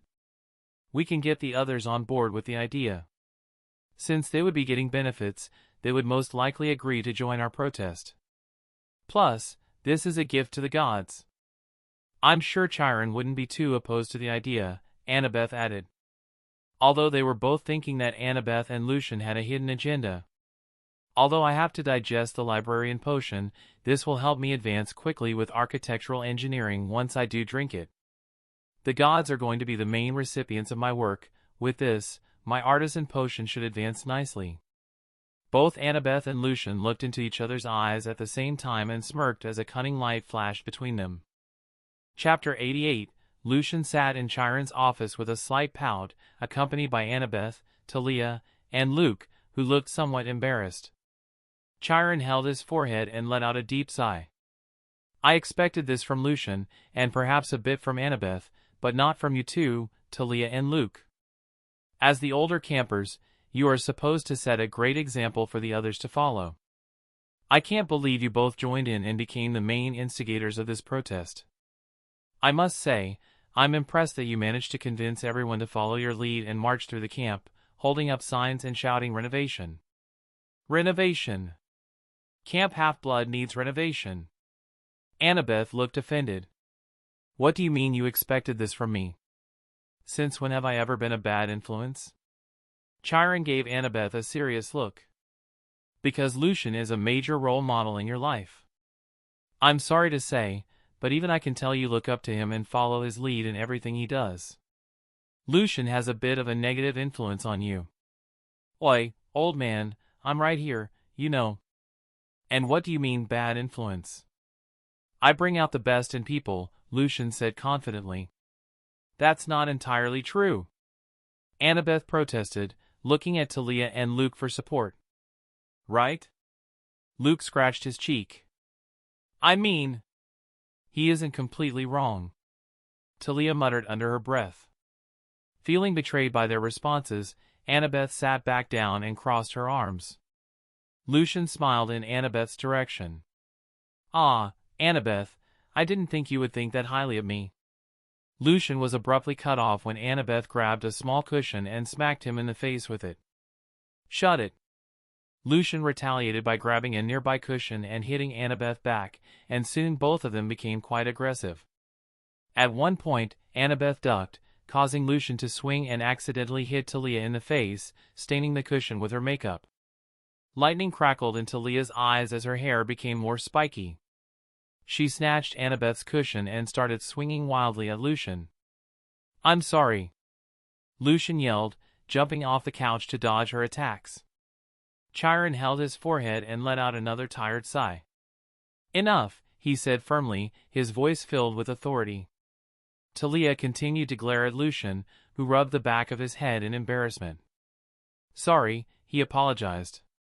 "Now, as I was saying," Chiron stated firmly, "what you all did is not okay, and it could get you into serious trouble.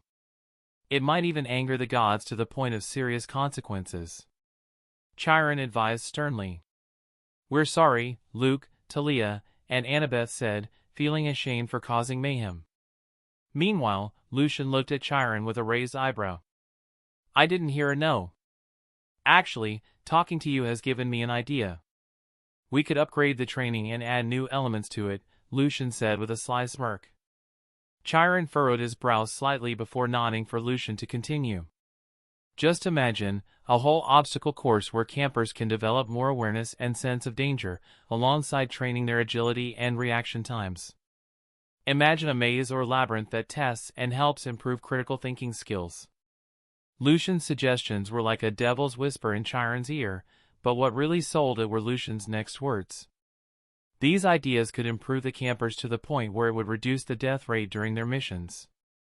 Chiron began to ponder the idea, while Lucian inwardly smirked, already considering it a done deal. After some thought, Chiron nodded his head. "I can see the long-term benefits of this."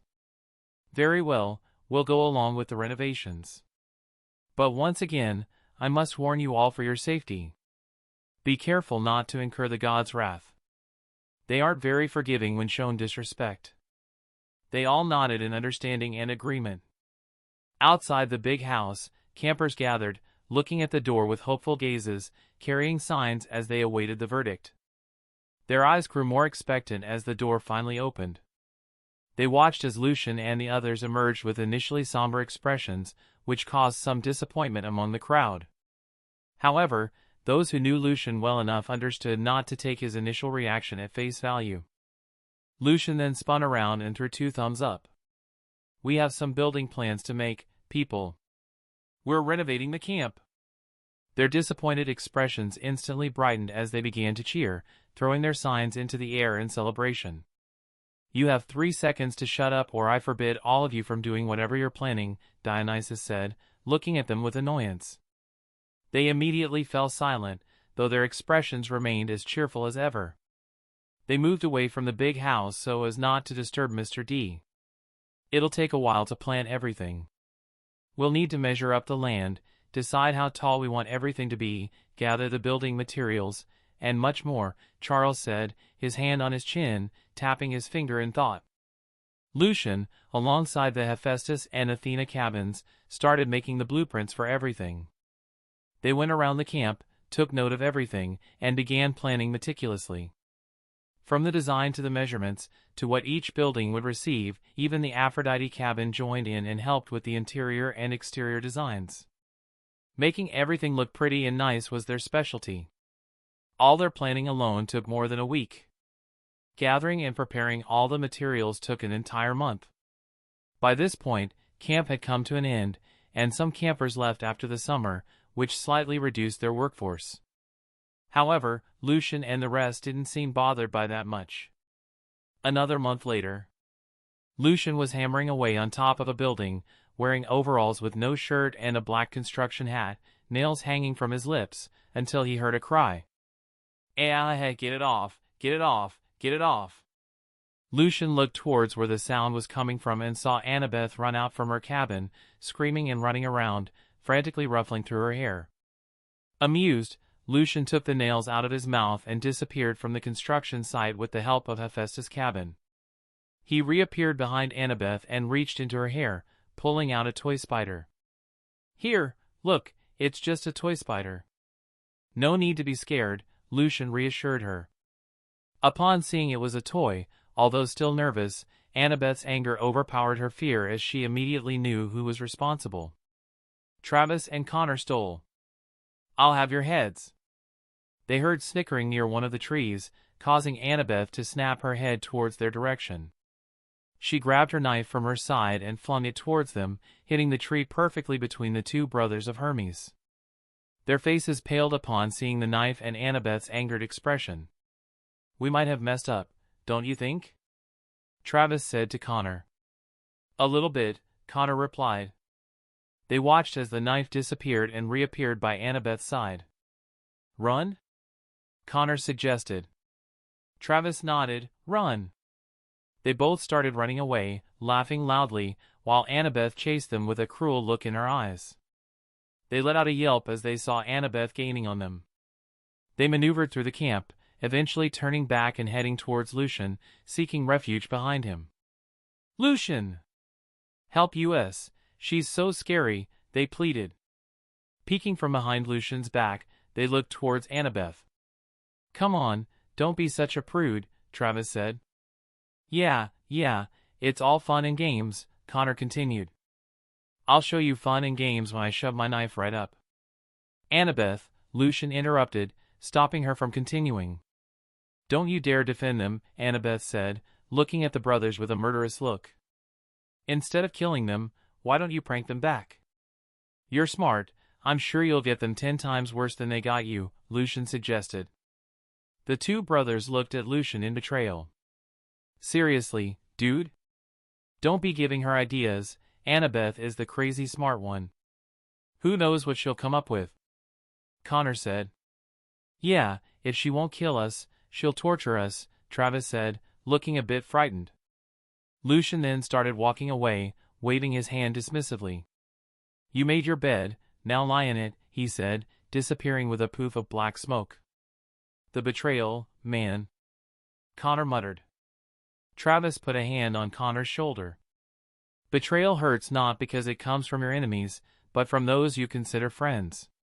Connor looked at his brother strangely, while Annabeth scoffed. "Getting poetical isn't going to save you. Watch your backs," she said, gesturing ominously towards them, causing them to gulp. Chapter 89. It was the middle of February, and Lucian was wearing a black toga, but he wasn't the only one dressed this way around the camp. Every single camper was seen wearing a toga, each adorned with a laurel wreath on their heads. All the buildings in camp were covered in a tarp, making it impossible to view them. They had finished constructing and remodeling the buildings to fit the theme of ancient Greece. To celebrate the completion and the theme, they all decided to throw a party, wearing togas and laurel wreaths. Even campers who wouldn't normally be around decided to drop by and join the party since they were all invited as part of the project's inception. As Lucian finished tying the tarp on the last building, he heard two girls calling his name sadly. "Lucian." Lucian turned to look because he didn't recognize the voice and saw two unfamiliar girls. He tilted his head in confusion since he had never met them before. Hello?" The two girls appeared to be twins, each with long, curly brown hair and matching togas that suited them beautifully. "Please, make Annabeth change us back. I know for a fact we're going to be taking pictures today. That's why she waited so long to get back at us back," they pleaded, tears in their eyes. "Change you back? Wait, who are you guys?" One of the girls pointed to herself and said with a quivering voice, "I'm Travis." "And I'm Connor," the other cried. "And we're the Stoll brothers," they said in a girly voice, causing them to stop and look at each other before crying, "We're the Stoll sisters." "Ha ha ha ha ha," Lucian laughed in their faces while pointing at them. "Oh man, Annabeth got you guys good," Lucian said as he laughed. "Why, thank you," Annabeth said with a big smile as she strolled elegantly wearing a gray toga that matched her eyes, while her blonde hair, that was usually tied in a ponytail, was loose. Image. "So, is everything ready?" Annabeth asked. "Yup, we can begin any minute now when everyone is ready," Lucian informed them. "Good, I want to get out of these clothes quickly," Talia appeared. She was wearing a black toga with black and gold accessories, a golden laurel, black eyeliner, and black lipstick, while wearing black sandals, showing her toes painted black like her fingernails. Her hair, which had grown longer through the months, reached the top of her shoulders. Image. "Why?" Lucian asked, looking at her with genuine confusion. I think you look very beautiful, Lucian said, shrugging his shoulders, not seeing the need for her to want to change. Talia started blushing as she immediately recognized Lucian was teasing her, and this time, unfortunately, he wasn't, which caused her to blush. Well, I'm getting a lot of looks. It feels weird, she muttered. Annabeth silently narrowed her eyes between Lucian and Talia. Lucian then looked at her with a weird look. It's normal to get looks like that. They are literally admiring you. Don't tell me this is your first time experiencing it? Talia looked a bit embarrassed, but before she could say anything, the Stoll sisters interrupted. That's fine and all, but we're still girls. Please, Lucian, get her to change us back. We can't be looking like this, they both pleaded. Lucian looked at Annabeth. How did you even do it? I actually got help from the Aphrodite cabin. Let's just say these two are very good at making enemies, Annabeth said, smirking toward the two girls. And what did they do to them? Almost recreated the Trojan War. Ah, the whole fruit fairest of them all scheme, Lucian nodded before looking at them with disappointment. Just what did I teach you guys? The Stolls looked down in disappointment as well. If we're going to create mischief, we mustn't get caught, they both said at the same time. And that's exactly what happened. You guys got caught. And what else did I say about it? The best part of the mischief is watching the chaos ensue from a safe distance, they both said in sync, still looking a bit disappointed. Lucian, both Talia and Annabeth reprimanded. So, it was you teaching them this? Annabeth asked with a hand on her hip. Lucian shrugged his shoulders. They asked to be taught the ways, and they asked me so sincerely. I wasn't going to turn them down. Lucian then looked towards the Stoll sisters. For failing to follow what I have instructed, you guys are unfortunately going to suffer the consequences. They let out more tears upon hearing that. We've been getting weird looks from guys. I hate it, Travis cried, who was the oldest of the two siblings and thus had a bigger figure in girl form. Connor consoled her sister while leading them away, knowing they weren't going to receive help from Lucian. By Tracy, by Cornelia, Lucian said in a teasing tone, which caused them to cry even harder. Anyways, I wanted to ask if you guys know what's going on with Luke? He's been acting weird lately, Talia said in a worried tone. I have a feeling I know what's going on. I was going to confront him after the party and see if he gets better. What's going on with Luke? Annabeth asked. For his sake, I can't talk about it, Lucian said. Is it dangerous? Talia asked, growing more worried. Obviously, if it wasn't, I would be able to talk about it, Lucian replied. Talia let out a tired sigh as she brushed her hair. Seriously, what is it with you boys and getting yourselves into dangerous situations where you can't talk about it? Lucian shrugged. It's a guy thing. Anyways, Lucian said, changing the subject, do you guys know when everyone will be ready? Talia shook her head. I'll go ask, she said, walking away. As Talia walked away, Annabeth grabbed Lucian and hurried toward his cabin, leading him down to his secret isolated room. Do you have feelings for her? Annabeth asked. What? Lucian said, confused. You weren't shy about calling her beautiful, so I wanted to know if you do. I'd much rather have her than the 3 old grannies you're supposed to be with, Annabeth said bitterly. You're still upset about the fates? Lucian asked, raising a brow. May I remind you, you had to physically hold me down so I wouldn't run off to Olympus to make a complaint about grooming?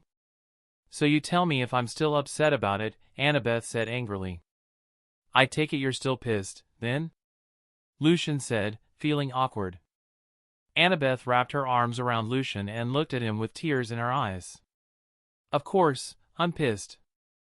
I thought it would just be you and me against the world.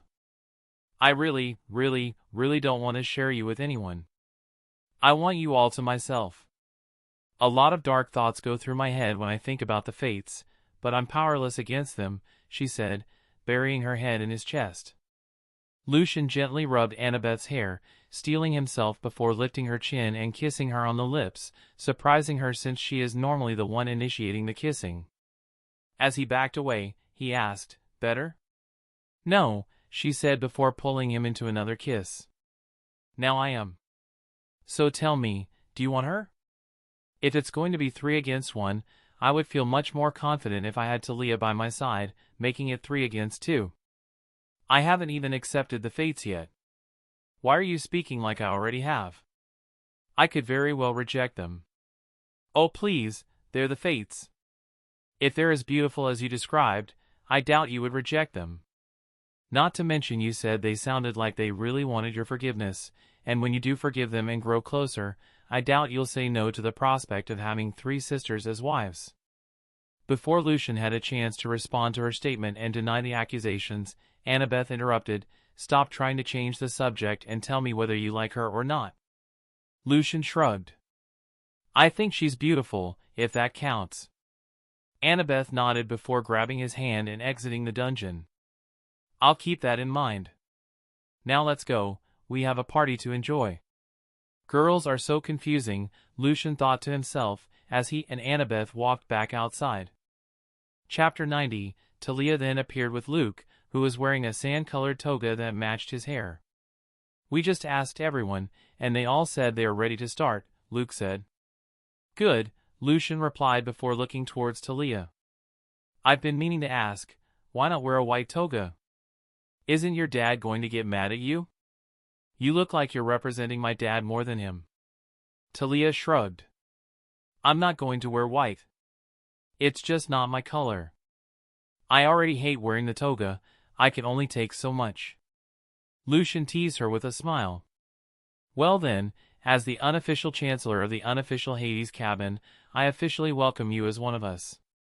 Talia shook her head in amusement while rolling her eyes.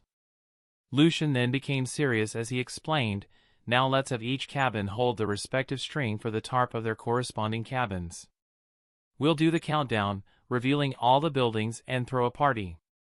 Everyone nodded in understanding and went to relay the information. So everyone went towards their corresponding building, and all the members of each cabin held a string. The Hermes cabin all held theirs and shouted, "We're all set." The Hephaestus cabin, wearing mostly brown togas, gave their signal. "We're okay on our end." The Aphrodite cabin, in light pink togas, including the boys, shouted, "Ready." The Ares cabin, in red togas, shouted, "We're good." The Apollo cabin, in bright yellow togas, also shouted their readiness. Athena's cabin, all wearing gray, shouted that they were ready as well. The Demeter cabin, in bright green togas, also shouted they were ready. People wearing different colors stood in front of the tarp building, holding 2 strings. They were originally placed in the Hermes cabin and didn't feel like they belonged. One string belonged to their cabin, which they were going to see for the first time, and the other belonged to the building they were getting alongside it. "We're ready on our end," they all shouted. Talia was holding 2 strings as well, one belonged to her own building while the other belonged to the one belonging to Hera. "I'm ready as I'll ever be."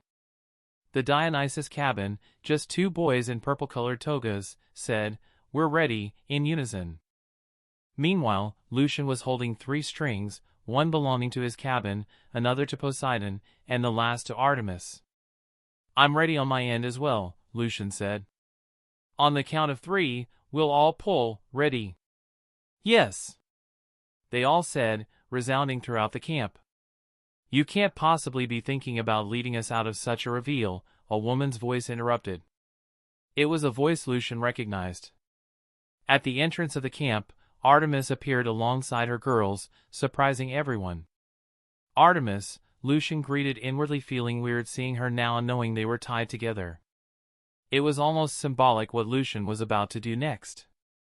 He held the string of her building towards her, despite the awkwardness he was feeling. He smiled towards them. "What a surprise to see you guys here. We heard you were throwing a party and giving the gods a gift. I wanted to see for myself what it was, so we decided to drop by and see," Artemis explained her presence. "And it's Lady Artemis to you," Zoe added, walking just a step behind her. Lucian wiggled his fingers towards her. "Hey, Zoe." Zoe looked at him in disgust. I still see you haven't changed a bit. Lucian held his chin and smirked. Can't you tell? I'm definitely much more handsome now than I was 3 years ago. Zoe took the string from Lucian's hand. Maybe I was wrong, you did change, your head has definitely gotten bigger. Lucian watched as each of the girls took a hold of the string while Artemis went up behind and joined Hestia, who was watching everything with a smile. Seeing they were done, Lucian shouted, on the count of 3, we all pull. 1, they all began to shout. 2, they all said once more. And 3, they yelled before pulling the tarp. Underneath the tarps were the most beautifully crafted buildings anyone had ever seen. They were white and tall, made out of white marbles. Artemis and Hestia stood wide-eyed, observing the buildings as it really did remind them of back in ancient times during the Greeks' Golden Age, where they were the most feared and most powerful. Each building had the name of the gods engraved on the top. Artemis looked around and read all of the names that were engraved. Zeus Observatory, Hera's Counselor's Office, Hephaestus Forge, Poseidon's Aquarium, Aphrodite's Spa, Ares Colosseum, Apollo's Medical Facilities, Demeter's Greenhouse, Athena's Library, Hermes Communication Hub, Dionysus Bar, Camp Half-Blood Dormitory Home, Camp Half-Blood Rest Place, Hades's Morning Palace, and Artemis's Nature Reservoir. Lucian turned towards Hestia. All right, little auntie, your turn. Hestia rolled her eyes at being called little auntie and stepped forward, her expression growing serious. She walked towards the dormitory's home and placed her hand on the white walls. Her hair started to rise as her voice sounded like multiple voices at once. I, Hestia, goddess of family, home, and the hearth, bless this place. I bless it to bring comfort and the warmth of a home to all its residents and occupants, so that they never feel unloved or unwanted. After Hestia finished her blessing, her hair fell back into place, and the building gained a slightly red-orange glow before disappearing. Thunderous clouds then started to surround the place, causing the wind to pick up. The clouds converged, forming the face of an old man, Zeus, a figure Lucian recognized. As Zeus opened his mouth, he said, "We, the gods of Olympus, appreciate the gesture. It does bring forth a sense of nostalgia seeing them. So we all have decided to bless these gifts as well." All of the white buildings then started to gain a glow representing the god that blessed them. Even Lucian's building gained a faint black glow, surprising him and causing him to let out a faint smile. Lucian then closed his eyes and felt himself finally digest the artisan potion upon receiving all of the feedback from the gods. The things I learned about being an artisan are: patience is key, creating meaningful art takes time and persistence. After all, it took me months to create all of these. Joy in the process, embracing the joy of creating art, regardless of external validation or recognition. Even though it did take a while, I enjoyed myself nonetheless. It truly was fun. Attention to detail and planning, applying meticulous planning and foresight to anticipate outcomes and proactively address potential challenges. Thanks to planning what I was going to make and what I wanted to bring forth, I was able to avoid multiple problems that would have arisen if I hadn't planned to evoke a sense of nostalgia. That's the end of this tale for now. Thank you for watching and I'll see you in part 4. Peace.